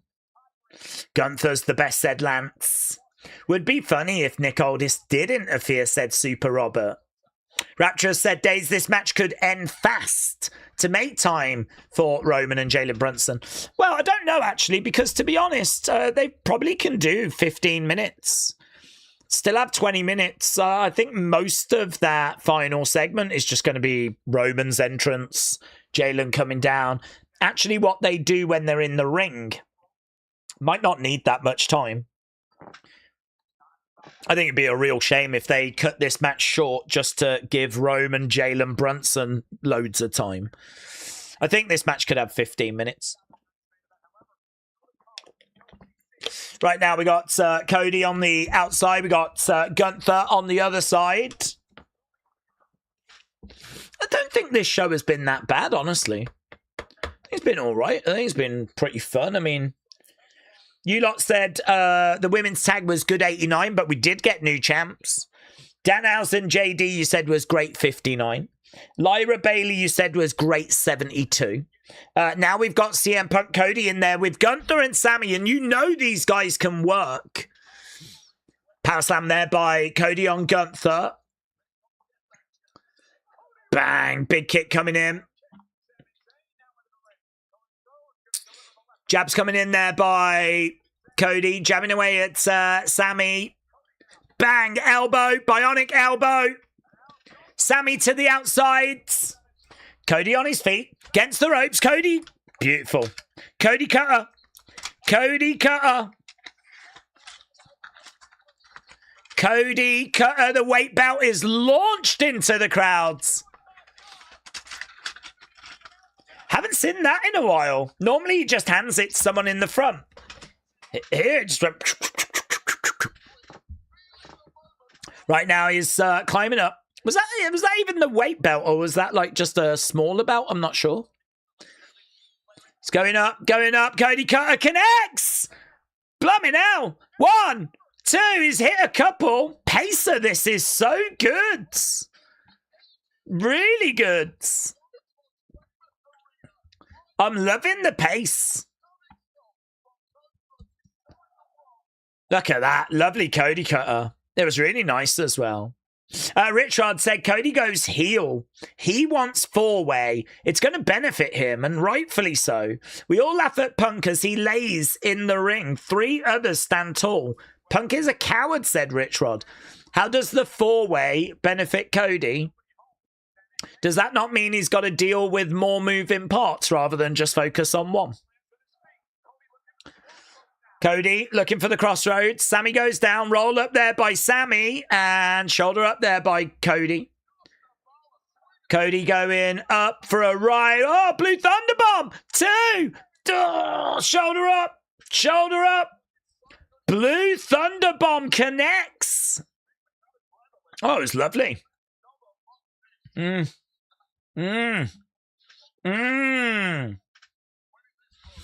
Lovely shot of Madison Square Garden. They've done a great job with the lighting. Love those beams that are kind of beams of light coming out. The spotlights in the crowd. Looks really good. Boos for Sami. Sami not getting much love right now. Charging over to Cody, looking for that haluva. Right now we got Punk on the outsides. Little bit of blood for CM Punk, but nothing drastic. Trying to make that tag to Cody. Cody reaches over, tag mates. Punk coming in. Bang, down goes Sami. Punk back up. Duck underneath, swinging net breaker. Connects. Punk in the corner, charging in. Charging over, big knee. Moody. Oh, into a bulldog. Extra moody. Such a good pace. Go, go, go. That's what we've got right now. CM Punk is climbing up. He's looking out at Madison Square Garden. You can see a bit of blood on the nose. Bridge of his nose. Elbow connects. Elbow connects. Sami down. 1, 2. Shoulder up. Shoulder up. Oh, Anaconda Vice. Anaconda Vice is in. Gunther trying to make the save. Cody charges over. Prevents Gunther from getting involved. Oh, no. Looking for a figure 4. Figure 4's in. Oh, my God. The heel's in big trouble. Sami is really been in this Anaconda Vice for a long time. Gunther in a figure 4. Ah, that was good by Gunther. He just manages to poke the eye of CM Punk. Double axe handle there by Sami. Feel like Sami probably should be selling the effects of that Anaconda Vice. He was in it for about 12 days. Shots coming in. Punk coming over. Exploder. Boom. Oof. Punk bouncing off that bottom rope. Sami going over the other side. Crowd are booing away. Yeah, man. Madison Square Garden does not have warm feelings for Sami Zayn. He doesn't care. Haluva connects. Cody with a crossroads. Down goes Sami. Gunther with a big clothesline. Oh, this match is so satisfying. The pace is really good. Oh, go to sleep. There's maybe just a little bit in the selling that I would like to see improved. Down goes Gunther.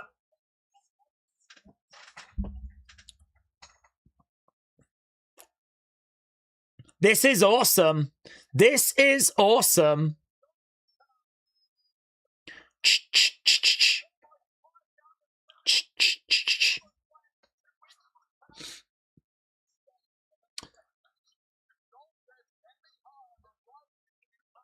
So right now we've got everyone down. Crowd are chanting, "This is awesome." The crowd are really enjoying what they're getting right now.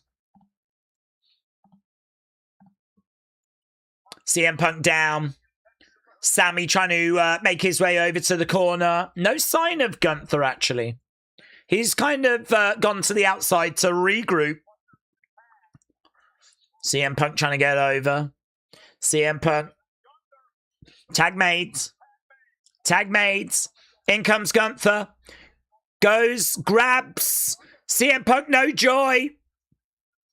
Against the ropes. Oh! Punk into Cody.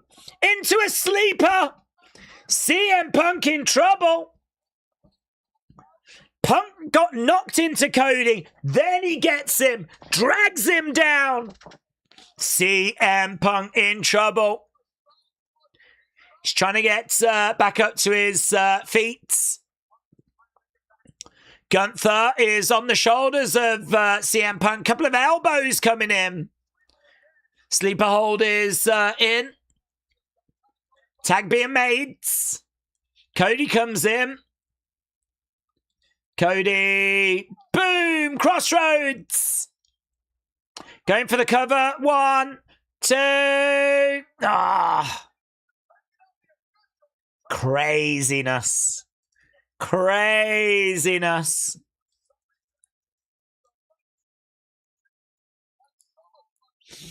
Sami just makes the save.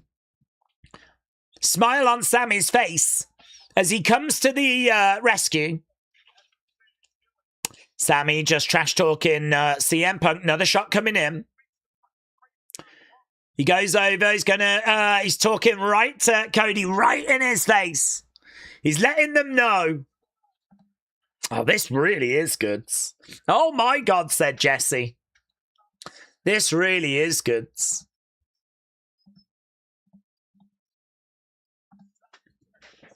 GTS connects. Sami goes to the outside. GTS lands. Cody comes over. Big right hand there to Gunther. Baby faces. Back in control. Chop coming in. Sami to the outside after being GTS'd. Yeah, there's no official. He got knocked out a little while ago. So, I mean, this is just the flipping Wild West. Right now, Cody against the ropes. Oh, no! Knocks into Punk! Cody knocks into Punk! Big boot by Gunther! We still don't have a ref! We still don't have a ref! Gunther going to the outside. He's going to grab a belt. The belt. The WWE Championship belt. He's going to look to crack Cody with it. Cody on his feet. Boom! Down goes Cody. Now, which way does this go? Is Nick Aldis going to get involved? Or are we heading towards Sami and Gunther getting the win? Powerbomb there by Gunther. He's calling for the ref to come down. Another official running down. Here we go, getting in. One. Oh, it is Nick! It is Nick! Nick grabs the leg, pulls him out the ring. Nick Aldis preventing Gunther from getting the win. Nick Aldis nails Gunther with the belt. We've just gone and got our answer. GTS.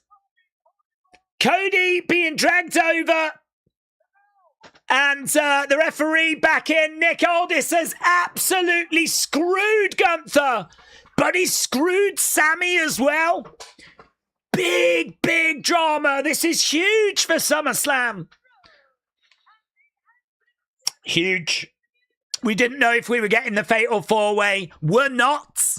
It does look like Gunther. Nick Aldis is the plan.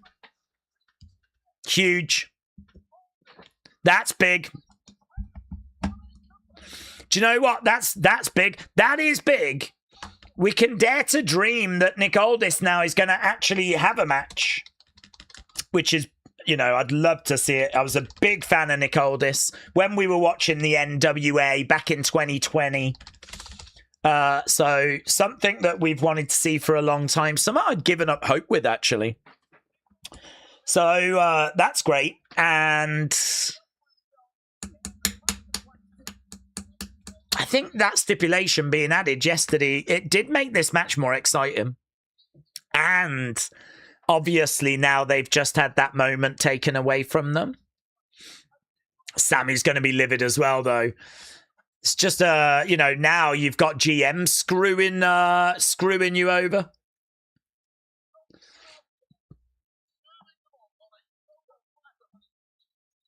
Yeah, GTS connects. Big moment, mate. Big moment. Okay, get your thoughts in. What did you think? Obviously, we've still got Roman coming up, and this is big news.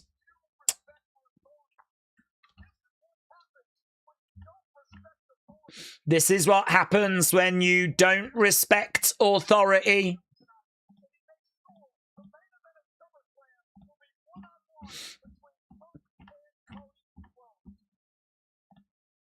So it is going to be Cody CM Punk. I think that's the match that most people wanted. There's obviously now a big question about what's going to happen to Sami. Gunther Aldis, Cody Punk, but what happens to Sami?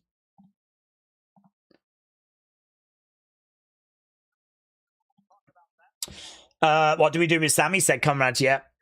I mean, spitballing, I'm thinking something to do with Johnny, because he's sort of been around. You know, he was talking about Sami. Candice was said to Gunther, don't let us down. So I feel like we've brought Johnny into this story. I mean, who knows? It could be Sami and Gunther both want revenge, and it's going to be both of them against Nick and a partner. Could be that.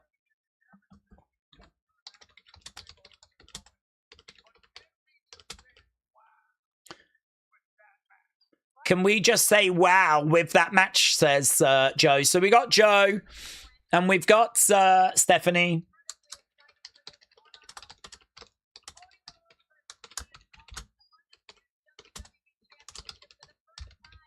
That's crazy, mate. I really do like that. I have no issue with that booking. And it feels quite dramatic as well. I feel like I'm watching something that's like, again, it was worth watching. The Lyra Bailey match was worth watching. We got new women's tag team champs. Nick Aldis screws over Gunther. I don't know what this final segment's going to be, but I feel like this was a show well worth tuning in for. So there's the graphic. Undisputed WWE Championship. CM Punk. Cody Rhodes. A question, what kind of match Nick Aldis has got in him, says William. He's been out of the ring for a long time. I don't want Gunther carrying Nick. Benito said, I've got to agree with Wade. That was bias from the GM. So let's do a 5-way. Aldis could be in the match. Well, I'm not sure Aldis is looking for that opportunity. But,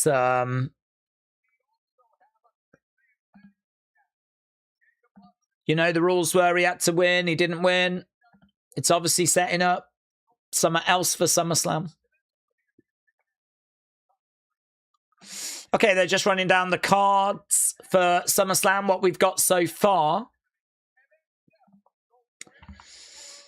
Wow. SummerSlam text looks very Caesar's Palace. I'm loving it, says Miss Clown. Io Liv goes down at SummerSlam. Brock Ober goes down at SummerSlam. Penta Chad goes down at SummerSlam.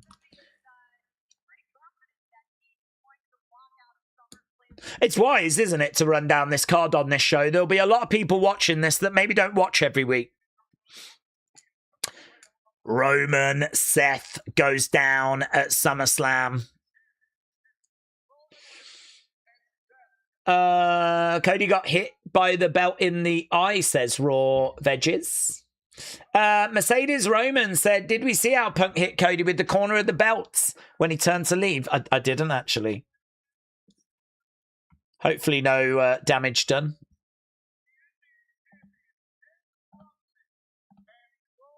Oh, this is what people are talking about.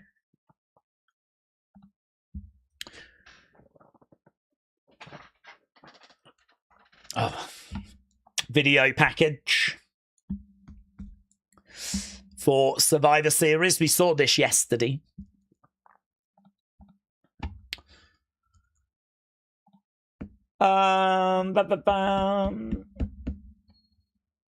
Willow said, stop saying who cares about Sami. There's a lot of Sami fans. I'm a Sami fan. Cleveland said, who do we think bottled it more? WWE on Sami's short title reign or Thomas Tuchel against Argentina? Dude, that's not even a question. That's not even a question. I mean, Sami is very fortunate to get to the title when there was very little build to actually get him there. You know, we've tried loads of different things with Sami, and you know, to be honest with you, I don't quite know why, but they wanted to do Cody CM Punk at SummerSlam, and seemingly they wanted CM Punk going in as champion. So I don't know why, but we just used Sami to kind of get the belt. It was a transitional champion. He got the belt from one person onto someone else, probably because we wanted to do that moment in Chicago. You know, we were in Chicago, we wanted the return of Punk and him winning the championship, so it was never about Sami.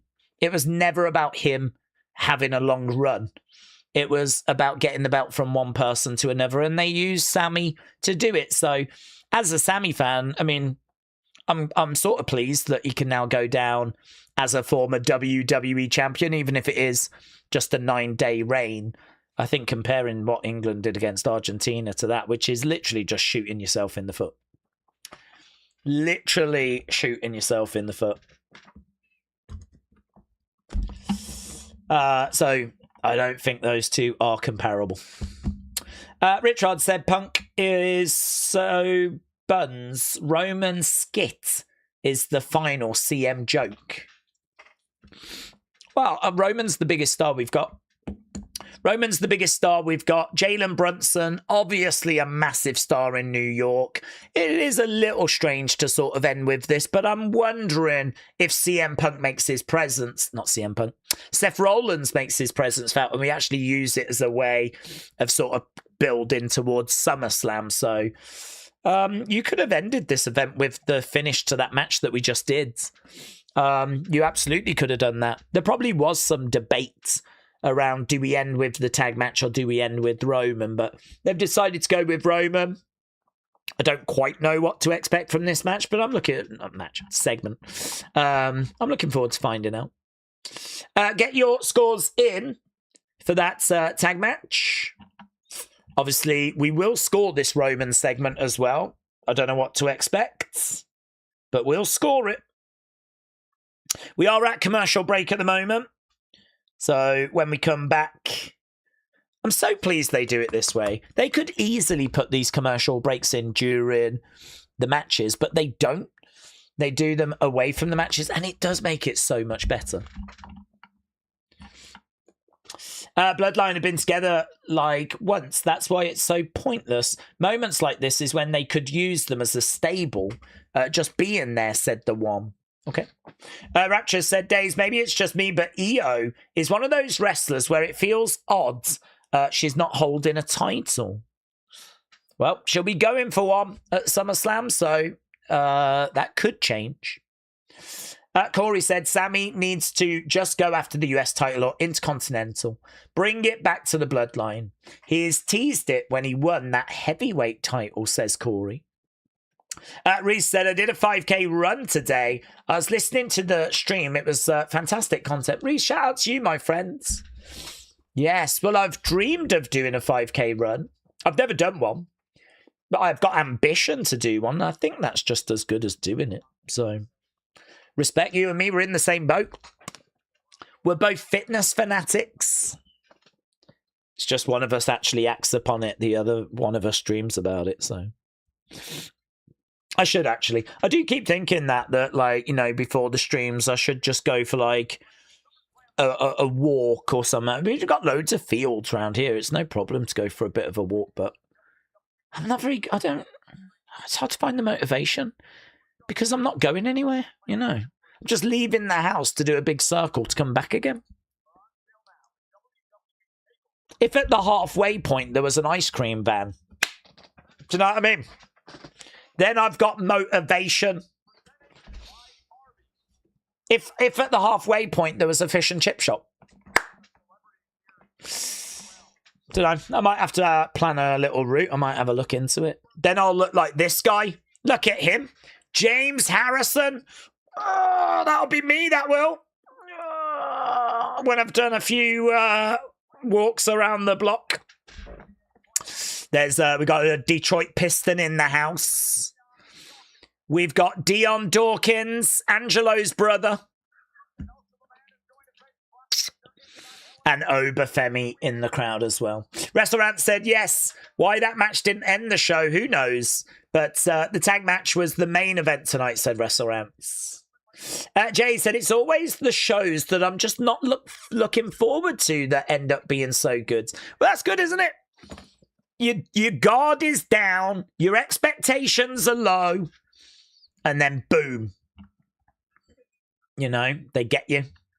That's good. Dennis said, I think Nick Aldis did the right thing. Well, I've seen a fan said, Daze, instead of Nightwing for Lyra's move, it could be called Darkwing. Yes. Yeah, that's good. Send it in. Ping them an email. tripleh@wwe.com. James said, Aldis just said to Gunther, F around and find out. Fair. That's fair. Okay, what's this? What am I looking at? I think we've got a video package just about New York, and it doesn't feature Alicia Keys singing that song.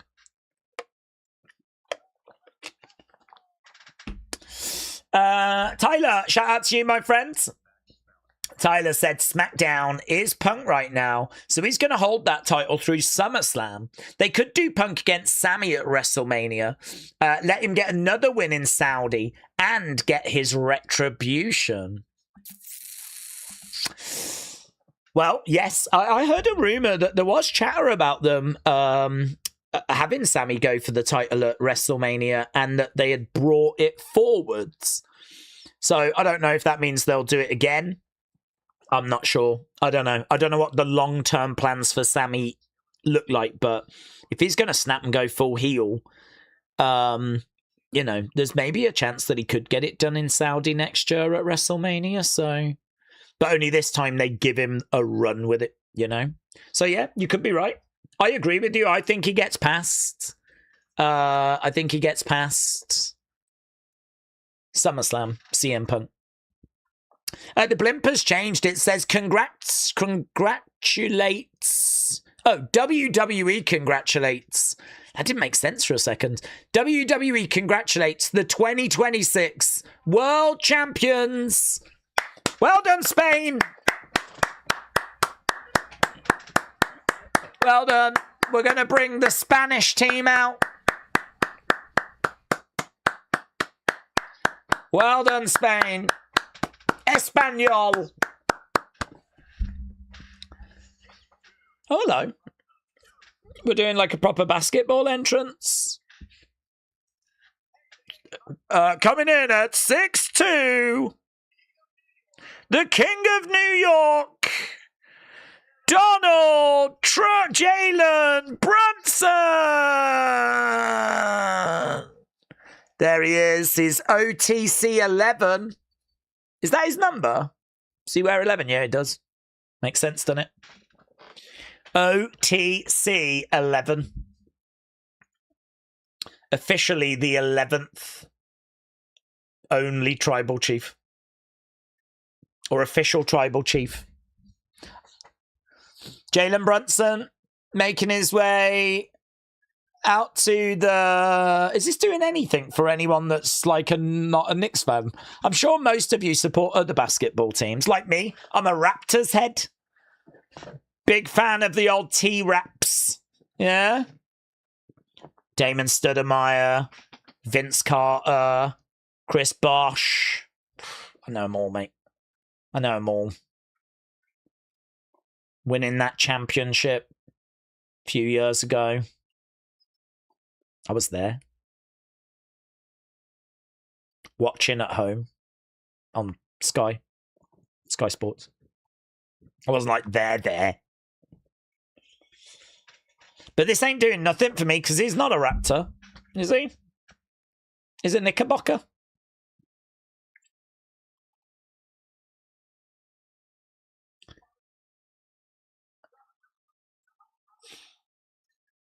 What is this? This isn't pro wrestling. What is this? Boo! Boo! This this is the kind of thing you do after the show for the local market. Do you know what I mean? They could have ended Saturday night's main event and then done this for the people in the house. But who are ya? Who are ya? Jalen Bumpson, because he's a bum. You're a bum. I bet you didn't even win MVP of the season.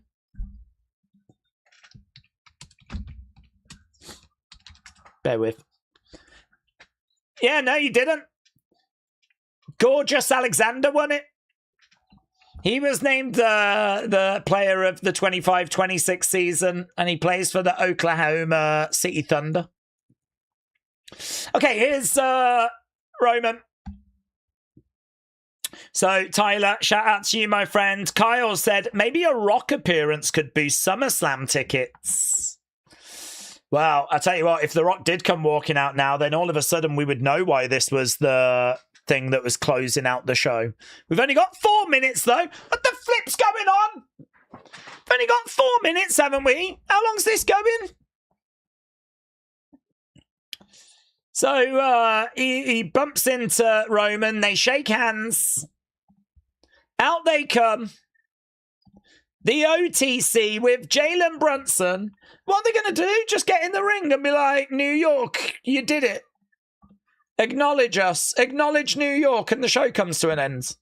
What is this? Tyler said, I just want to remind you, we love and support you. Your non-biased, non-clickbait wrestling channel out there. Much love, says Tyler. Tyler, thank you, my friends. Shout out to you. I appreciate the kind words. We're here for the love of the game. That's why we're here. Although seemingly WWE has abandoned the game and just started hyping up basketball now. But Jalen making his way down to the ring. Roman making his way down to the ring. What are they going to do? Shoot some hoops? What the hell's going on?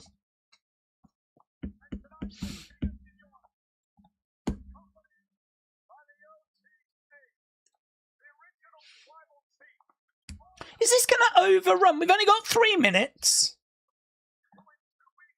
What's happening? Iron Sentinel says, I agree with what Tyler said. Oh, thank you. Look at this. We've got some lovely people around. Well, isn't this nice vibes? Isn't this fun?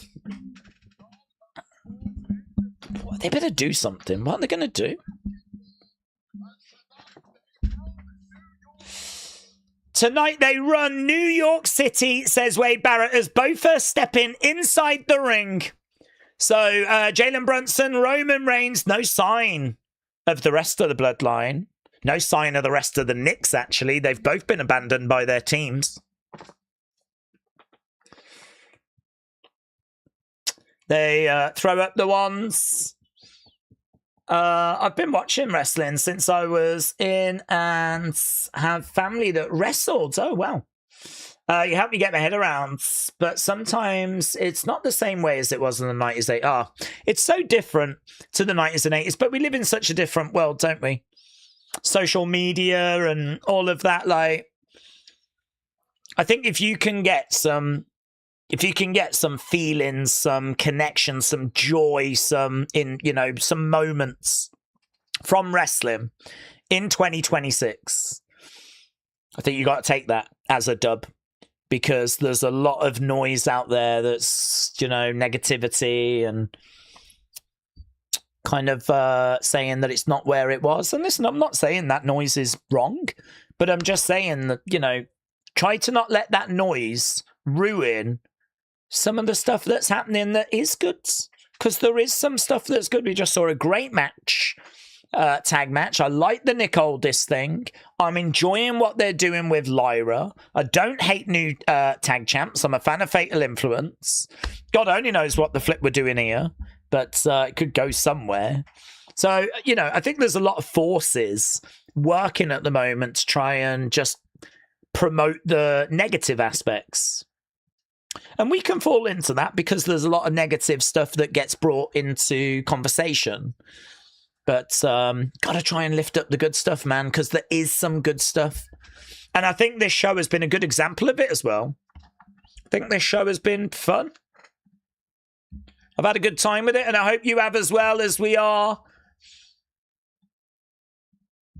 At the end of the 2 hours, we got Roman in the ring, Jalen Brunson in the ring. Oh, we got loud Jalen Brunson chants. Jalen Brunson. Oh, there's a Daze. Is that a Daze head? Is that Andy? Has Andy gone over to MSG? Is that Wrestle with Andy? I didn't know he'd gone over. Did I know he'd gone over? I didn't know he'd gone over. We got some boomer with an Australia scarf being held up in the air right now. OTC chants are ringing out. Who's this guy with an Australian flag? The scarf thing. Dude, he almost blocked my face. Oh my God, he loves it, doesn't he? That must be, I wonder if that's like the third one he's made of my face. He flipping loves it. He loves my face. I might have to take a picture of my face, put it on a Christmas card, send it to him this Christmas.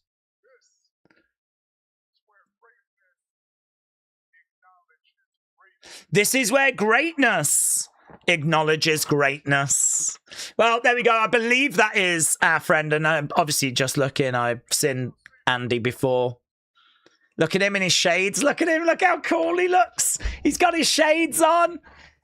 He's got his New York Knicks jersey on. Has he gone all the way over for Saturday night's main event?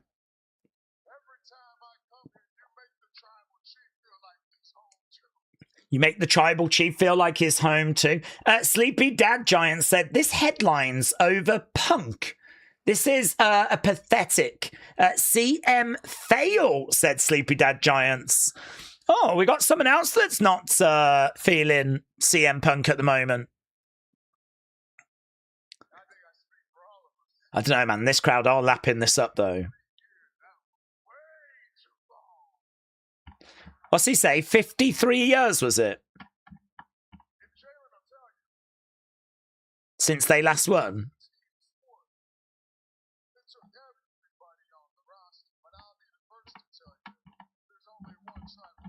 There's only one tribal chief. And there's only one captain. There we go. OTC and OTC 11 in the ring right now.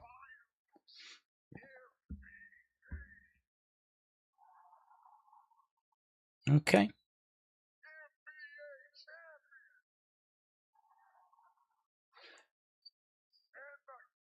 The King of New York. Roman's really... Is it glazing? Is that what the kids say? Are we glazing Jalen Brunson? Like a donut?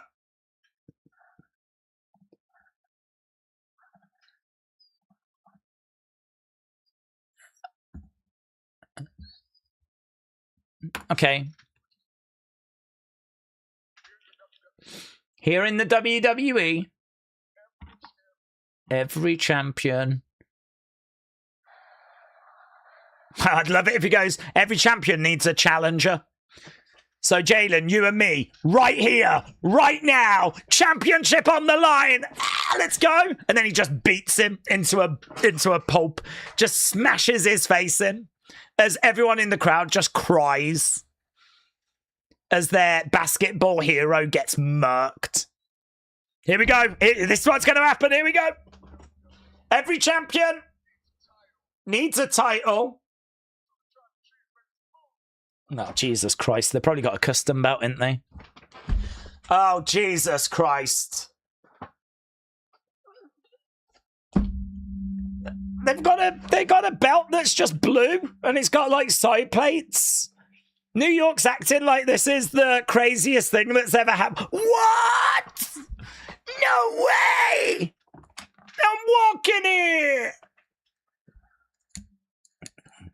You deserve it.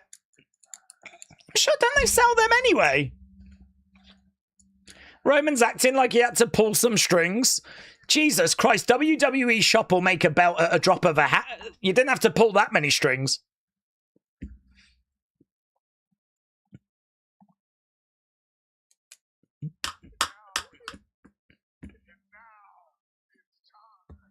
Now it's time.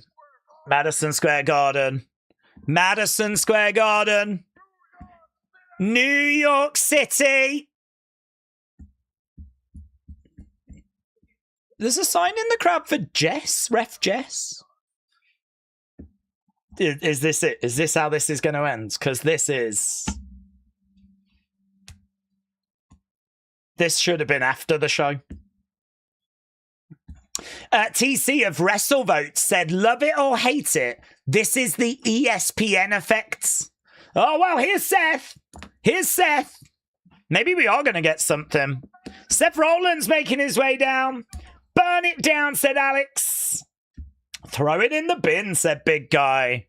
Well, Seth Rollins is coming down to ruin the party. Who's the Knicks rivals? Is it someone from the Celtics? Maybe you can come out with someone from the Celtics. Here is...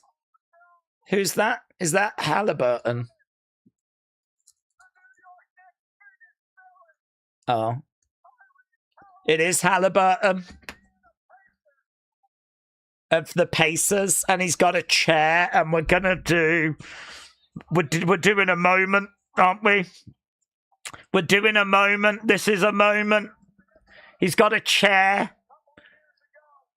Sports Center right now are absolutely wetting their pants. Honestly, they are besides themselves with excitement.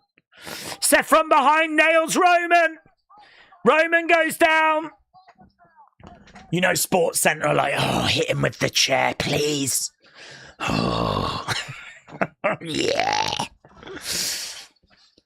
Jalen Brunson standing there like an old woman waiting to be mugged. Seth telling him, stay out of it. He's still just holding his belt like a kid that's received it for Christmas. What are you doing? Just watching? Is that what you're going to do? Like a cuck?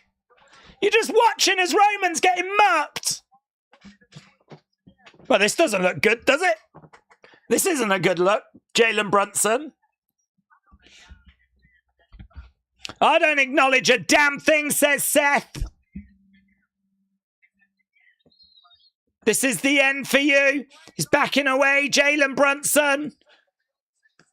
Do something. Do something. He walks in between, stands in between. Well, it's summer, isn't it? It's better than nothing. Seth takes his jacket off.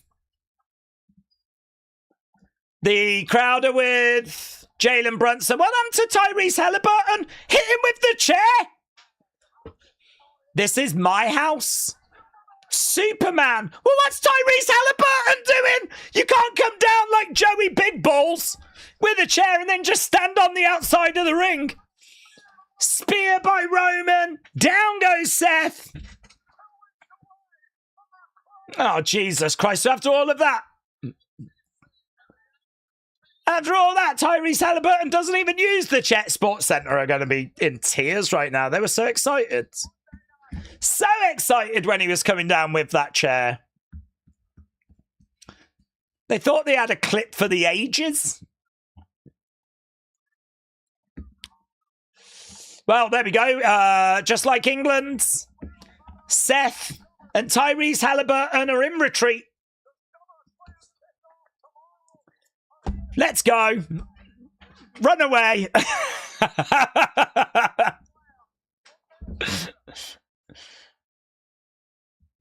Okay, what's happening now? Now we've got a trophy.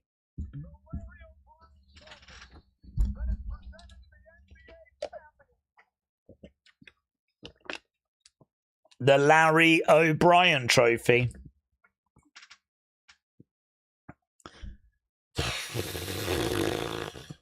Benito said, this is a WrestleMania main event right here. The NYC chief and the tribal chief. It's a brilliant segment, says Benito.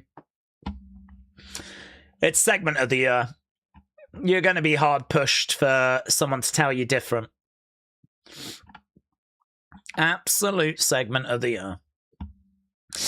Right now, Roman grabs this. It's big, isn't it, actually? Roman holds up the basketball trophy as the basketball person holds up the WWE World Championship.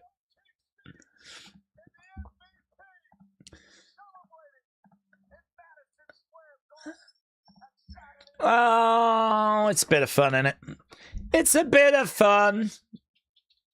No one got hurt. New York loved it. Arby's probably loved it. ESPN probably loved it.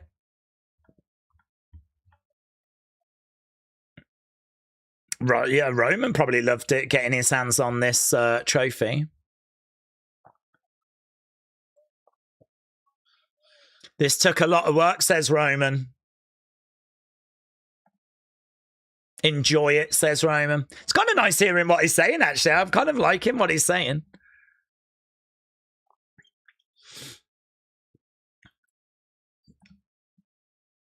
They're just parading around with it at the moment. Okay, David said TKO strikes again. Loading Survivor Series. Oh, what, you think these are going to be part of Survivor Series? I think this might just be for NYC.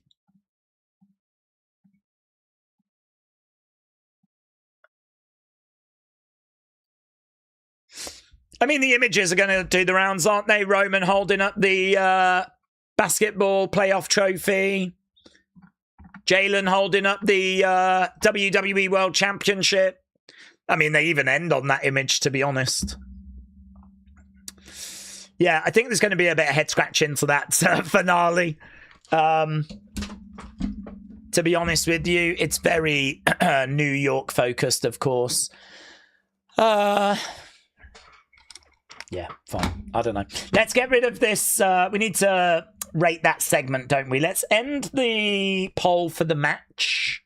If you didn't earn the trophy, you shouldn't hold the trophy, says Comrades. I can understand that.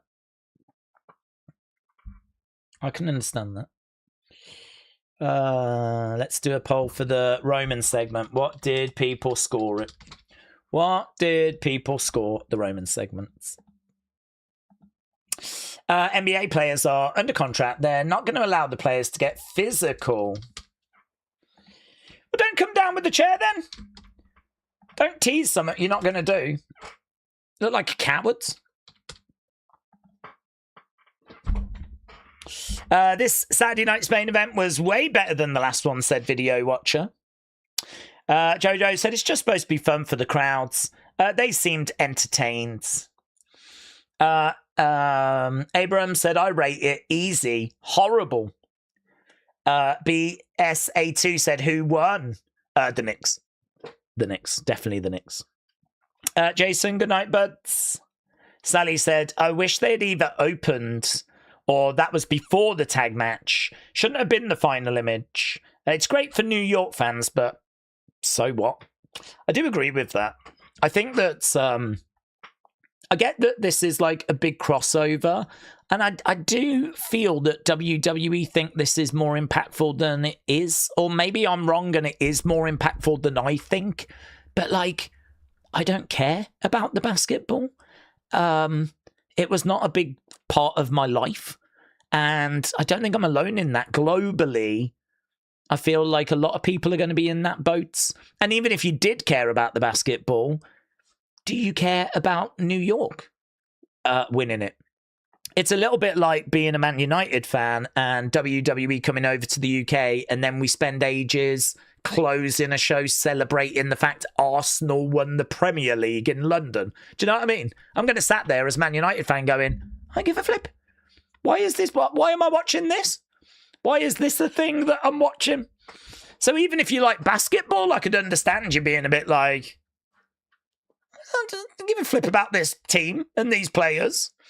So I don't know. I feel like it's great for New York, and I feel like it's pictures and images and optics that are going to do the rounds. I suppose in a way the optic is WWE hanging out with the NBA champs. It's winners hanging out with winners, you know? We're trying to get a little bit of that star power to rub off. Hey, New York, congrats. We love your team. Why don't you come and watch our product? We love you guys. Come and join us. Come and watch. We need the ratings. So yeah, I agree. I think this is very New York for New York. I think you could have done this absolutely after the show and then put it out as like a footage on YouTube. Hey, this is what happened after Saturday night's main event ended.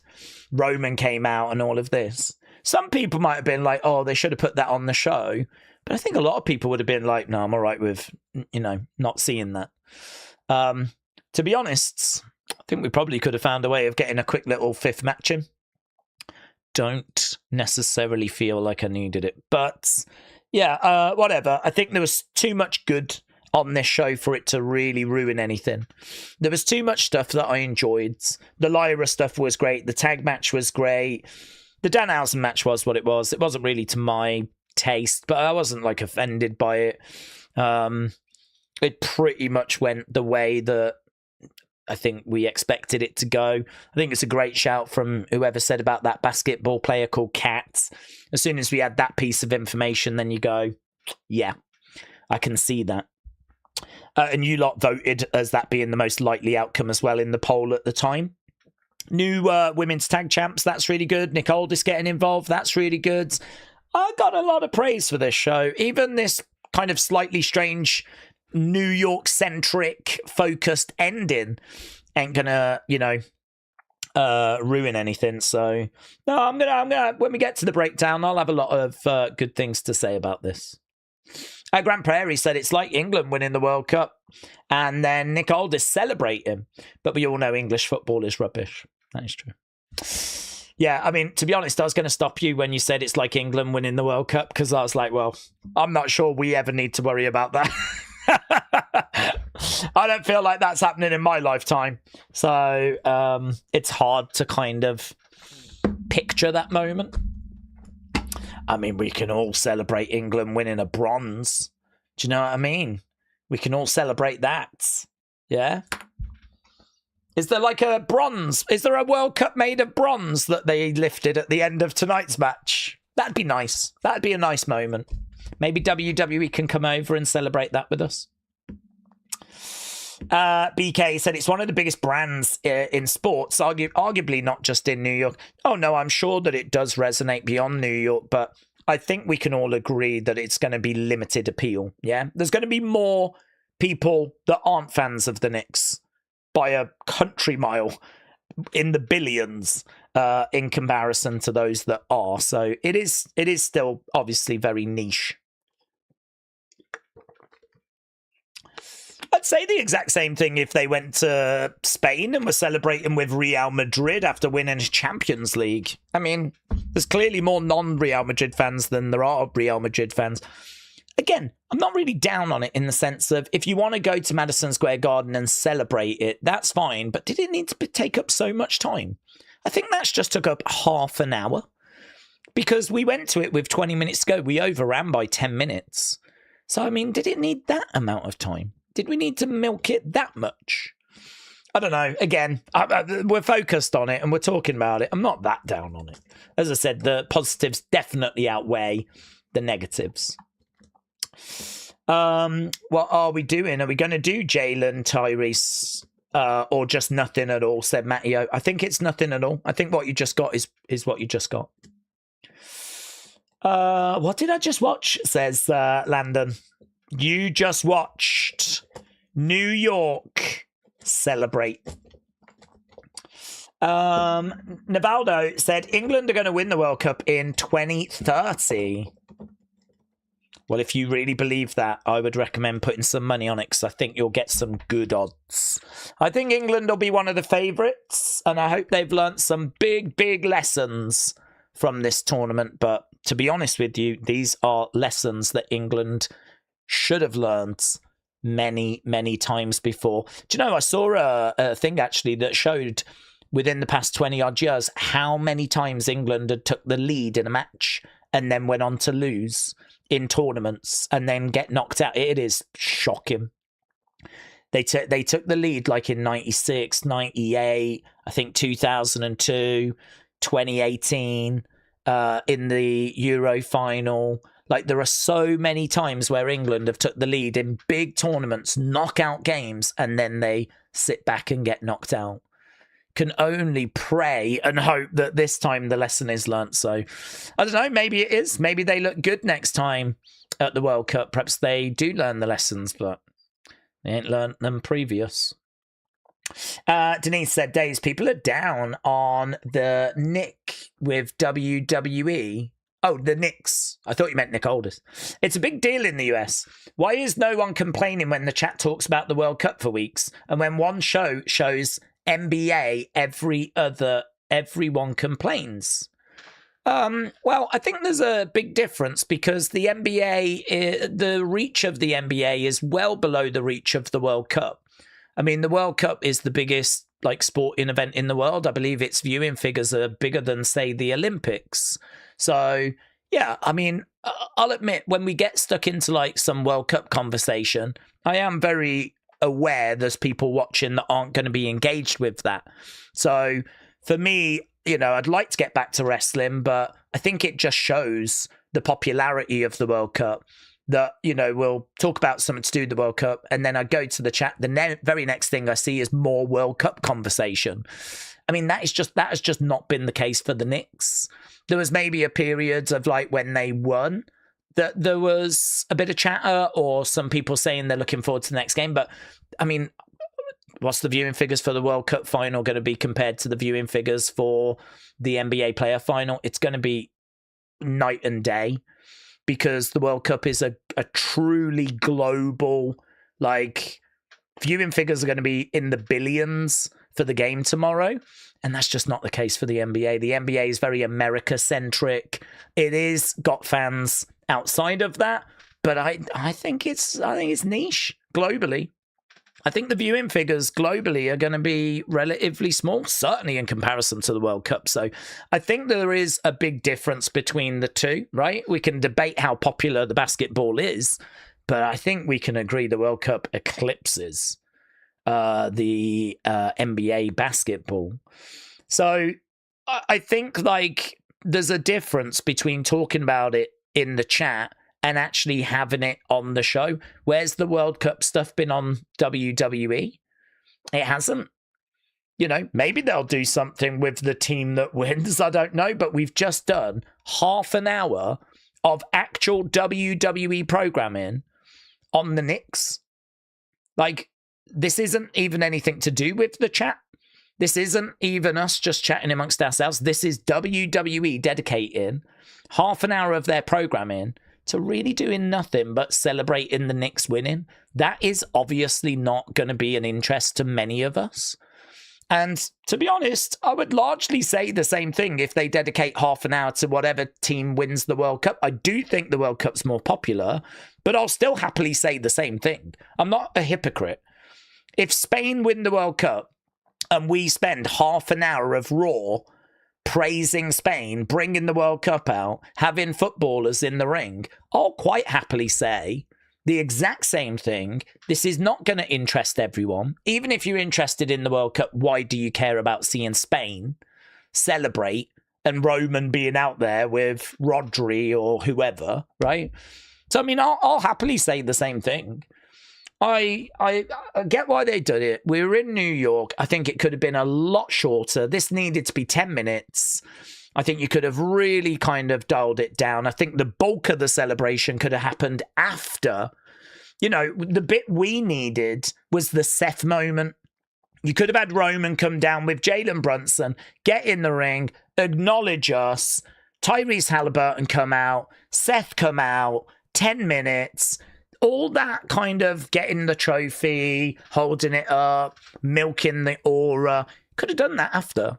Show could have ended, could have carried on. Could have had 20 minutes after the show ended and you could have done that. So, again, I keep coming back to it. Like, I ain't that down on it. Like, it's not a problem.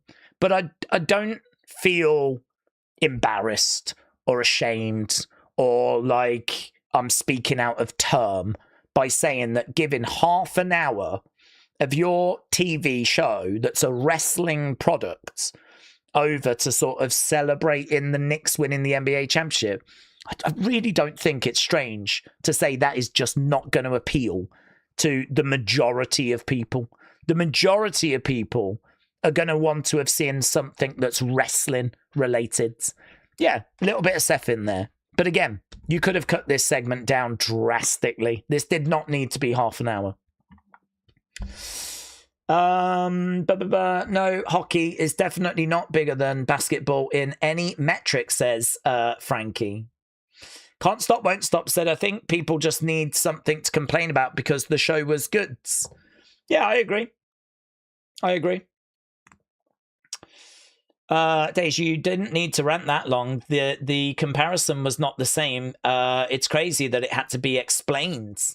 Well, I don't know. I'm quite happy to explain it. I mean, if there's people that genuinely don't understand why people are a bit down on that segment and they think that there's a bit of a gotcha in, well, you lot talk about the World Cup, I'm quite happy to dig into the weeds and explain how it's different. I'm quite happy to sort of go, well, you know, WWE have just given half an hour over to, you know, something that's not wrestling related, and people are not thrilled about it, and, you know, they'd rather have had something else. So I'm quite happy to, like, you know, I take it that people are speaking in goodwill.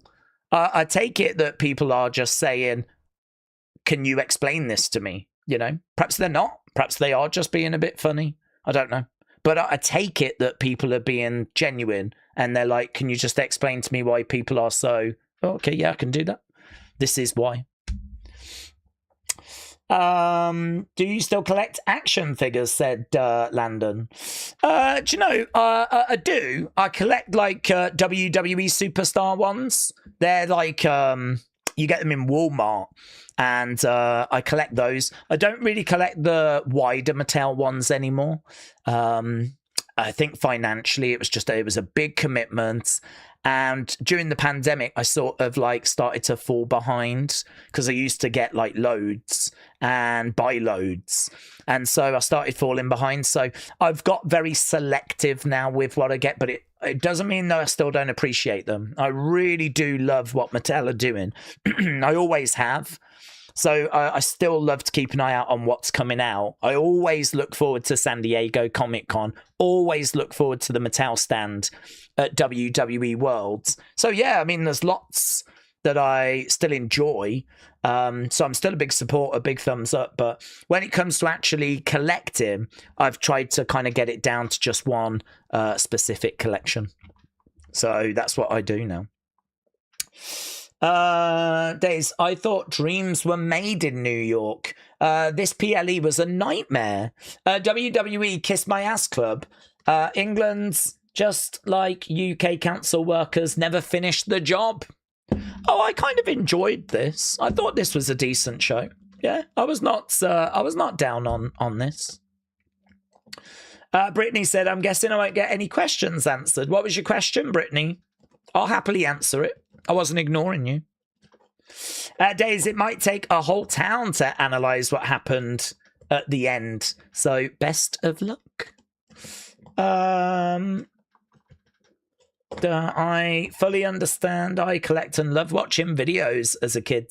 They're pretty expensive, especially the ultimate editions. Yeah, it's hard, isn't it, with the cost of living and all of that. Still really, it's hard. It's just hard. There's so much as well. I think when I was a kid and they were bringing out like Hasbro figures, you had like so many each year to try and get, but it wasn't a crazy amount and it was easy to keep on top of. And I enjoy that. I kind of like with this, it's just so overwhelming that it's like you kind of have to really get selective with what you want to buy. I think there's just like, I feel like yeah, there's just so much. I'm kind of like really blown away by the sheer amount they produce. But this is why I like that WWE Superstars line, because they just come out with like 4 figures every couple of months, 4 or 5 figures, and that's it. So it's really easy to keep on top of. I think they look great. It's all legends. It's people that I remember from when I was young. They've mixed in a few like recent stars as well. But I don't know. The thing with collecting is don't feel the pressure to get everything. Just collect what you want to collect.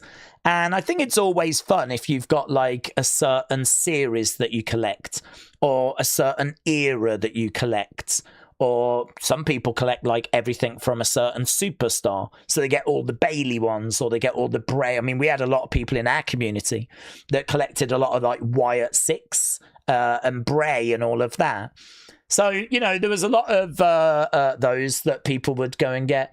I think those collections are fantastic when you've got like a purpose of what you're actually collecting. So I'm really pleased with what I'm doing now. I think I've got like the best of both worlds. I can still look and appreciate what Mattel are coming up with. But equally, I know what I'm collecting, and I know it's under control, and I don't feel completely like, you know, the pressure to buy anything anymore. So I probably should do more figures, to be honest, figure videos, because I mean, I genuinely do have that sort of appreciation of what they're doing. When you're coming off to do another video, yeah, I'm going to go and do the breakdown now. Yeah, I was just picking up on a few thoughts. Brittany said, who won tonight? Trick Williams beat Laredo Kids. Fatal Influence won the women's tag titles. Danhausen beat JD. Lyra beat Bailey. CM Punk and Cody beat Gunther and Sami. The Superstar ones are cool. I collect are still cool. I like the new Mankind and Undertaker, and I want a new Cena, says Landon. I'm looking forward to San Diego Comic-Con. That's coming up really soon, and they always show loads of new figures coming out of that. Okay, so we've got the score. I think we knew this segment was going to be very varied with how people viewed it, and that is exactly what we're seeing. So 34% said it was good, 29% said it was bad, 25% said it was great, and 12% said it was all time. So clearly 12% of Knicks fans in the chat, but really quite close between good, okay, and bad. It actually comes out as being good 71. Good 71. So very varied on the scores, as people loved it, tolerated it, hated it, liked it. We had a wide range of opinions. So there we go. That was Saturday night's main event. Big Time said, days for a product that needs to turn around. We know the red flags as far as upcoming sales. Mania in Saudi, is that the best course of action? Well, it's the best course of action for the bottom line. They're getting 100 million. Driving interest for Saudi Mania needs better creative. Well, Saudi Mania is a long way away, and they're getting 100 million for it. There is absolutely no way that you turn that down. No way. This year they got 6 million from Vegas, 4 million in tax breaks. They got 10 million from Las Vegas. Next year, they're getting 10 times that from Saudi Arabia. There comes a number where you just don't turn it down. What you do is you make the best of it, and that's what they're doing. They're taking that Saudi money whilst it's being offered, and then you try and make the best of it. So I just don't even think there's a conversation to be had about, do you take the Saudi money? The Saudi money is so big. And listen, I think we're long ago moved on from should they be going to Saudi Arabia, right? That conversation we were having in 2018, we've been going there for nearly 10 years. The conversation about should we go to Saudi Arabia is done. Do you know what I mean? The answer is we have been for a long time. So I don't think that's the question. The question is, you know, is it right to go to Saudi to do WrestleMania when arguably you need to really try and, like, you know, connect with your audience even more than you are. You know, you're probably not helping that by going to Saudi Arabia for WrestleMania, you know? That connection with the audience is a bit weak, isn't it? It's, you know, timing-wise, this is not ideal. But there comes a point where you get offered such a large amount of money, I don't know. Would you turn it down? If you was in charge of TKO and you got offered 100 million, considering you made 10 million from Vegas this year, would you turn that down? Are you going to get, you'll get, say, 10 million, maybe 15 this year from Vegas, right? If you go back to Vegas or you do Florida. Is that going to be better in the long run? I have absolutely no idea. I know what 100 million looks like. Grand Prairie said MSG in NYC, WWE is NYC. Jordan said, how are you? What do we think happens with Seth and Roman? I think Roman wins. I don't know if someone interferes. Not Dean Ambrose, but I think Roman wins. I can see Roman coming out of SummerSlam as champion. I think we're heading to Roman over, maybe Roman Rock. So I can see Roman keeping that championship. Right, I'll tell you what we're going to do. We're going to end it here. I can see other people phoning questions, and that's cool. I'm here for questions. I'm here for conversations.